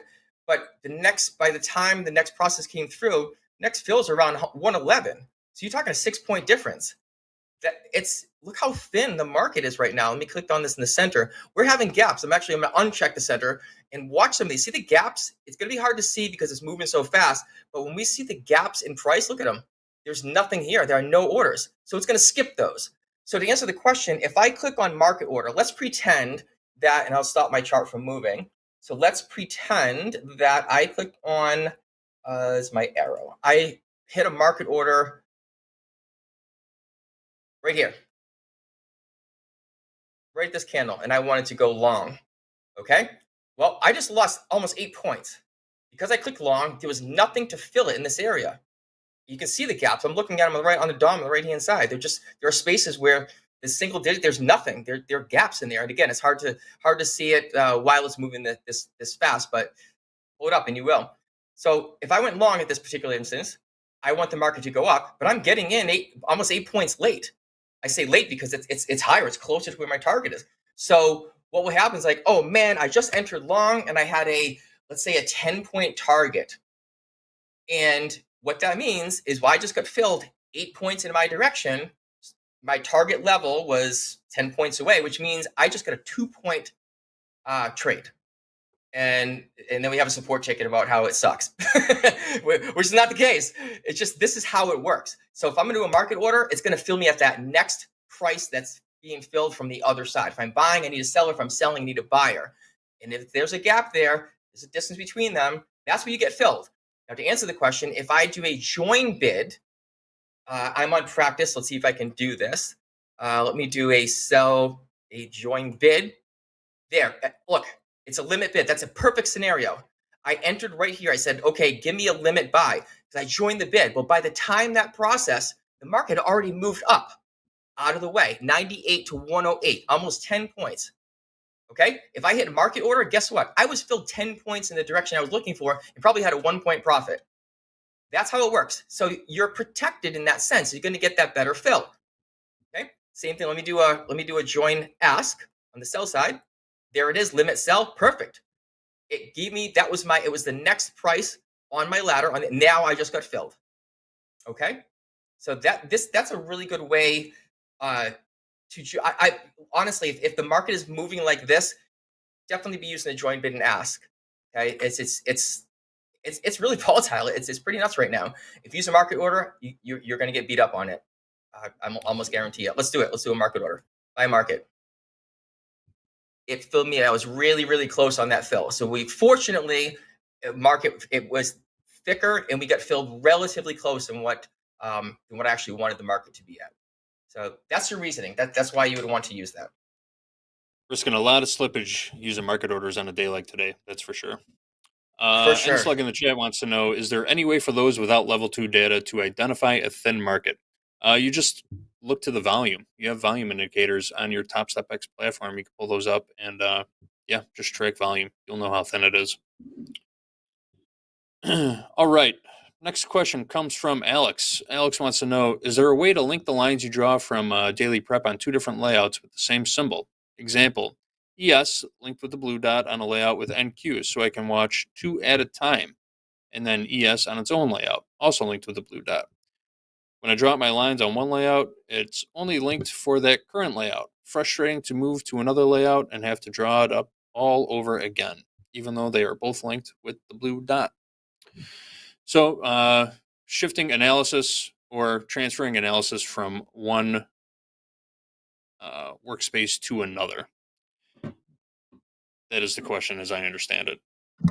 Yeah, and there's a sub question to that. It sounds like Alex is trying to use the same color to link 2 different instruments, which is it's not the case. The instrument, the colors that you see on the links, when you hit the add chart link at the top, you notice I have the link on yellow. The linking in this sense, my DOM yellow, my order panel yellow, the linking in this sense is related to the contract, the instrument. It's NQ. Okay. When you are linking the charts, like there's not a magnet. It's where's the chart link block? I need to add a contract. To add my linking. What the heck is it? Oh, I can't link because I don't have 2 charts. There we go. Yeah, here we go. See, now I just chose a link, and I chose 2 charts, and there's my linking for drawing set up. So when you make a drawing on NQ, it's associated with NQ if you have this link option connected. So if I don't have it connected, and I shut one off, unlink, now I'll do the same thing. Let me use different tools so we can actually see a little better. Use a brush. I'll make a big circle here. It is not going to my other 100 tick chart on the right on my other NQ chart to the right-hand side because I do not have it. I don't have the linking feature turned on. So you can do that to have 2 different windows up, but you'll need to change the link of the second chart. So let's link this one to blue, for example. And now we have GC. So I'm going to put a drawing on GC. Now that is not going to obviously go to the other window because that is an NQ chart, regardless if I have it linked or not. So hopefully that makes sense. The chart linking, these links that you see in this indicator type thing are linking the components together on that instrument. And then the drawing tool link is on the left-hand side that will link the same instrument across each one. So you'll need to have 2 panels up. So let me try to give you that example. If you have NQ on one side and ES on the other side, NQ will be a color link, call it yellow, and the ES would be a color link, call it blue, and now they will be completely separate. We don't have to go and keep going up here to the right and saving all different types of layouts if you don't want. Hopefully that answers your question. And I have a bunch of videos out. I'm gonna post that whole Topstep X in 5 minutes or less link in the chat as well, right there. There's a whole bunch of good stuff in there that you can go through. Yep. Coach Robert spent a whole lot of time putting together a lot of tutorial videos for you guys. Topstep X in 5 minutes or less. Check out that link Coach Robert just dropped. If you got a question about the platform, functionality, likely there's an answer there. Anytime a new feature comes out, Coach Robert makes a video on what the feature is, why you should use it, why you shouldn't use it, maybe, and how to use it. So there you have it. Topstep X in 5 minutes or less. You all have access to it.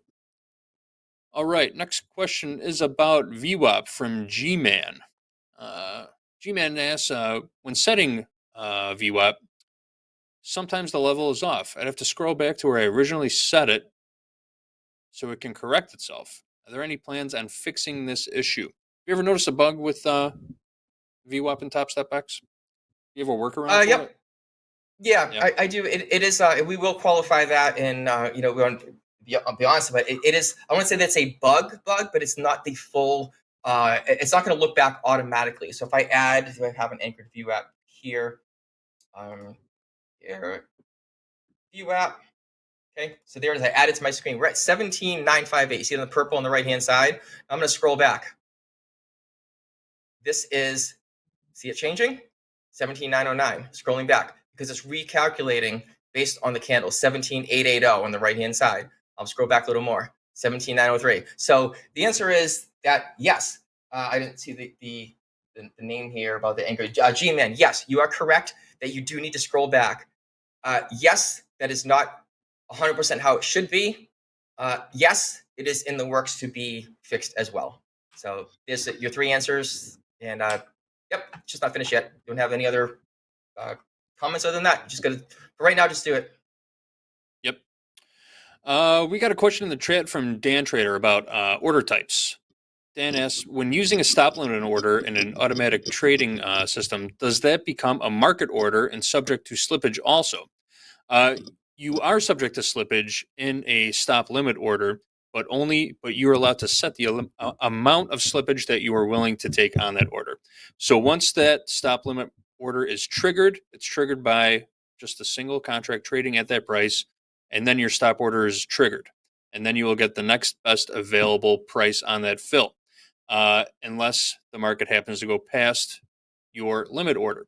So say you have a limit of 3, someone buys 5,000, takes it 4 bid, you didn't get a fill, sorry, next trade. Move on to the next trade. So a stop limit order does not guarantee you a fill, but it does allow you to limit the amount of slippage that you take on a stop order. I hope that helps. Anything else you want to add to that?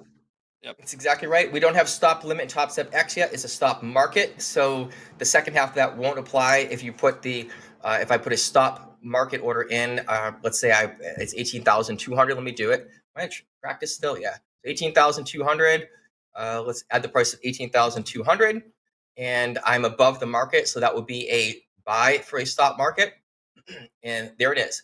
As soon as price level comes up to 18,200, it will convert to a market order on the buy side. And if it was a stop limit, I would be able to set, let's call it 18,202 as an example. So there's that second thing that second piece that JD was talking about. Right now, this would be a market order, and you could potentially get slippage on it. 18,200, it might slip to 18,200.25. It might slip to 18,210. It might slip to 18,198. Sometimes you get fills in your favor. Not often, but sometimes you do. So that would be the benefit to using the stop limit order. Excuse me, it's just not available yet. We have to stop a stop market. So stop above the market. And if I want to do a limit order would be below the market. So I would have a limit order. Let's put this one at 18,000. So here's 18,000 for a limit order. Now, since I'm below the market, I would still be buying, which means the market comes down to go long as a limit order. And there it is. So once this limit order is hit, it will switch over and then put me in the right direction to a buy. So there you go. Yeah, Correct. Somebody just said there's no stop limit. Yeah, there isn't a stop limit on Topstep X yet, but we're doing some good stuff for the ATM.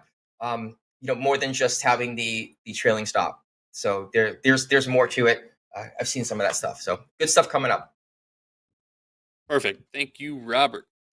All right, next up, we have a question from Dave L. Dave says, I never hear much talk on Topstep TV of the importance of backtesting strategies.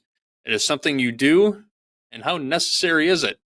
Well, if you've been around for a while, I wouldn't say you're overly passionate, Robert, about the backtesting issue, but you don't really do it, do you?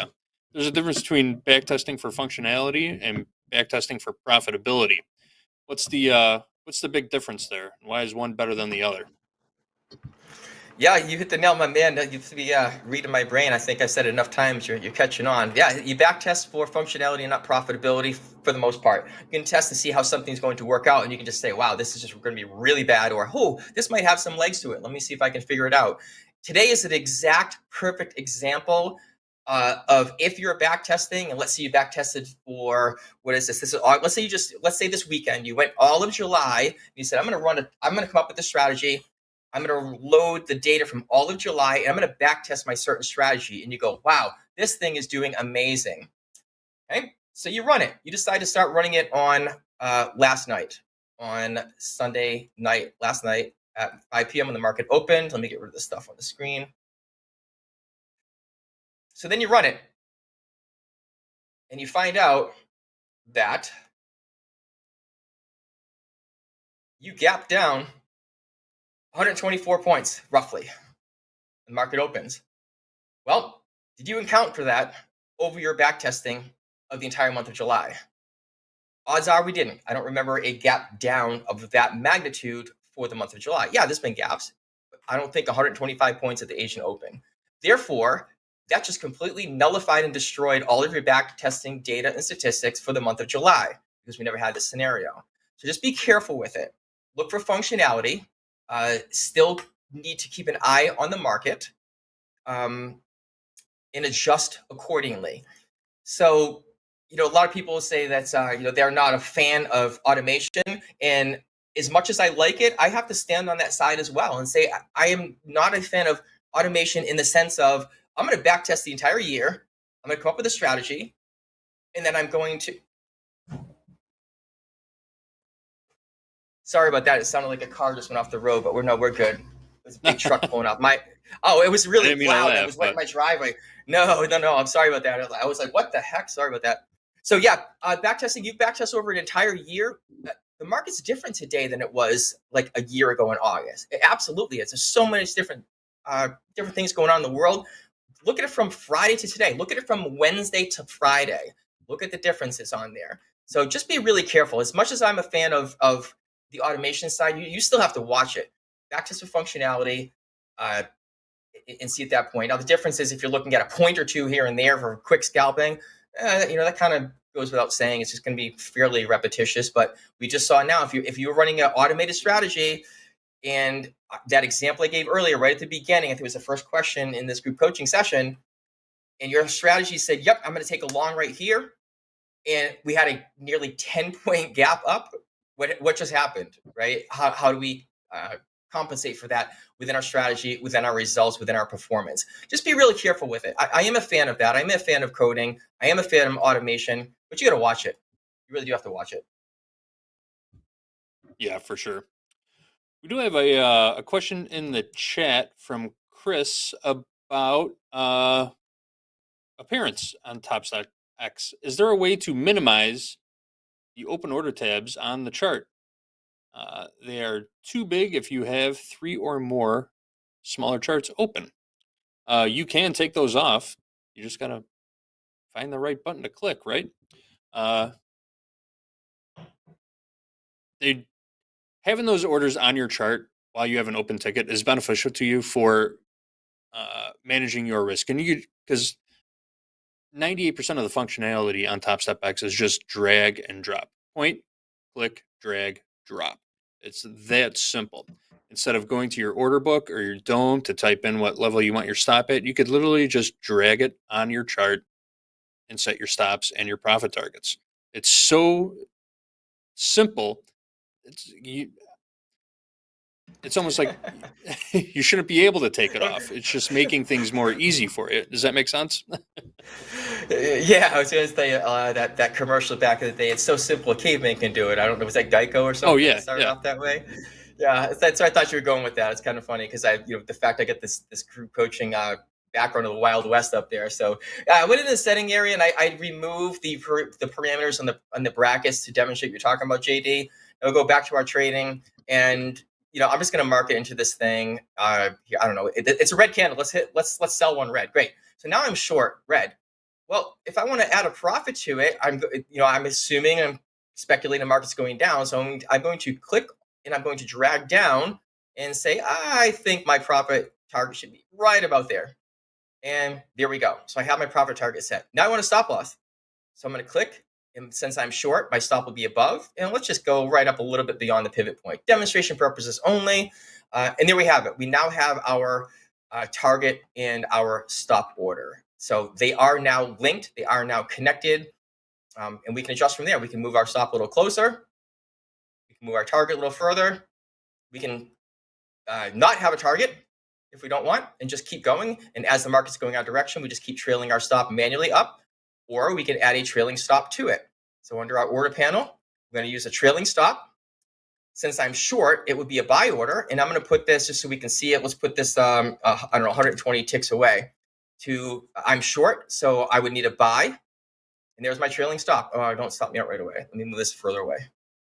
Yep, there it goes. 175, 173. We can see it's trailing down as the market goes in my favor. And there's your trailing stop. Now, do I want a profit target on this? Sure. Let me put my profit target back again. Here we are. It's literally that simple. Just understand what you want for your entries, your targets, your stops, and how you want them. Yeah, go for it. We had Manfred was on the other day, and he doesn't even use a profit target. He enters on a trailing stop, and you can do that. Sure, enter the trailing stop and just keep letting it go. And if it went against him right away, it just got stopped out. It was really, really tight. But as soon as he entered it and the market dropped that direction, it trailed right past it, and he's in profit nearly right away. I hope that helps. I also saw a follow-up question or a follow-up comment saying that it's about the magnification, not so much about the functionality. And unfortunately, we do not give you access to UI, UX capabilities to change font sizes and whatnot. There are certain things that you can do to make font sizes bigger, but you're limited to a couple of options. Coach Robert can pull that up for you right now.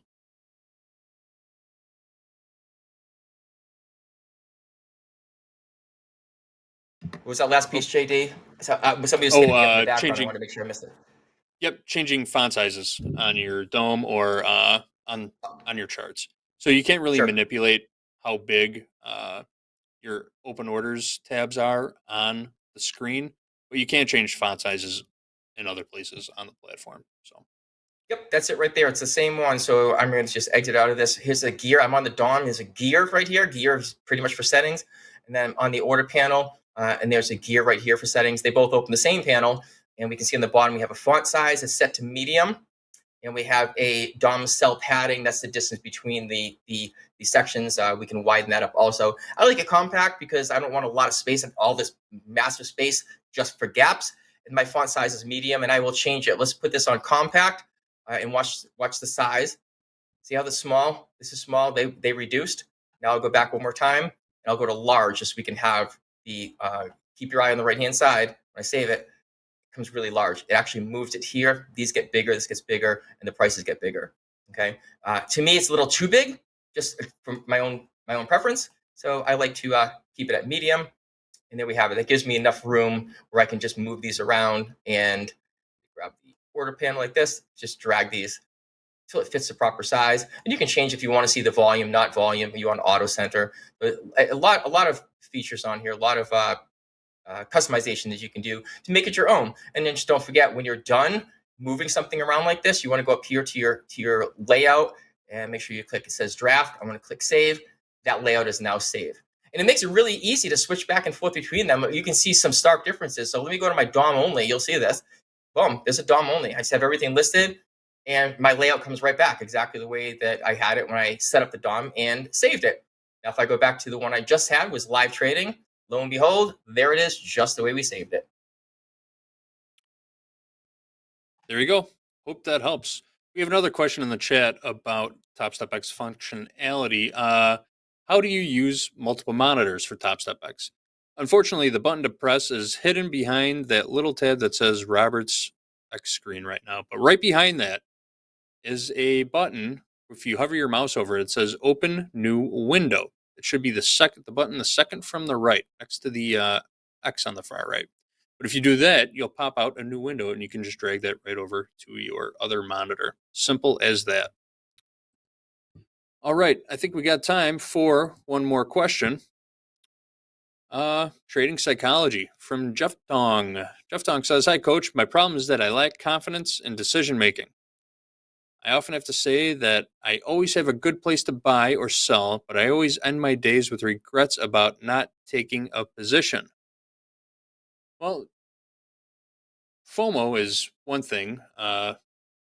If you come to the markets, what I'm going to say is this: if you come to the markets fully prepared, it should take the fear out of opening a position. If you've done your homework, if you have a trading strategy that you feel is sound, that you put the time in to build and nurture a little bit, you've tested it, it's looked good in the past, then you should have no reservations about putting on that trade and letting it play out. But Coach Robert, what is your take on hesitation when it comes to pulling the trigger on a confident trade setup? Yep, exactly the same, JD. You and I are firing on all cylinders today. If you're not confident in taking that trade, here's a tip: don't take it. It's literally as simple as that. We don't want to. Trading's hard, folks.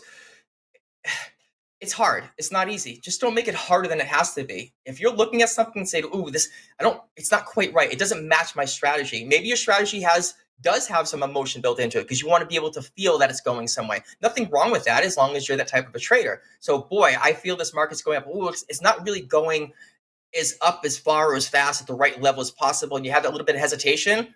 Hey, stand off. There's no harm in standing off.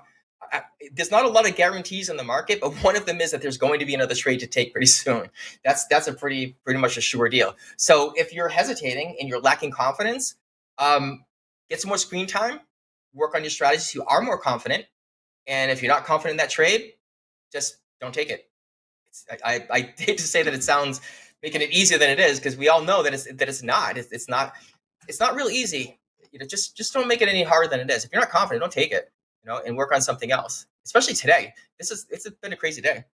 If you're not used to it, there's no harm in stepping back. There really is not. You do not have to trade every day. As our boy Dolby Time would say, trading is really only as hard as you are on yourself. And I think he's 100% correct there. All right, folks. With that, we're going to take a short break. The time for group coaching has expired. Thanks for joining us for this full hour. This has been great. Thank you for submitting your questions. We really appreciate them. We enjoy answering them too. Stick around. We've got Strategy Lab with Anne-Marie coming up in just a few minutes. I see Anne-Marie in the green room right now. She always puts on a great show. She's going to be joined by Coach Robert and myself. You're going to get another hour of Coach Robert and me and Anne-Marie. This is going to be a lot of fun, folks. But we're going to take just a short break and reset everything up. We'll be right back. See you soon.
And welcome back.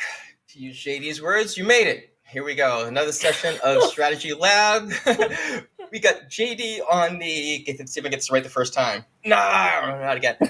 JD over there on the end. Right in the middle, we have Anne-Marie Baiynd. Lovely as usual. Welcome to the segment again. This is your segment. Yeah. Well, and it's we're our gonna get right segment to today, it. right? Yeah. It is. But it's like we have market stalking. That's like that's D's little baby right there, and then we have strategy lab. We have a couple of us nerds like to talk stats and stuff like that. So let's get at it. And before we get going, Anne-Marie, you said something in the green room that you. I'll give one little thing out, and you can talk about the rest of it. You're like, man, I did not look at a candlestick for a week. Is that what it was? And Yeah. Tell me how you feel about that and what it's doing for your trading. And then the section, this strategy today, is going to be all about what about my levels? I want to put my levels on there, and sometimes they do not matter. Your level is just there, and we're going to give you some tips about saying I have this level here for whatever particular reason. And how do we know it's going to hold or not, or have an idea or a probability that it may hold or not? Well, Anne-Marie's going to jump right on that bandwagon. She had a great thought that we're going to share. But first of all, how was your time off? How is it affecting you coming back? And how do you feel? Then we'll get into it. So, it's been a really long time since I have not looked at a candlestick chart. I mean, I looked at the market a couple of days and I went, all right, straight down. So, and then I went, all right, back to the pool.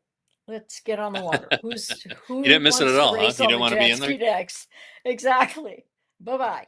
And so I came back. I began looking at the charts on Saturday on the trip back and started looking at things. But today, when I got to the markets early this morning, I was just so energized. I felt clear. My mind felt really clear, and I didn't have any presuppositions. And so the first thing was, how do I tell what the market is doing? I look at the trend.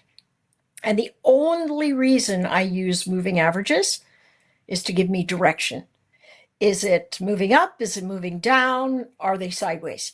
And so I don't ever take trades at a moving average. I won't go, okay, I'm taking this long at the 20 or at the, because we know price is far more important than a moving average that's plotted on a space. But what I did notice is I started reading through all my DMs that came through Discord, and my apologies for not answering you. I was almost completely radio silent. I didn't look at a single thing. It was fantastic. Of course, when you've got a lot of big personalities like the ones in my family, and they're all together, no matter how big the house is, you're looking for a boulder to hit somebody in the head with about Wednesday. It just happens. So, a lot of big personalities. So that in itself was taxing enough for me not to look at any other market spaces. But when we do come to these level events, I wanted to talk to the both of you because, JD, I don't know that you use moving averages very much. Do you when you trade? How do you use I do. moving averages? I use them pretty similar to the way you do. I look at them as a gauge for direction and momentum. Exactly what you said. I'm not looking for prices to stop. I'm not trying to use them as support and resistance levels, but as a gauge to what direction the market is moving and sort of giving me insight on what side of the market I should be on based on what side of those moving averages we're on. I know a lot of people like to use distance to VWAP as a thing. I think distance to moving average kind of works similarly to that. You know, if you see yourself, if you're looking at, let's say a slow stochastic indicator, which is another momentum gauge that's signaling oversold position and you're really far away from, a short-term moving average, maybe you could start to think about a change in direction to sort of realign with that moving average. But again, not using moving averages as support and resistance levels, just gauges for momentum and direction. That's about the extent And of it for me. I do. I think it's a key way. How about you, Robert? How do you use them? I don't. It's Okay. I'm purely price action, and not against it. Just every trader's different. Some traders don't use a chart; they use a DOM the whole time, right? And some use TPO charts. Everybody's different. So not it's against it. It's just I don't use it for the style. I'm more of the breakout. You can see my screen up there now. That's on the live screen, and what I do is I'm just looking at. All right, well we have our market. This is a kind of choppy in this area, but we came down up like this. So I would be looking for a trade roughly in this area right down here at the bottom, and I'm going to say the area is around 60 to 80. And then when the market popped back up and down again right after it, I would be looking for a trade up as a breakout. Now I'm going to look left a little bit because this one is around 194 to 214, call it. But by looking left, I can see that, well, there's another high resistance area at the same levels, 180, 190. So I'm going to be really careful. Once we break over the high peak of this particular pivot, I'm eyeballing this 165, 18,165 on NQ. Then I would look for a long above that as a slight continuation, but I'm going to be super careful because I see the previous resistance at 195. So I'm only going to be looking for, maybe 8 to 10 points between like 70 to 80, somewhere in that area. And that's just the way I do it. So for me, it doesn't particularly have a moving average style or a feel to it. That being said, they are good for direction and based on the time frame you're trading. If you have a 20 period moving average, it doesn't mean 20 minutes if you're on an hourly chart. That's 20 hours.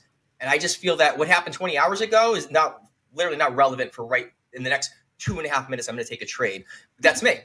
If you're in a tick chart like this or a smaller time frame in a 1 minute, 2 minute, 5 minute, and using a 20 period average, great. Well, that's 20 minutes, 40 minutes, or 200 minutes. It's going to give you a little bit more accuracy. But just be really careful if you do use moving averages that you're not crossing over areas that don't necessarily have a lot of relevance to each other, like the end of, like the pre-market US into the US market, because there's a whole different can of worms that happens in that at the beginning. So a lot of traders will take VWAP, for example, and anchor it to like to the market open, or anchor it to the London Open, or anchor it to the day before, or the open the night before. So that's kind of what I look at when it comes to these things. And not saying that they're not good or bad or don't use. It's just a matter of what trading style you like to have. And the second thing, if I do happen to take a look at them, they'll set up slightly different. Then we'll kick over back to Anne-Marie here. They come up slightly different because I'm setting them using different settings, which I will share right now. This is a 500 tick chart on NQ. And if we notice, the two moving averages I have, you don't have to adjust them based on your chart and based on your risk tolerance. I have EMAs, so they react quick. And it's a 20 and a 25, so they're different lengths, but they're also calculated different. The 20 is on a close. So because it's a shorter time frame and it's on the close, it's going to react differently to the direction the market is moving because it's based on close versus the 25. So I'm looking further back, but I'm calculating on the open. So it's going to have a slight lag on the open versus the close. And what does that look like? Well, you can clearly see that once the market picks a direction, we have a drop here, and then there's another direction right in there. So we're talking 245 if we take a short when that crosses, or a long when it crosses down this level. So we have about 18,100 up to around 245. And then we short at 245 down to about 50. So there's two nice, decent trades in there, and you can get away along with that with the micro. So if we see something pop up, I'll be sure to jump in. I switched over to my live account. I was on practice before just for coaching demonstrations, but we're live now. If we see something, we'll take it. I did mark that last line that we can see as 18,024 as a prior support resistance area, and we can see this, and it's hanging around there right now. The NQ is hanging around. So I'm not going to touch it until we either dramatically drop down. As you were saying, Anne-Marie, this is the level. This is what it's about. I marked a level on there. Is it going to stay or not in today's type of volatility and price action? Probably not. And if it does, it's probably going to reject off hard just like it did the rest of the day. So we'll wait and see what happens. And if it shows up, we'll put some trades on. So if if we go to an environment like fast markets where we heard the traders say, hey, I don't know, I don't like trading here, or I can't take a trade here. My philosophy is when markets get faster, zoom out instead of zooming in. And so the reason that I do that is because a lot of trading action comes on those bigger time frames, the 1 hour, the 4 hour, the daily. And that kind of pricing mechanic tends to work better for me. How would you push back against that, JD? What would you, Not at all. if you were looking at fast markets this morning and saying, all right, I got a position here somehow, if I had to, gun to head or, fork to mouth, whichever one, what would you do? Well, when it's highly volatile like this, I think you're definitely holding yourself back, or possibly setting yourself up for an early exit by not moving out to a higher time frame. It's a whole top-down approach, right?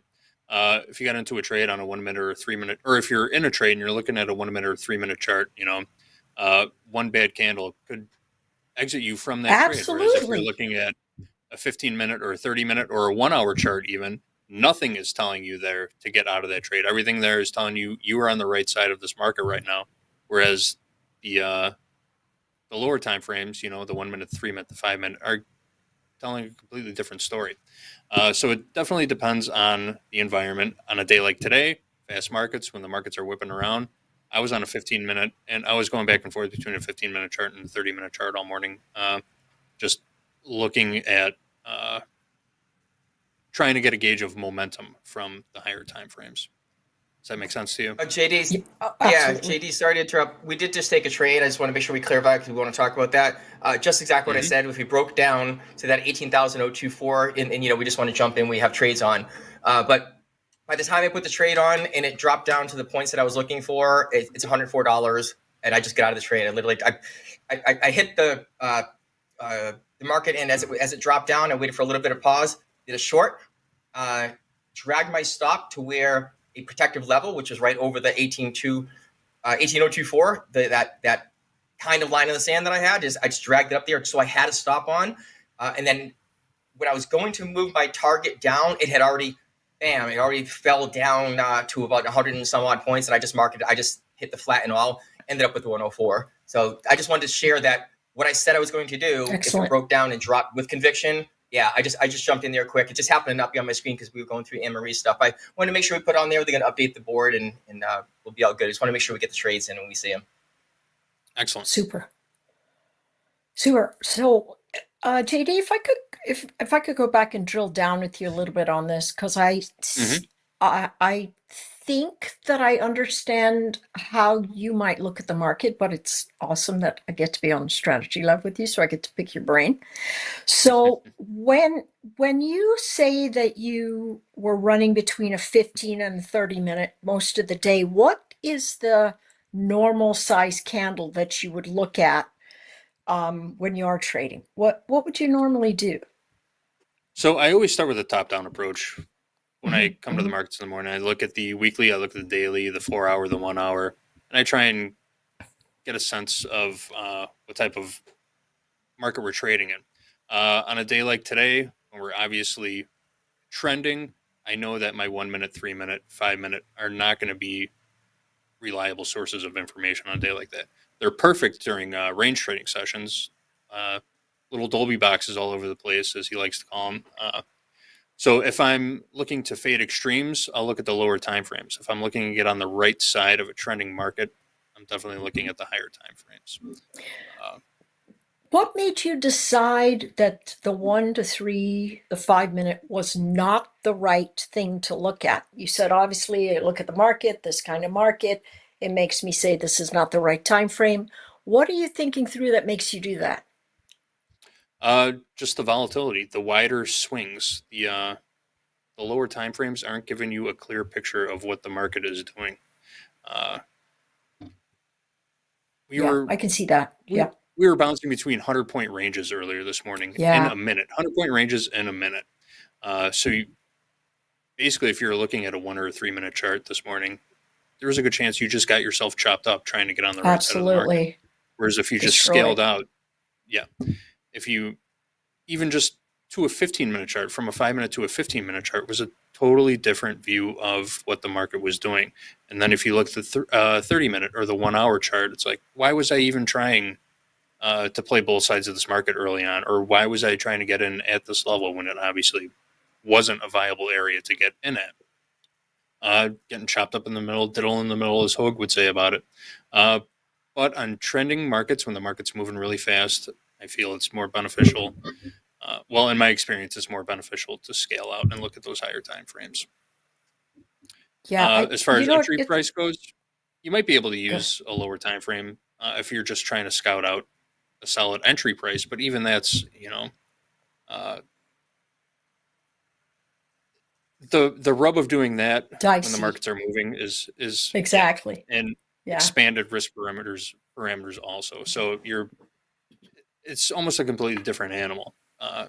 Trying to figure out what your risk is on a 3 minute chart when you're moving at 100 ticks per second is not good risk strategy.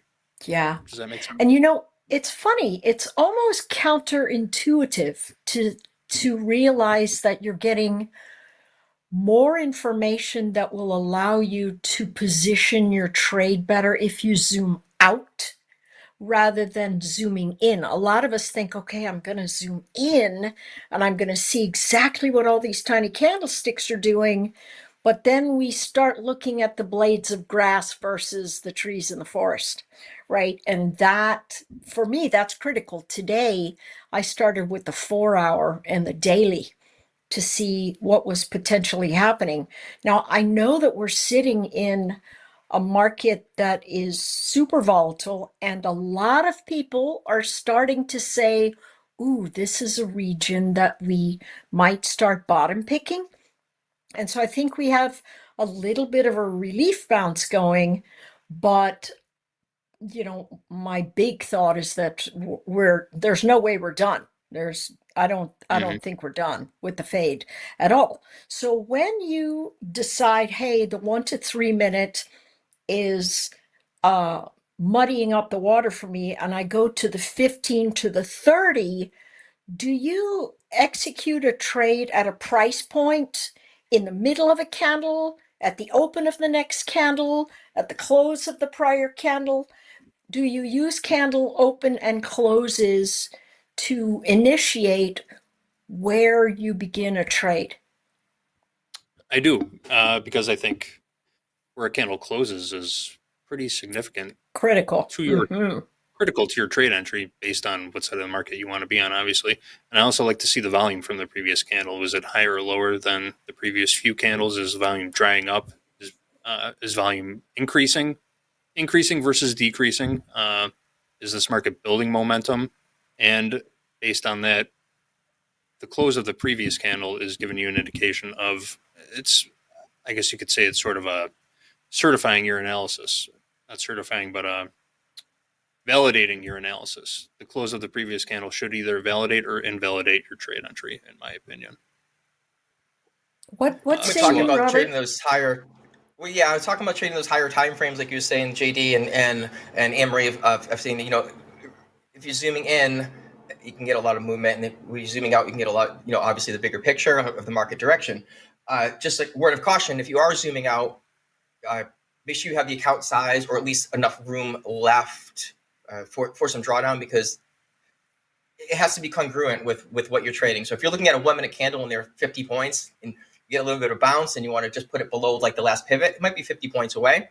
But if you're on a 15-minute chart and you get that same price action, same movement, and you go the same criteria, just go under that last pivot, it might be 300 points away instead of 50. So just make sure you keep that in mind as well, where it's not a black and white cut and dry approach. You do need to change and vary it based on the time frame that you're looking at. So just wanted to add that. So to dig just a little deeper there, do I get to assume that you don't enter at the close of a prior candlestick? You're just price based? Price based, yeah. If we're opening or closing in the middle of a previous candle, I might hold off just to see what the price action does, see if it validates my idea or my trade setup, or invalidates it, like I said. Typically, I'm not going to wait for a candle close and then immediately jump in the market. I want to see a little more. But also at the same time, you know, there's times for, if I'm trading levels, if I'm trading for momentum, there's times for trading levels and there's time for trading momentum. So if I'm just strictly on a momentum trade setup, maybe I'll do it based on what that price action is. If the close of the previous candle is telling me that I want to be short this market right now, then I will do it. And I will maybe risk a little more if the setup is a high quality setup. Does that make sense to you? I guess. Yeah, let me dig a little harder there. Yeah. If you say I'm not going to get involved right when the candle closes because I want to see some more, what is the more that you're looking for? So here's where I'm coming from. For me, I will take a trade at the open or close of some previous candle, right? Mhm. So if I'm looking at an hourly chart and I'm seeing my candles closing off the high, then I'm going to say, all right, I'm going to take a short as soon as this level fails, but I'm going to come out at the next open or close of a prior candlestick. So if you're looking at my stuff, and I would look at these and go, okay, I'm probably going to short here. If it loses the level, if it breaks above it, why did I pick short? Because my biggest moving average is trending down. Overall, all these guys are trending down. And so that's a reflexive bounce into resistance that's going to make me think, okay, I'm either going to come in to a higher low or I'm going to fall off a cliff, right? I don't know which one. And so my entries are going to be after the close of a candle and right at the open of another one. And my target will be the open or close of any prior candlestick formation, right? So if I were here, I would still be in this trade, but probably half size because of this formation right here. So so all my entries are based on a prior candle close or a prior candle open. And you said, hey, I don't like to do it right when that happens. I like to wait for depending on whether it's momentum or not. Do you use your moving averages for that? How do you move? How do you say to yourself, okay, I have to wait here, or okay, I have to go? What element of momentum and what you're looking for makes you go, I'm gonna pull the trigger right there? All right. If you switch over to my charts, I'm drawing a little range box right here. Let's Great. For the sake of argument, let's assume that today is just a range bound day and we're trading flat. I'm only using this example because it's right in front of me right now. Yeah. So normally, on a time like this, I would be looking to fade extremes of this range, selling the high, buying the low, or towards in the general vicinity of the high, buying in the general vicinity of the low, and looking just to play this range. So on a trade like this, when I see as we're moving sideways, volume is decreasing, but on this last candle here, we get a little spike in volume. So normally when I would be in here looking for areas to short here, I see a little increase in volume. So I want to wait for this candle. I want to wait for this next candle to see what it does, to see if we get a little follow through to the upside, see if maybe if it's a failed breakout or if it is an actual breakout. So by waiting just a little bit longer to see what that next candle does, because again, this candle right here came right up to the top of this range, but we had a little increase in volume. So right now I'm thinking short it, but with that little spike in volume, as little as it is, it still has me a little bit hesitant that I might be getting in on the wrong side of this market and we might see some follow through to the upside. So I want to wait and see what that next candle does a little bit, just to kind of confirm my bias. And the same thing would happen. Example. Yeah, excellent example. Now, would you have a moving average? Do I see a moving average on there? Right now, I just have the VWAP up on here. Okay. Yeah. I have. Okay. All right. Yeah. Where is? Yeah. I also have my trading view up on another screen where I have 30 different moving averages that I'm looking at, just for the sake of not muddying up this chart. We're looking at this right now. For sure. For sure. Okay, that's a great example of that. For me, if I were looking, what's the size of those candlesticks?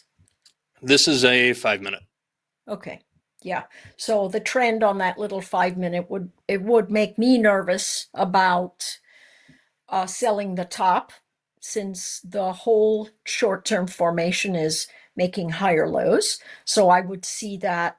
My brain does not jump down to volume automatically. I tend to do that after the fact. I guess maybe my brain can't hold enough things like that, but I always go back and go, oh, yeah. So that moving average really keeps me honest, as it were, of getting in on the wrong side or not.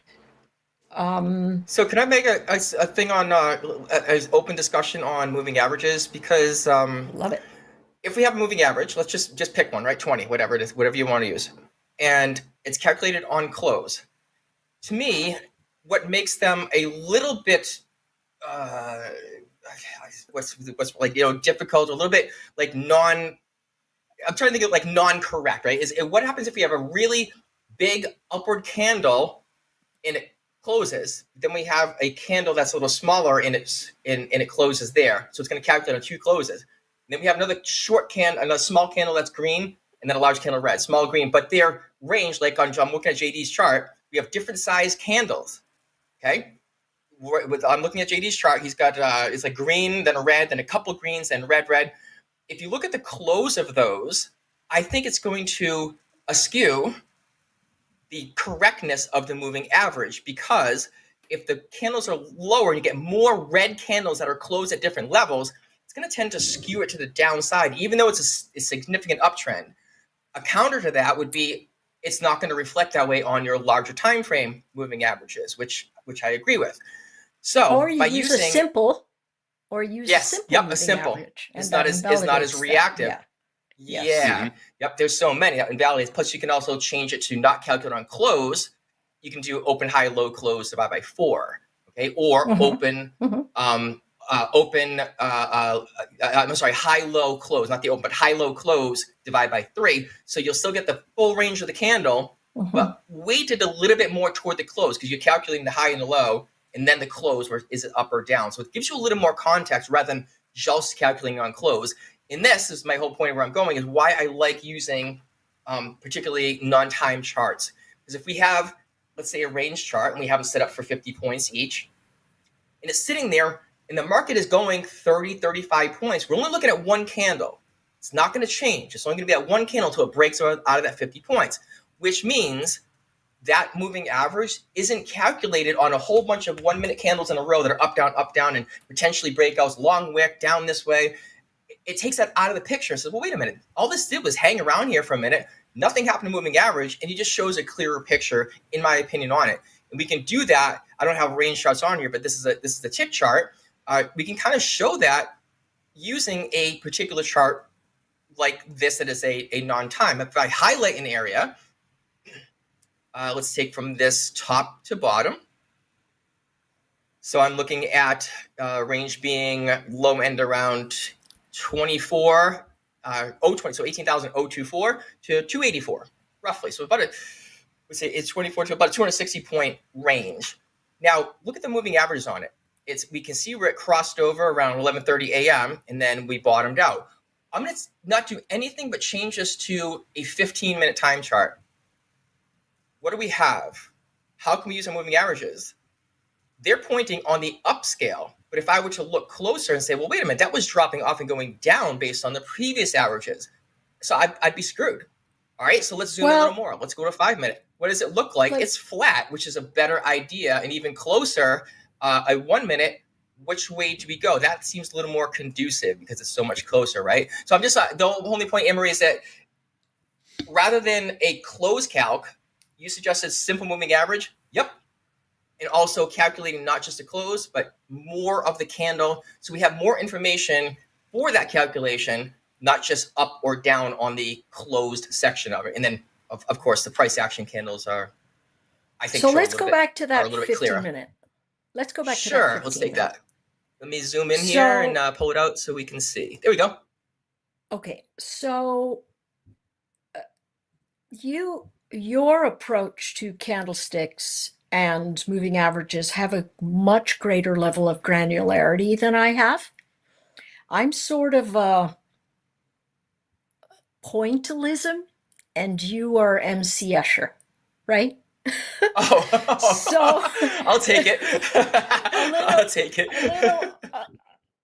A little art joke there. So it is. Right. So I'm a little bit more of the impressionist, and you have that exact architectural approach to motion. And so what I will do, as I see a chart moving further and further away from a moving average, I do know that reversion to the means in that short term are generally in that approach. So if I am staring down a formation like this and I'm thinking to myself, well, I'm looking for a long, I'm actually going to look for, one, where the moving average is, or two, my last area where there was a previous area of resistance that might potentially become support, or a previous area of support that might now be an area of resistance, which is why I have this little short that just triggered. I think James just moved to the picture of my chart. So the key to looking at moving averages, if we could go back to your 15-minute chart, please. The key to looking at moving averages when we have this is not simply say, oh, it's moving up, I'll go long. It's to say, oh, it's moving up. Where's the last place everybody agreed we should buy? And then what happened from there? And so what you pointed out was an excellent example of what individuals do when they use moving averages. And that's not quite, if you're looking for precision, that's definitely not the way to use it. So what you would look at, you would say, hey, where it's sitting right now, it certainly looks like, that's a potential area of support, but I would wait for it to come in and test those two moving averages if I were looking for a long.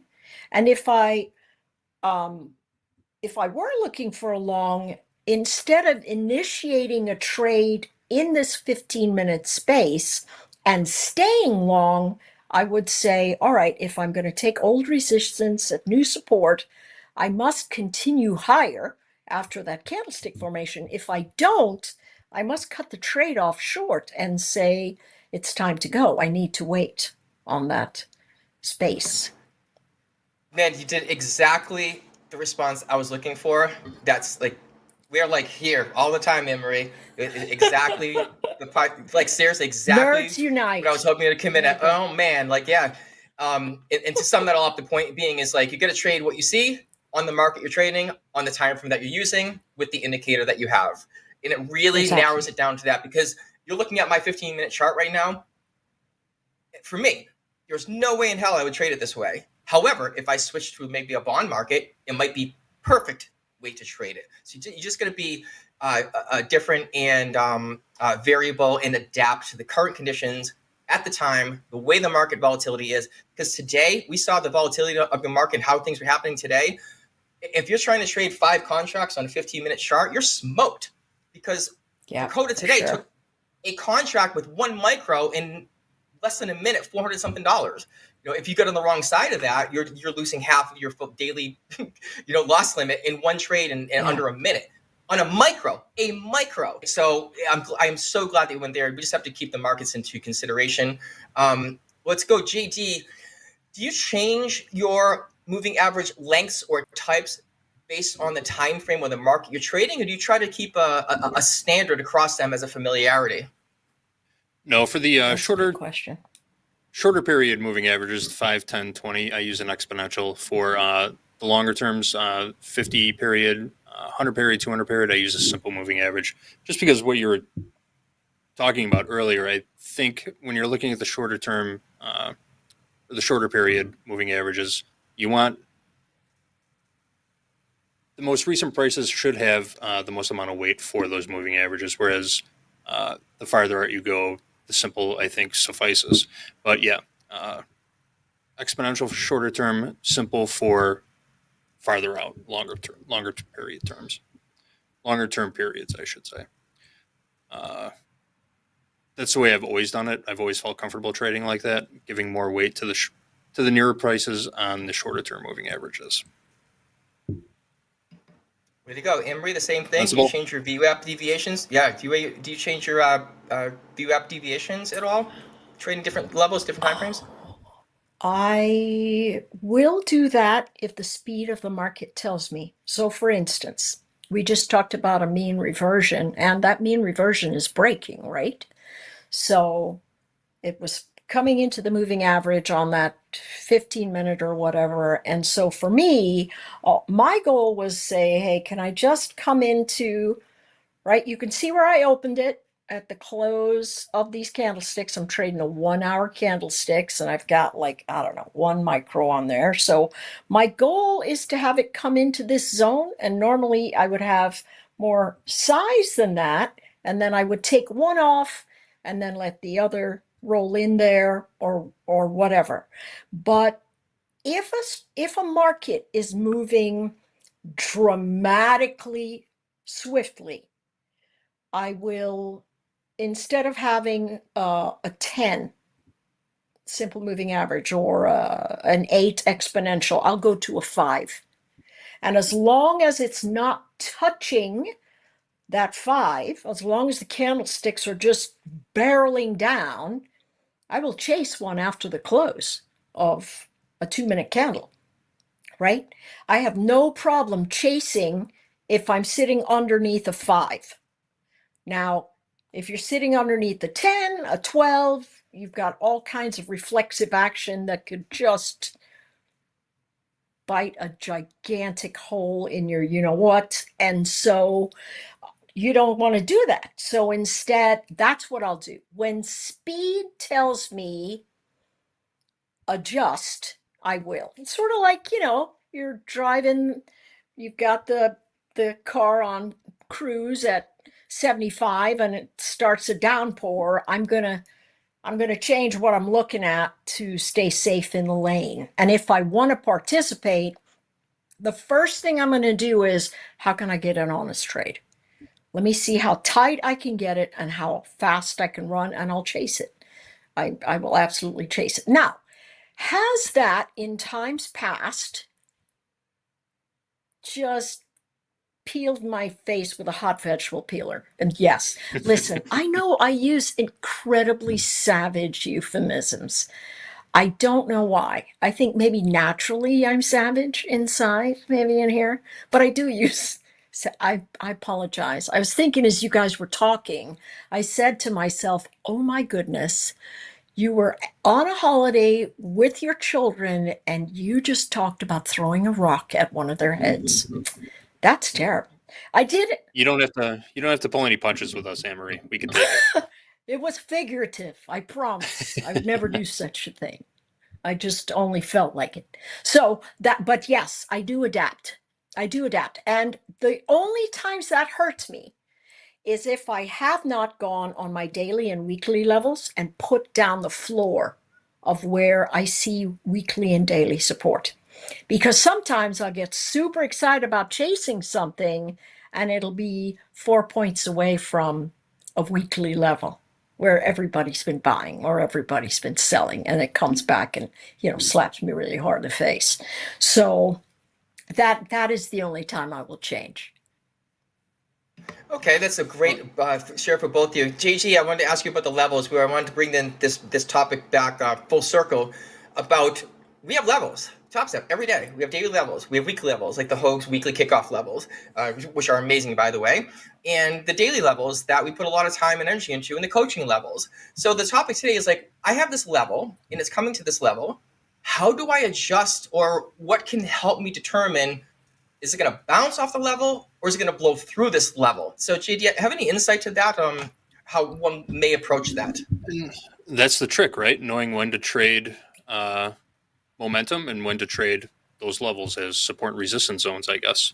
A day like today, any level on the downside just got blown out. So at what point do you say, all right, I got to jump on the right side of this market just to be on the right side of this market? Anne-Marie alluded to this earlier. On days when this sort of price action happens, technical levels don't really mean anything. The market's going to melt right through them. The market's going to do what the market's going to do. And just because you have a level, it doesn't mean the market's required to respect that level, right? So during times like this, I would say you might be better off using those levels as sort of target areas instead of support and resistance area. All right, we're through this level. My next target is this level, so on and so forth. As far as trying to pick bottoms when the market is obviously just melting through its core, you're setting yourself up for failure right there until you start seeing some structure building on the downside that gives you a reason to get in on the long side. Just arbitrarily, randomly trying to pick bottoms in a falling market is hard to do. And that's not the way I like to trade it. So what I would do on a day like today, like I did today, was, okay, we're through this zone, we're through this level. What's our next target? And that's what I would try and set up my next trade to do. Get myself in the best opportunity to be in the market, to reach that next level on the right side of the market. I hope that explains a little bit what the question was. But I also want us to go back to the moving averages. You really piqued my interest there. I never really considered switching between simple and exponential moving averages based on time frame and what the market is doing. So I'm making some notes of that. You really like I said, you piqued my interest. I'm yeah. going to start testing that out also. And also the calculation of it, rather than just give it a shot. Just like obviously I don't have the answers, but I'm a guy that likes to tinker with these things. As you can see and have heard several times. I mean, I have two on my chart. They're not only different lengths, they're different calculations, right? One on the open, one on the close, one's shorter, one's longer. I think it just gives me rather than just throwing one on there, it gives me I think a clearer or a sharper or more reactive picture as like, oh, okay. So you're not just talking a standard moving average crossover. I'd be like, what is the direction going? Get it to react faster based on the closed candle, and then change that up. Because we know from VWAP, we use those different. It's not generally on close, right? We have Brian Shannon, his thing, and Emery knows him well and actually introduced us, is like, I don't want to calculate the close of a VWAP. I want it to be the open, the high, the low, the close, and divide by 4. That's going to give me the full price detail within that particular candle rather than just picking up a close price. Because that's a big difference. You have the candle that's just really big, right? Wick to wick, high to wick, high to wick. But the body is really tiny at the top, and you calculate on close, that's going to give you a far different answer. Let's say it's red. It goes all the way up, all the way down, all the way up, all the way down. It's calculated at the top of the candle, but it's red. So you're saying, well, this is going to be a down movement. It's going to calculate as a down movement if you simply calculate it on the red of that close, because the body is only a point or two. The candle's 50 points.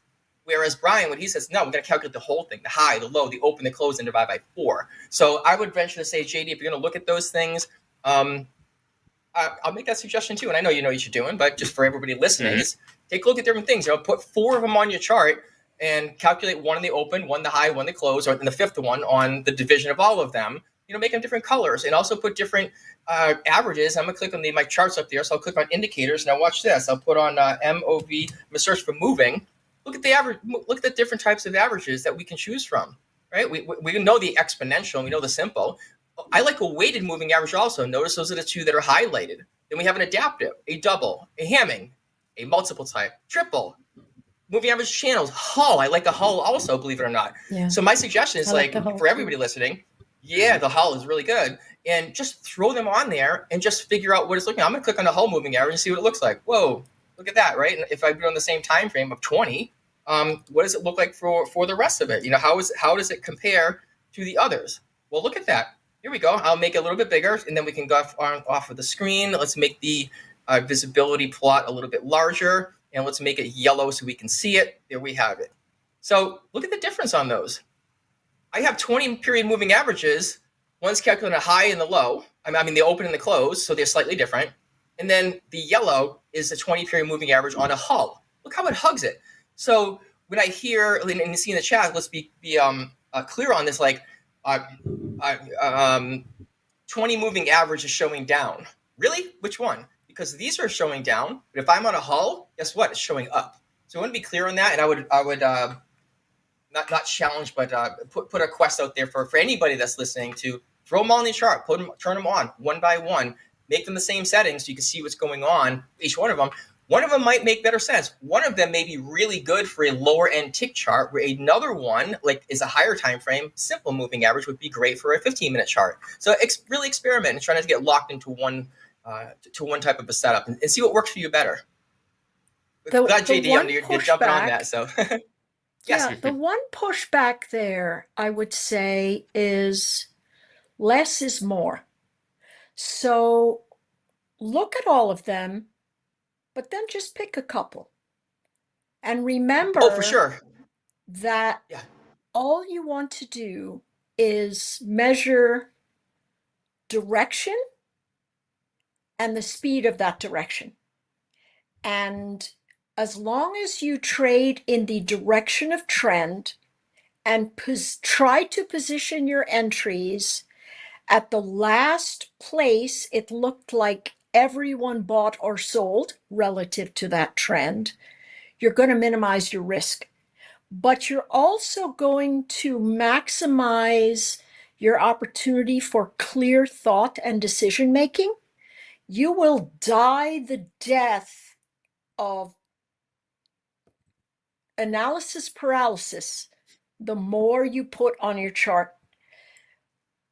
You might not get exactly what you're looking for but this is not an exact science. This is the way I look at the market is truly like an impressionist painting. And so my I give my charts a little room to breathe, just so long as they've already told me that's the direction they're going in.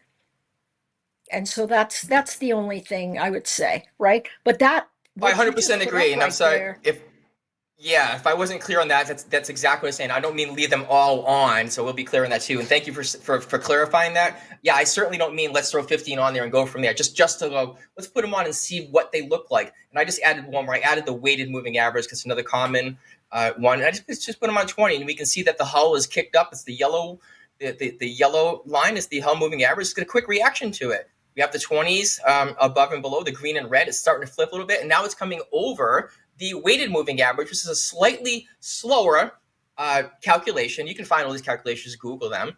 That just may give you an opportunity. I wouldn't put 4 on here like this, but I'm just literally showing the example. So Anne-Marie, thank you for making sure that was thrown out there, that we're not suggesting like throw 20 of these things on your chart. What I mean is just throw them on there and see what they react like and see which one is going to best fit you, and then clean them up. Clean them up and pick one. So yeah. for sure. So let's say, how do you react to these then? And we got about 4 minutes left here. With the level reactions, and we touched on at the beginning. We want to make sure we come full circle on the topic. You talked a little bit about momentum in the direction of the averages. So I'm going to ask out, what do you use for momentum when you see it coming to a particular level that we know maybe a bounce off of support and resistance, or maybe a blow through? Well, what else would you use to determine that other than the direction of the moving averages? So, for instance, if I have a level that, like we came in this morning, everything was crashed and on the floorboards. So the first thing I'll do is zoom out. I'll zoom out to a monthly chart. I'll zoom out to a weekly chart. And I saw that, wow, we could have ourselves a little bit of bounce action here. But here's what we know. Whenever price action is steep and we have moving averages that are really sloped steeply down, the first couple of bounces are going to have two kinds of people in there. One, the short traders that are like, holy cow, I got to get out of here. I'm done. And two, the long traders that go, here's my chance. But the big movers are going to say, here's my opportunity to short on the latest resistance test. And so you're going to always have, I'm not always, there's no such thing as always in the market. Very often you're going to have a bottoming style formation. And you can see my 4-hour candlesticks right here started showing that bottom, right? So when I see a bottoming formation, I'm going to look at my weekly charts. And then again, if I look at something and I go, okay, we closed here, we opened here, it's all the way up here, I am going to wait until it comes back here, and I'm going to think about taking a long. And if I look at it and go, well, it's 300 points to the bottom there, maybe I'll just watch it until it comes back. And when it recovers, I'll say, okay, the only way it could have recovered is if buyers picked it up off the floor. And so I'm going to go for it. And I'm going to try to position myself there. And that's where the micros have really been the stars of the day. They've just done so well to give you a little bit of room in your trading event. If you go, all right, well, I'm going to give each micro 500 points to just let it wiggle around. And I'm not going to size up until $500, excuse me, of risk. And if I see them start to wiggle up and hold, then I'll start piling in, and then I'll tighten up the risk. And so that's really when I watch for a level and it's against trend, I do not buy it until I see other people buying it. And a lot of times When markets are super fast, it just rockets without you. But 8 times out of 10, it comes back and retests the floor because the trend is so steep. There's so much cross current. It's the storm surge, right? You don't want to stand in front of a 5-foot storm surge. And that's a beautiful analogy, and thank you for sharing that. And I know that it's always a pleasure being on here with you. I always learn something every single time. Chat loves it as well. JD, for you, JD, do you have a 30-second spot you want to jump in on a last word, and then we'll jump it over into Power Hour? Oh man, I just love being here. It's so rare that I get to share the stage with Anne-Marie. I love listening to her. It's And fun. I love learning from you. This is great. Thanks for having me. Appreciate that. Absolutely. Always fun to be and thanks, with you Anne-Marie. guys. Yeah, and Anne-Marie, this was your topic today. We really appreciate it. It's something a little bit different, and it was absolutely pertaining to today. So we appreciate that. Appreciate you being here all the time. And JD, good to be on screen with you instead of behind the scenes talking in my ear. For sure. Next up, Power Hour. Remember, hashtag, right? We do that like the old days. Hashtag Power Hour. Get your picks in there. Get your posts in there out to X or Twitter, whatever you want to call it. Jack is going to be the driver while Andre is off today. Gabe jumping on. You saw him this morning. He's welcome back vacation. Dobie's still out on his vacation, and I'm actually on vacation next week, so I won't be hearing my squeaky little voice. Carl Hungus is coming on here, and then Hoag. Hoag is he's bookending it. He's beginning of the day, end of the day. So Jack, Gabe, Carl Hungus, and Hoag, Power Hour. Stick around. We will be right back.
Hello, everybody out there. Welcome to Power Hour, or hashtag Power Hour as we call it.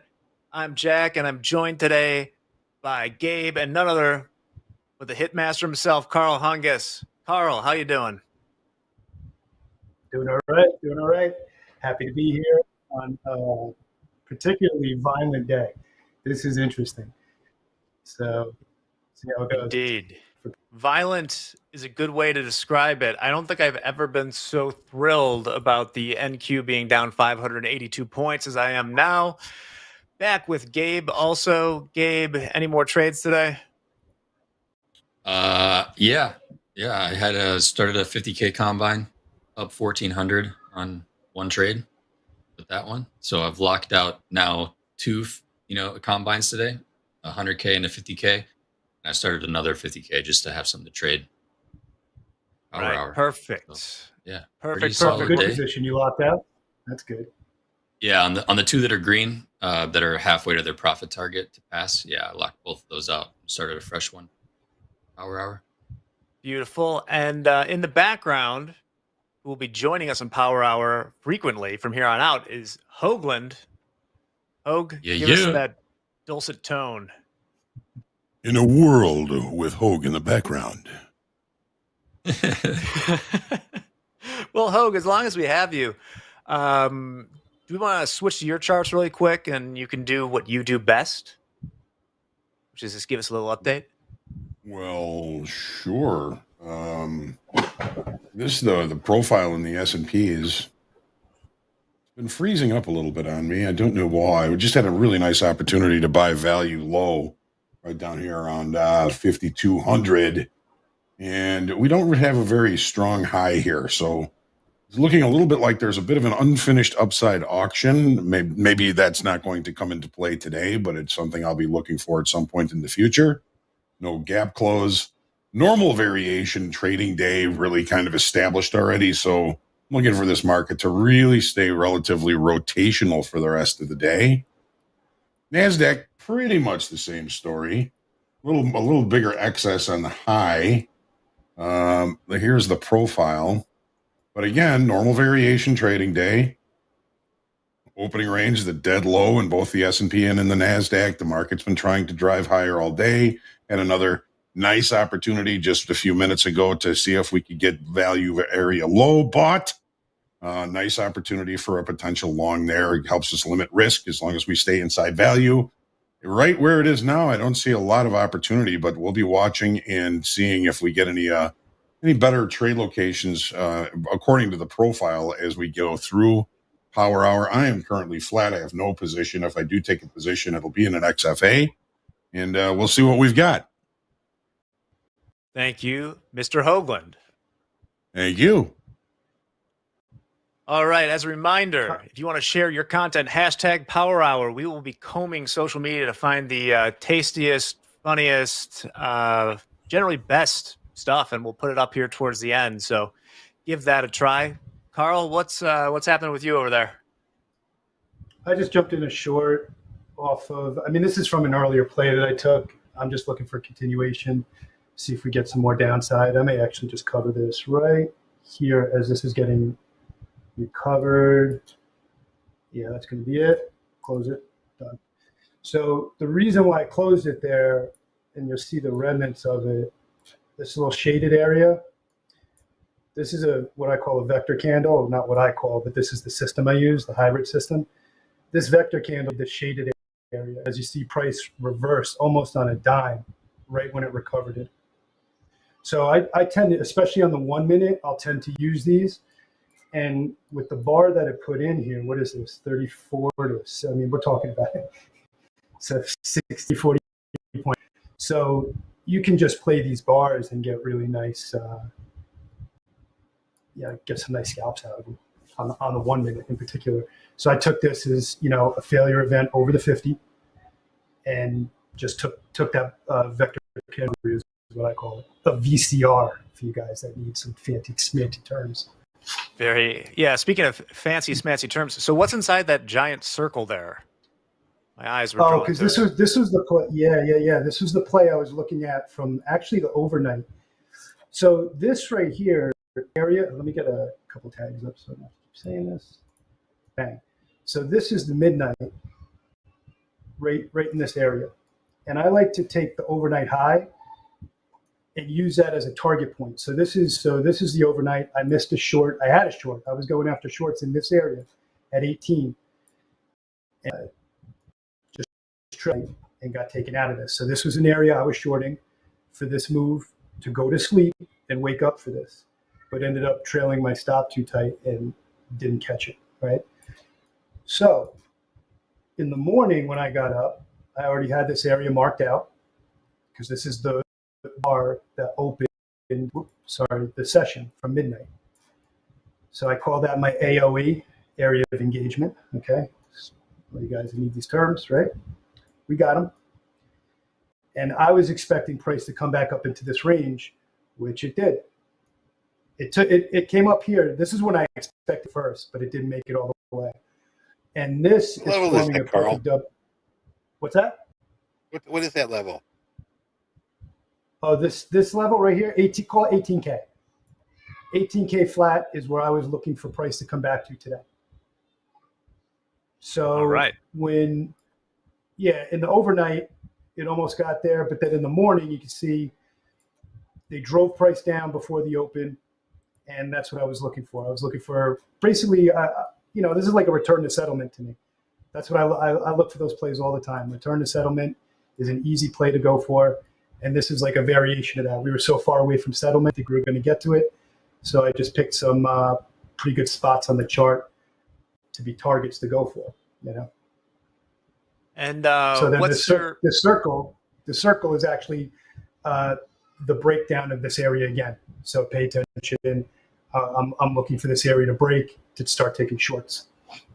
I like that. I haven't seen that before. And what's your Robert was asking what your P&L is in this account over here?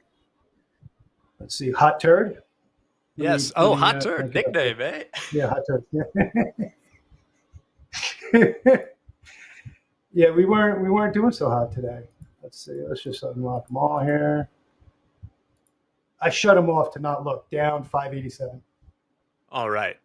Hot turd down 587. Yeah. Earning its name. Gabe, you're chopping away over there. Yeah, I end up chasing this stuff, because I got my kids, and it's just a disaster for me in the mornings when I try to chase. So. I need this level value low to hold in the S&Ps. However, there was a little news of about a half an hour ago. A couple of rockets were lobbed at an airbase in Iraq that houses U.S. forces. A little bit of a shakeup there may have taken these markets down a little bit, but still holding that level in the S&Ps.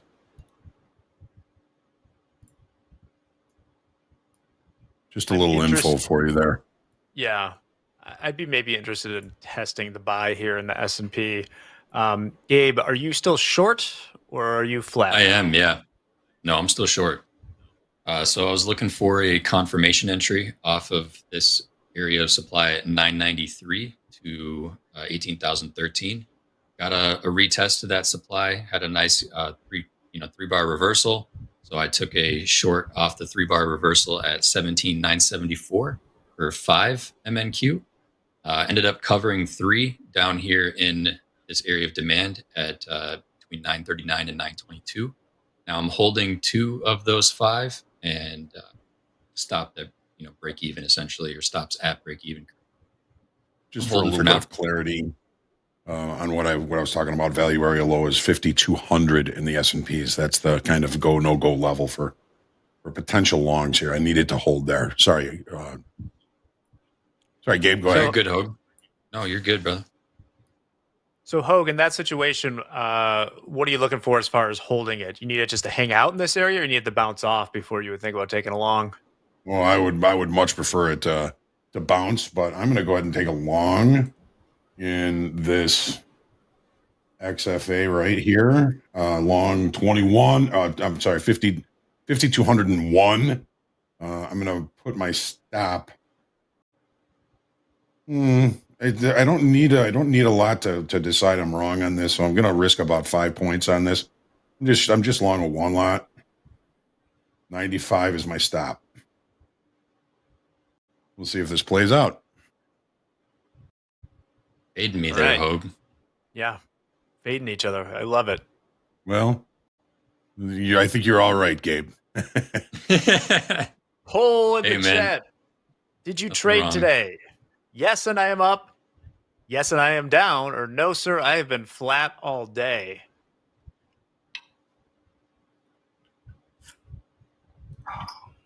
What's your target on the downside, Gabe?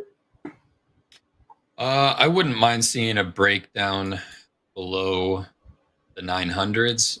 I'm honestly looking for a target of 850, which would be the low from 930, actually. New York low. Right, so you expect that structure to hold and bounce there, right? That's what you're looking at. Because if it comes in there, potentially, and breaks it, we're gonna go lower. Yeah, I mean that's my initial target would be that New York low. I mean, if we're honest about a possible further downside target, would be 680, which would be kind of a retest of this area of demand on the 5-minute. But realistically, what I'd like to see first is obviously 850, and I'll probably just end up taking another one off at 850 and then holding one more runner if we're able to get down there. How much you been trailing your stop? Like how many points? Right now, I mean, I initially had my stop loss representing about $300 worth of risk. Now, since we hit my first target and I closed 3 partials, I ended up moving it to just a little bit above break even. Just locking in a little bit of commission costs, but I'll probably trail. Get a little too aggressive. Yeah. Yeah, that, I mean, especially with how the market's moving. I mean, aggressively moving your stop too close to price, especially when even on the 1-minute time frame. I mean, these can be 100-point moves within 5 minutes. So that's probably, it's most likely getting a lot of people chopped up out of trades too early and then seeing it run in their direction and then going to chase it, getting chopped up some more. So I'm just trying to keep it logical. So right now, you know, I waited until my first target was met to move my stop to break even, which was about a little bit under a 2-to-1.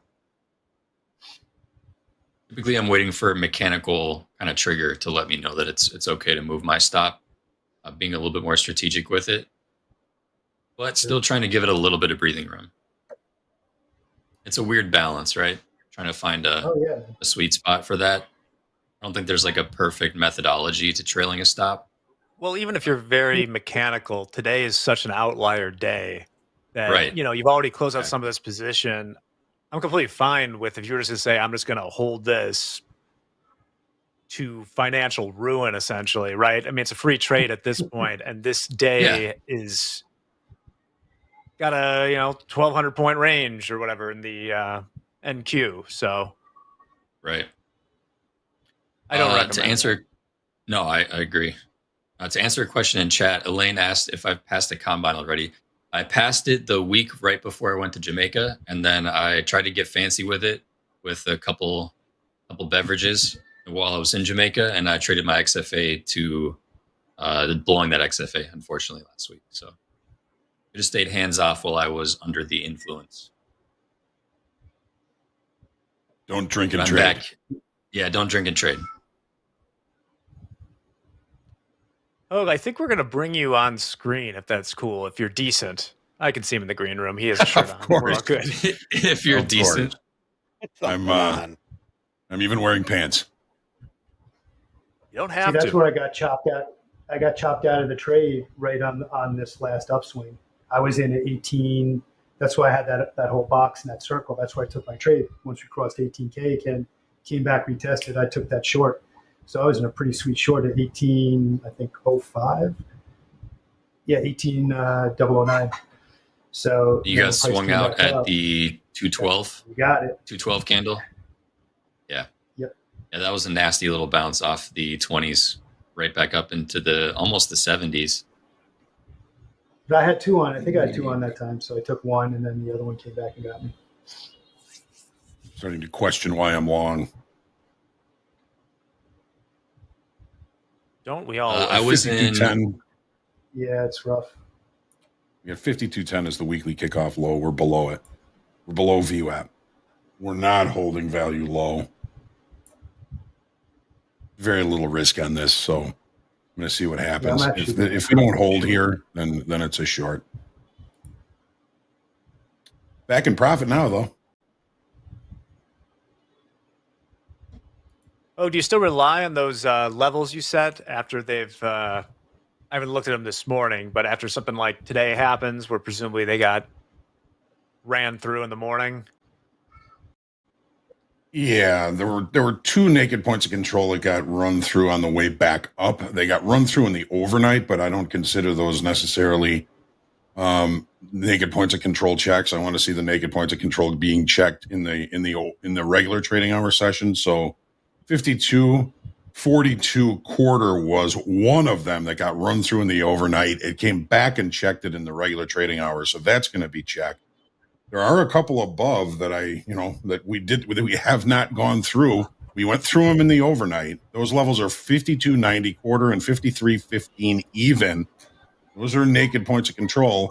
Again, we went through them in the overnight, but I want to see them get checked in the regular trading hour session. So I don't expect to see that today. We do have a weak high again. That's another reason to start thinking about maybe long. That's a kind of an unfinished upside auction.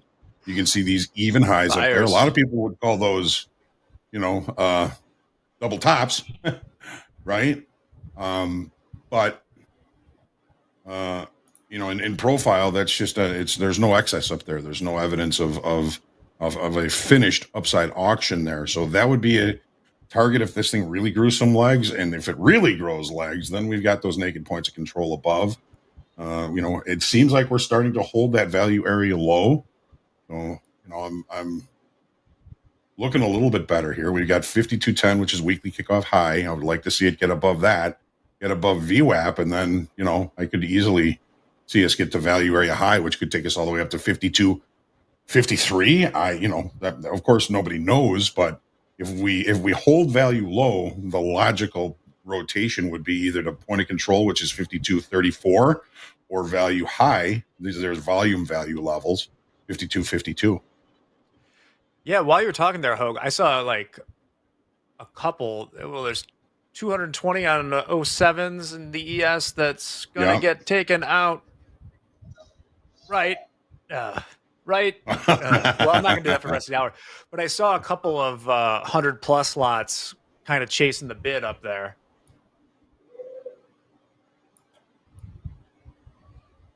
Stopped out in profit. Up 315. Nice trade, Gabe. You are Good in show, Gabe, fuego. good show. Yeah, I just layered into 3 short at 17.94, 950. Well, one of us is going to owe the other one a nice white Russian. That's right. Carl, you're trading. I'm looking at. Good. You're trading NQ. MNQ. M's. MNQ. Yeah. Okay, perfect. With 3, I was like, yeah, that's hefty today, but No, it's super micros. aggressive. We've calmed down though. The ATR is down to 25. The 1 minute ATR. It was 85 in the overnights, which is absolutely absurd. And it looks like we've got VIX at a much more manageable 36 when it was 65 earlier. It was what, up 120 something earlier? Yeah, it was like up 170% at one point. 170. Okay. Yeah. To the moon, Alice. It has a way of doing that. Remember, like I think the highs during COVID were something like 85, something around there. Maybe we saw a 90. I think we got up close to, what was the high today? Over 60, it looks like. Look at it. Yeah, 65. Yeah, 65. Actually, I'll send this to producer. I have something someone shared that this was the highest the VIX had jumped since the beginning of COVID. Throw this over.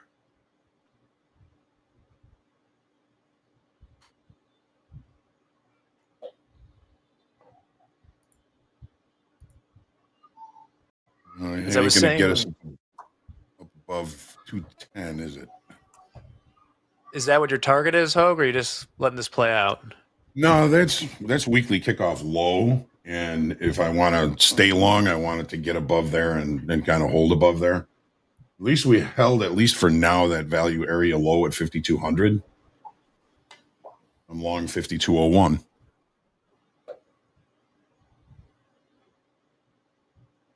NVIDIA is back below the old 1,000, now 100 price. 30-year yields around 4.05%. 10-year 3.7. The 2s, 10s have reinverted after just about a half an hour of breaking the streak this morning. Here's that image you wanted, Jack. Oh, yeah. So on a logarithmic scale, because that's what you do when you're fancy. I saw this tweeted out. But this is the VIX over the last 5 years. And you can see that we've just been drifting inward since COVID. It's what always kind of happens. It coils and then something happens to send it to the moon, but it usually doesn't last very long. Just enough time to blow up a whole bunch of positions. Yep. I took 2 off. I didn't like how it was moving. So I took 2 off in profit, small profit. And nice. I'll bring this down to... It's a little back and forth right now, just taking a lot of short-term time frame highs and lows at the moment, but just sitting in a range in these 900s right now. I really look for a break. Go ahead, Hoag. Yeah. Carl, if I get out now, we're both profitable on this trade. You're short, I'm long. I know, right? There you go. Nice. And I'm locked in. I put a little bit of profits in. I expect this break from up here at the 50. I'm expecting this to hold, but things are so dicey today. This thing could just explode to the upside, you know. So if I get the break, I get the break. Yeah, I mean, I like the fact that the Nasdaq's holding VWAP as support right now.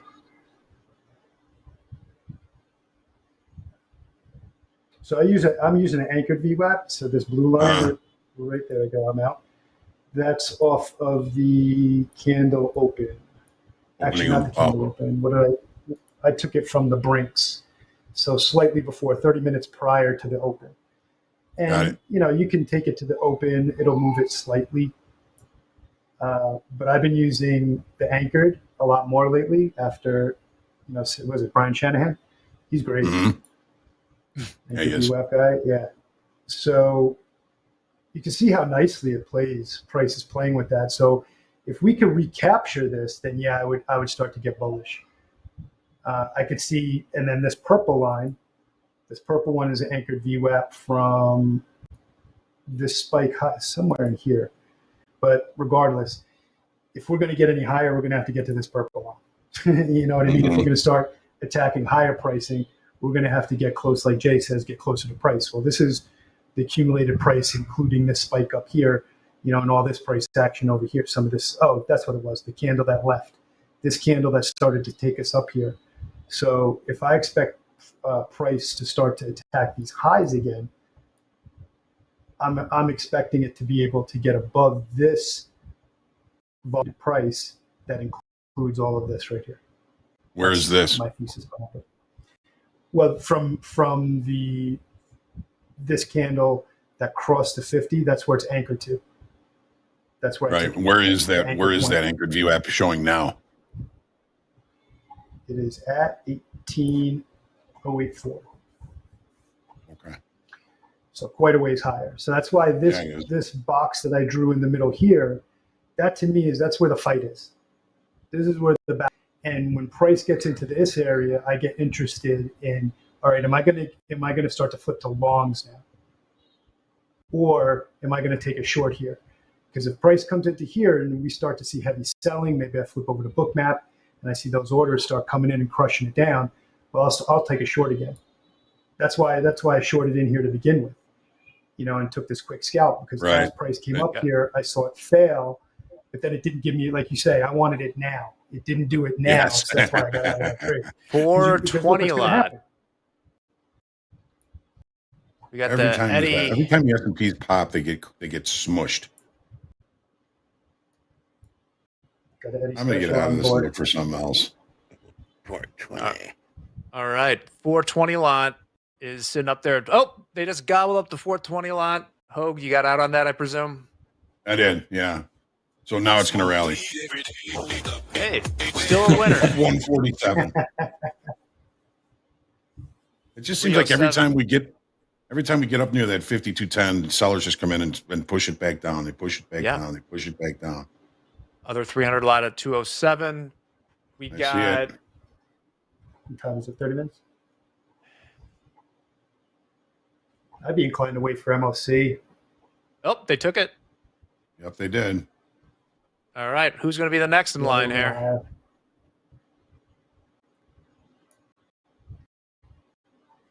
Now we got again at 08 3/4. We got 230.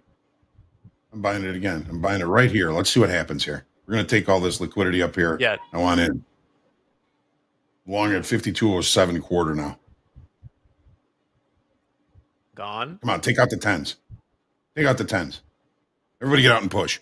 Let's see if that 100, like 209s now. Yeah. Everybody out and push. Man, it just won't take out those tens. Well, here's the chance. There we go. Here we go. Here's the push. I took a buy right here on this push. Just one. Now we got the tens. All I had to do was chicken out of the first position, and then it goes. There we go. Go. Yeah, I took a long 990. Okay. There's some decent liquidity between 52.15 and 52.17 up there. Oh, yeah. Hammer it back I down. think those are the algos that just kind of chase price around. Yeah. Oh, yeah. Got 11 quarters, 140, 160. Back to entry. This is dicey. Every time it pops, they get pushed back. And that 993 to 013 supply that I had marked out worked nicely. Short, huh? Continues to hold. Now, this second touch that we just got into that level, I mean, it went a lot deeper. So I'd anticipate if we do make our way back up into the high, 990s again, we're most likely not going to hold that level. Probably visit maybe the 18,062 would be my next upside target. But this is definitely, I mean, Dolby would be loving this. This would be Dolby heaven right now for this range on the short term. I'm short again now. I think I'm doing the reverse thing right now. Spin cycle. Are you? You locked into What that? it feels like. What it feels like. We can take out these 5200s. I'll feel much better. But every time it popped, every time it got up near that 210s or above, boy, it just got crushed.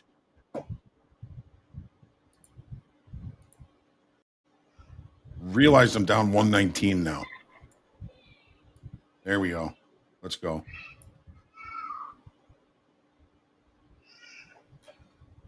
Carl, you were long up there, right? Or are you short now? Yeah, no, I got out. I moved my stop. So I've been moving my stop into tight, just over break even. Came in, clipped it right away. 10 seconds in profit. Yeah, I should probably put a stop. Just got to take it.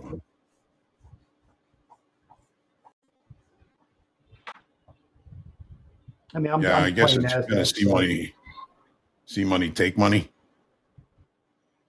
That's what it feels like. But this looks like the break.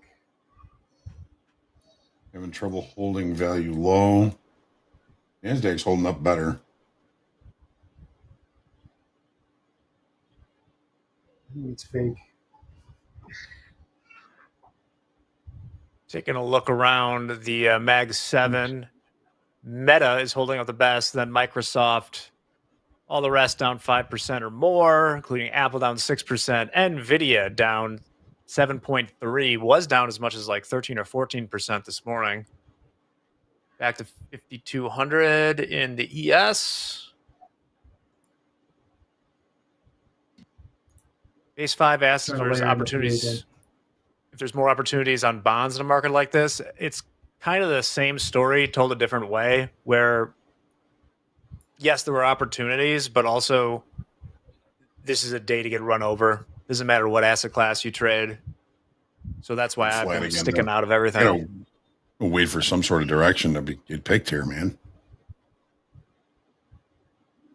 This is the Dolby special, isn't it? It is, yeah. Hey, Carl, somebody's asking, do you normally trade power hour in your normal routine? Yeah. And if so, what are your typical favorite times to trade outside of just power hour? Listen, I have my kids, man, and it has been a challenge for me to actually focus and trade. So I usually like to trade power hours since I can get a focused, 30 minutes of time, a whole bunch of data throughout the whole day, and then, try to get some an outsized opportunity in one direction, right? Like usually before the MOC comes in, we get a pump one direction. MOC is over $1 billion. The other direction, well, I'll take the fade. You know what I mean? So if price pumps up and MOC comes in $1 billion to the sell side, I'll take the pump and short it. That's what I try to look for. Simple things like that. Grab quick scalp and be done. But typically I like to trade. I like to trade the morning open. I like to trade the more aggressive times. Not that it's always the best, but those are my proclivities. Very nice. Last call for fast market content. We'll be scanning X/Twitter. You mean power hour content there, Jack? What'd I say? Fast markets? You said fast markets. Come on. Well, it's your first call for fast markets. If you put it on tonight, maybe we'll get to it first tomorrow. But this is power hour, of course. So this is your last call for that. Man, I'm stopped. So here we are again, back in the same 993 level.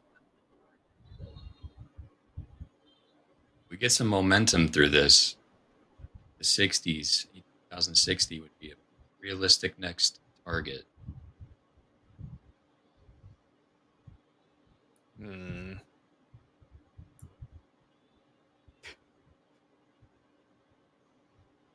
Dolby is not in prison. I just saw that. We don't know that, really. I don't know. He called it a vacation. Yeah, Delta 40,000 positive in the S&Ps. What'd you say?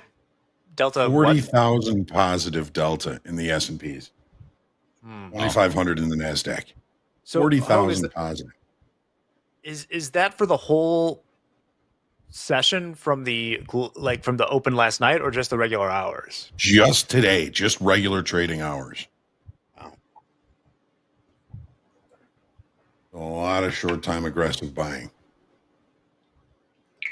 I mean, presumably though, last night was very negative Delta. I can tell you. Fingers crossed.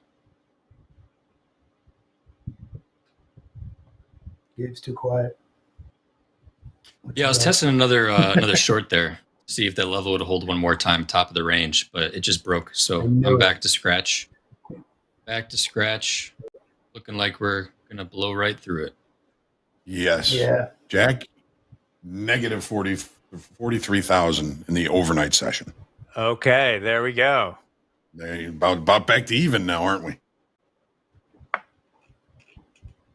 Makes sense. Somebody asked what Delta is. Delta is the number of shares every time a share is traded on the offer, right? So an aggressive buyer jumping the spread, that is +1 Delta. Every contract traded on the bid is -1 Delta. You put them together, and Hoag. Oh, I thought you wanted to say something. What do you get? You get the Delta. I was hitting the bid. I was hitting the bid.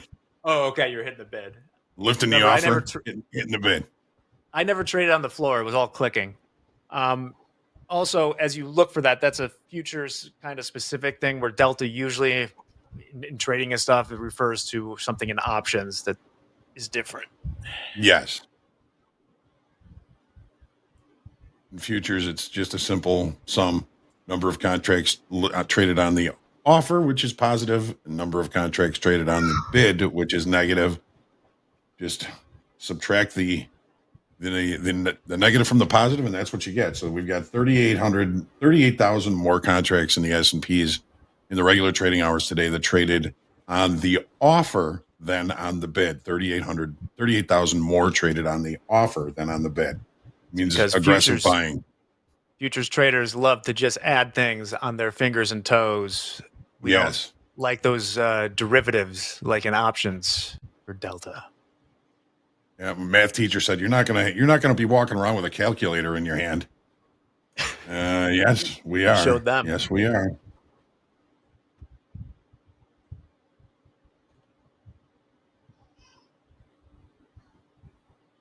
You know, for such a crazy last 18 hours or so, it's pretty calm right now here. As calm as it's been all day. Yeah. Everyone's exhausted. I think so. Yes, Delta Dawn. What's that flower she has on? I see you, Kelvin. Boy, it's just not moving now. No. Everything just stopped. It's 1 minute ATR. 26. Back to normal. You could just get chopped up here. We got 10 minutes until MOC. $14 trillion buy side NVIDIA.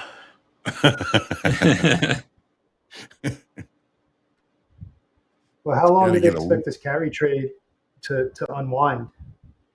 This JPY carry trade, and then, begs the question. There's also Aussie carry trade. When do these carry trades start all getting picked off? Yeah.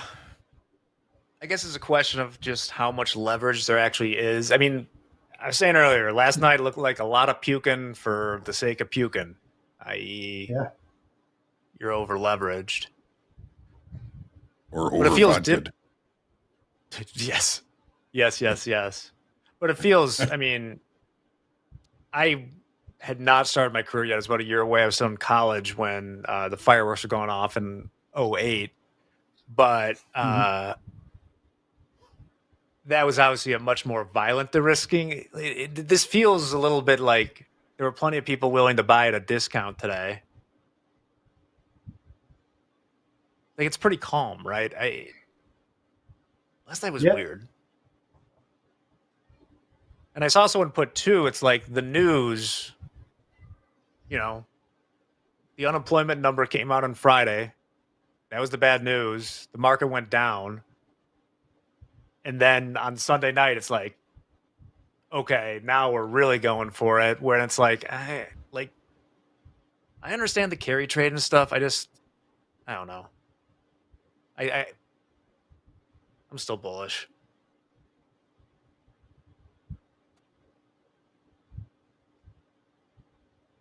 I just see $1 quadrillion worth of derivatives out there that if this continues to keep happening, that's a lot of that's going to get deleveraged. Oh yeah, and a lot more of it. Let's put it that way.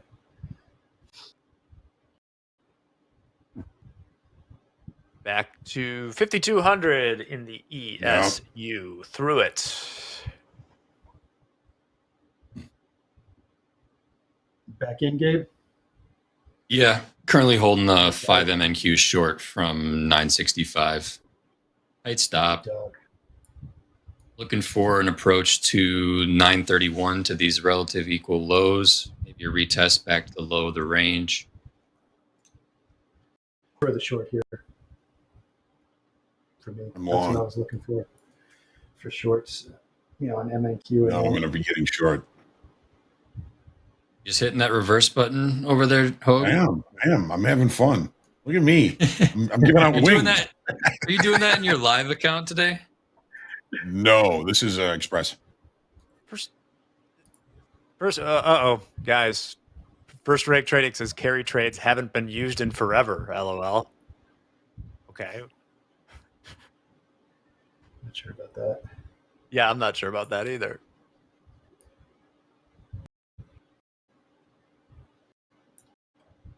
I mean, the carry trade is the idea that you can use your strong dollar to buy weaker Aussie, weaker JPY, and then use that more JPY to buy more stuff.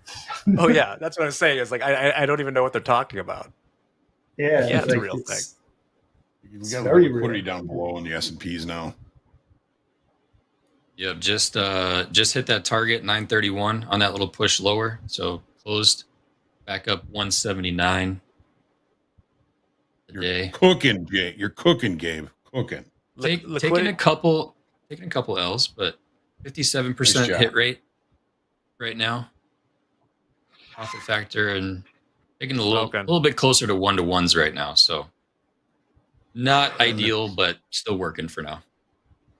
51.92 liquidity. It's kind of chasing around. This is like algo stuff. Yeah. It doesn't want There's to a be bunch filled. down there. We just did take out some liquidity below here, but Oh yeah, we're not talking about. Yeah, like I think he's talking about like we're not talking about FX trading. Mm-mm. No. We're talking about borrowing with a That's what big banks will do. with a lower like big rate. giant Yeah, institutions. like it's a giant trade. Yeah. That's why this is so violent. That's why these guys have to unwind when when Japan raised. Oh shit, this isn't profitable anymore. Mm-hmm. Immediately.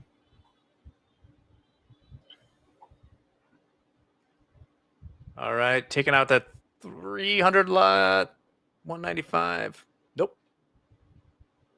Looked at it. Looked at it. We got a few minutes until the MOC. Eddie, do you have the juice up for that? Oh, back through. Eyes on the prize, ready to go. All right, we're getting a little jumpy ahead of it. I really like to see what the Mag 7's going to be. That should be fun.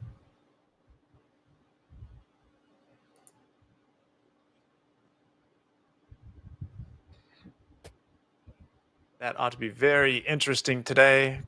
Got that coming in about 3 minutes. Let's put a poll out there. We think we're going to close the day above 18,000 or below Oof. It's a good number. the NASDAQ. Oh, that's far away too. Look at that. Look at you. I say below. I think we're going below. All right. But I'm off. Close today, above 18.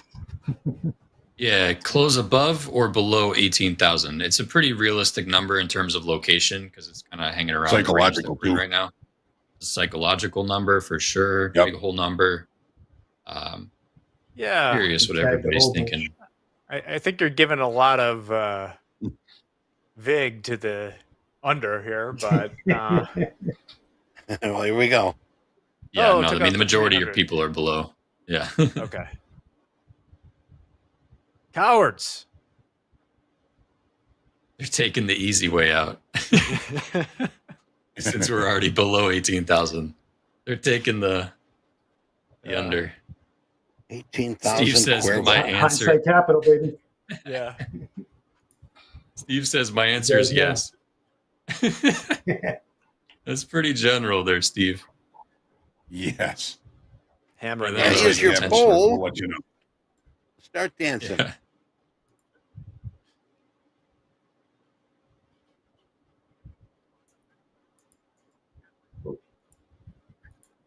Starting to go for some of that liquidity below here. Retesting these lower 900s. Afternoon low here.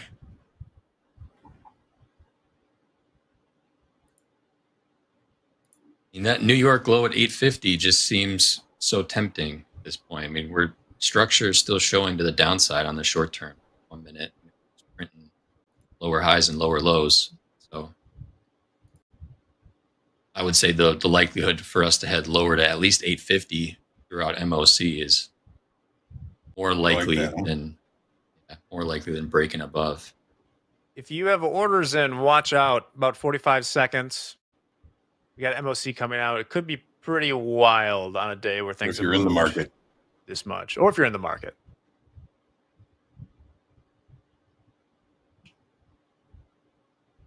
As it hits the wire. They've been late here lately, but see what happens. Well, we have Eddie, taken you're about getting- 10,000 off of the Delta. Oh, really? In the 30,000 range now? Yeah, right at 30,000 right now. All right. 5 seconds. Eddie, you're getting that MOC from Financial Juice? Trim the juice, There's the baby. move. Here's the move. Right? Yeah. Initial push back into demand at lower 900s. Get some momentum and a break below. Yeah.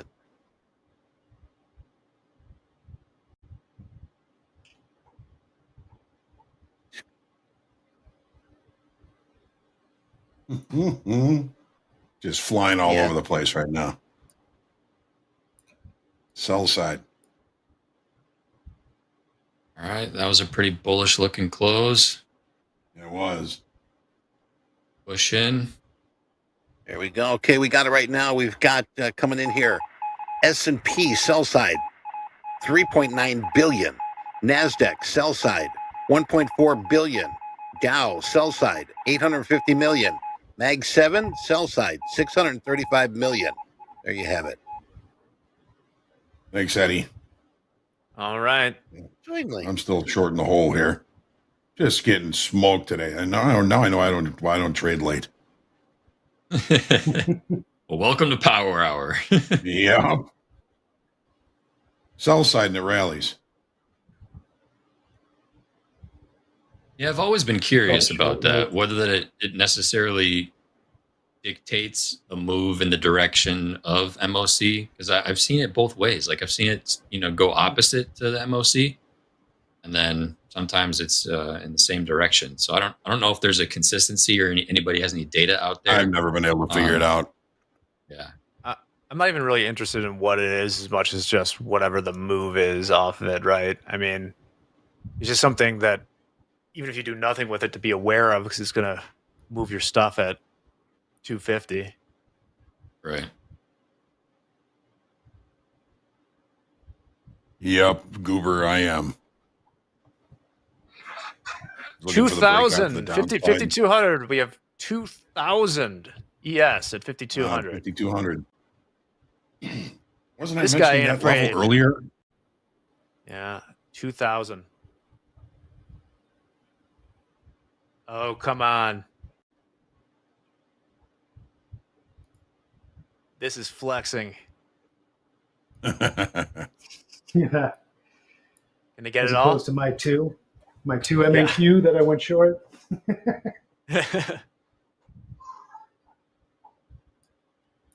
Go get it. It's like a lion roaring right now. The hyenas.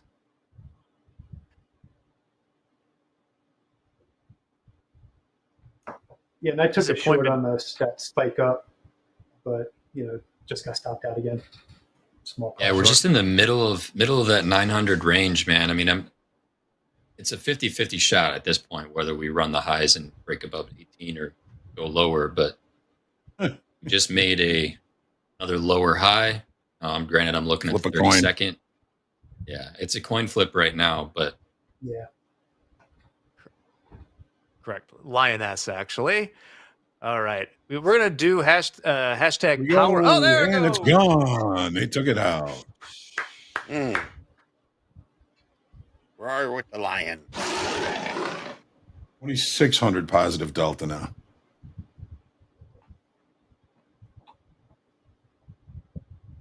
Well, if you're watching crude's moving north still.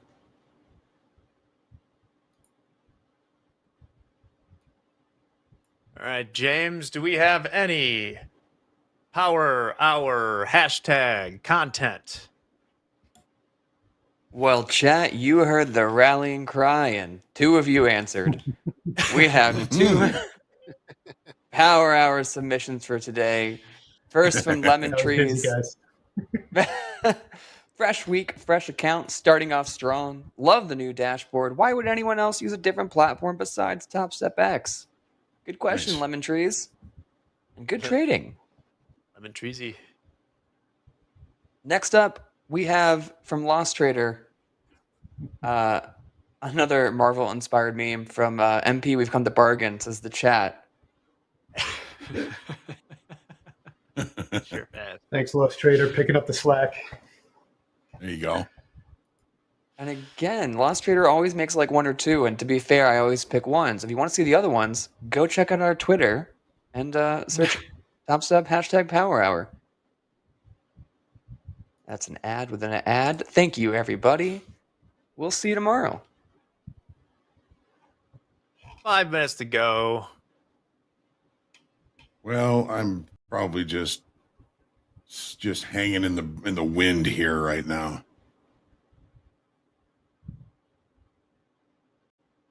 Got to stop in. Don't have a lot of time here. No. I think we're going to end right around 5,200. I mean, like, that 2,000 lot getting taken out, and then we're just kind of dancing around it. Yeah. I don't think anything violent's going to happen here.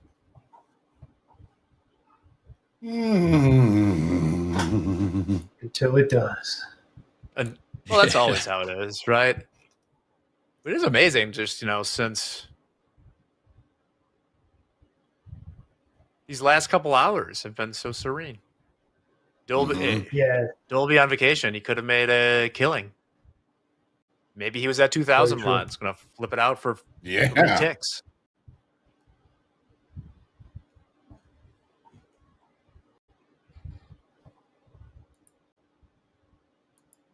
Gonna run out of time here. Couple minutes Well, the left. good thing about the markets is that they close for an hour or so, and then they're back again. Back again tomorrow.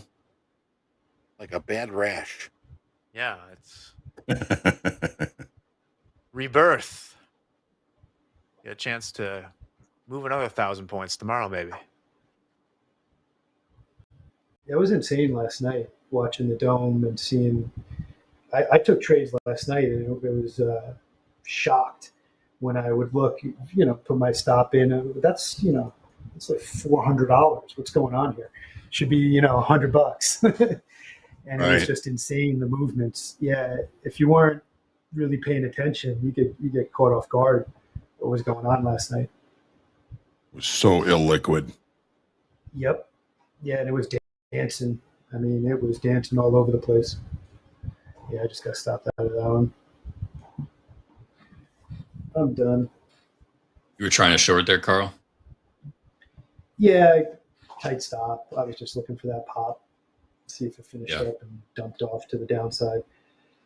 But it wasn't my day today. Mine neither. Just didn't go into my XFA and mess that up. So that's good. And once I missed my opportunities on the overnight when I wanted to short 18K and hold an overnight. That didn't happen for me. My head was just kind of messed up, and I knew I wasn't going to trade real dollars today. All right, here's 210. Deuce on the clock, folks. Testing the top of our little ES range. Yeah. Where I was long and then short at the bottom and then long at the top and then short at the bottom. Looking for breakouts. Yeah. Them's the breaks. So hard. Yeah. And then you don't get one of them. You know what I mean? You expect to get one to maybe pay for all your misdeeds. And then when you don't get any and you miss 3-4 of them in a row, then you would have been better off with a White Russian. Well, we're pushing. We are pushing. We're above 18,000. So it may have paid not to be a coward in that poll. There you go. 59%. Then below. Well, if it picks up to what it was doing, we have a minute left. We could run another 100 points and get to 18-1. And we're below 18,000. This is There you go. Oh my goodness. That's where it's really at.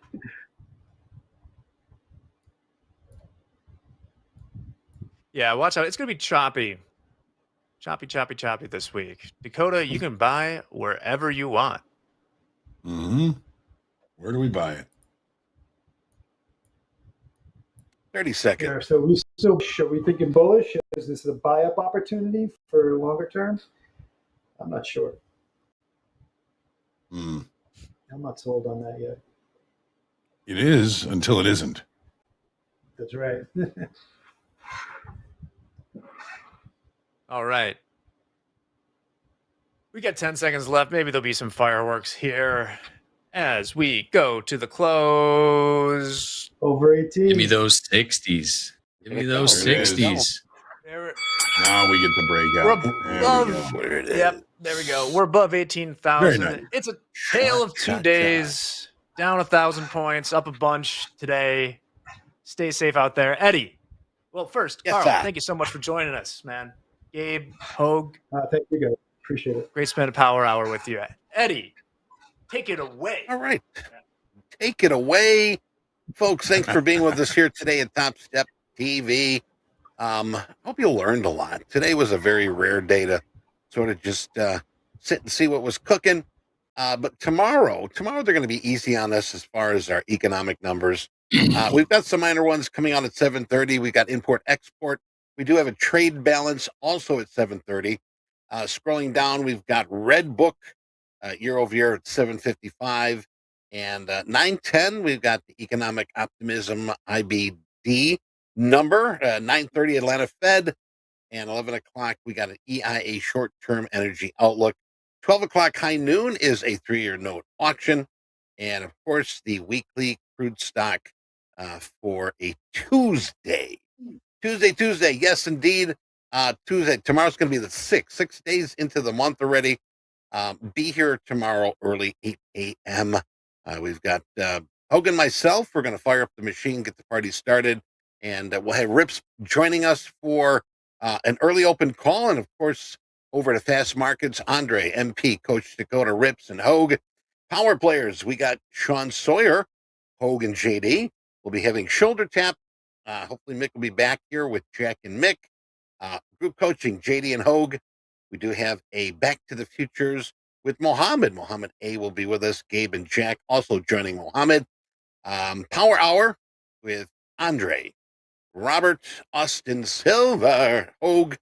And that's going to be the end of the day there. But do not forget tonight, we do have the 8 o'clock 7:30 Central Time. Slow markets, and Dakota said something special is going to happen. So do not miss that segment here, right here on the YouTube channel. 7:30, we will be having slow markets with Coach Dakota. Now, this happens every Sunday through Thursday. And if you miss that one, don't miss the early session tomorrow. It's going to be the London Open with Deanna. She starts at 3:30 a.m. Central Time. And she does that Monday through Thursday. So hopefully you had a good day here today. If you traded, you were up good. If you were down, I hope you learned something. If you were flat, I hope you took notes.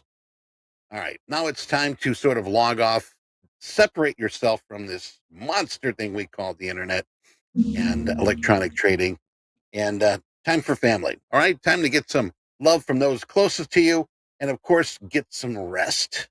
Need some rest today for tomorrow. Re-energize, stay safe, stay healthy, have a fantastic rest of your day. And until we meet again, I'm Eddie Horn.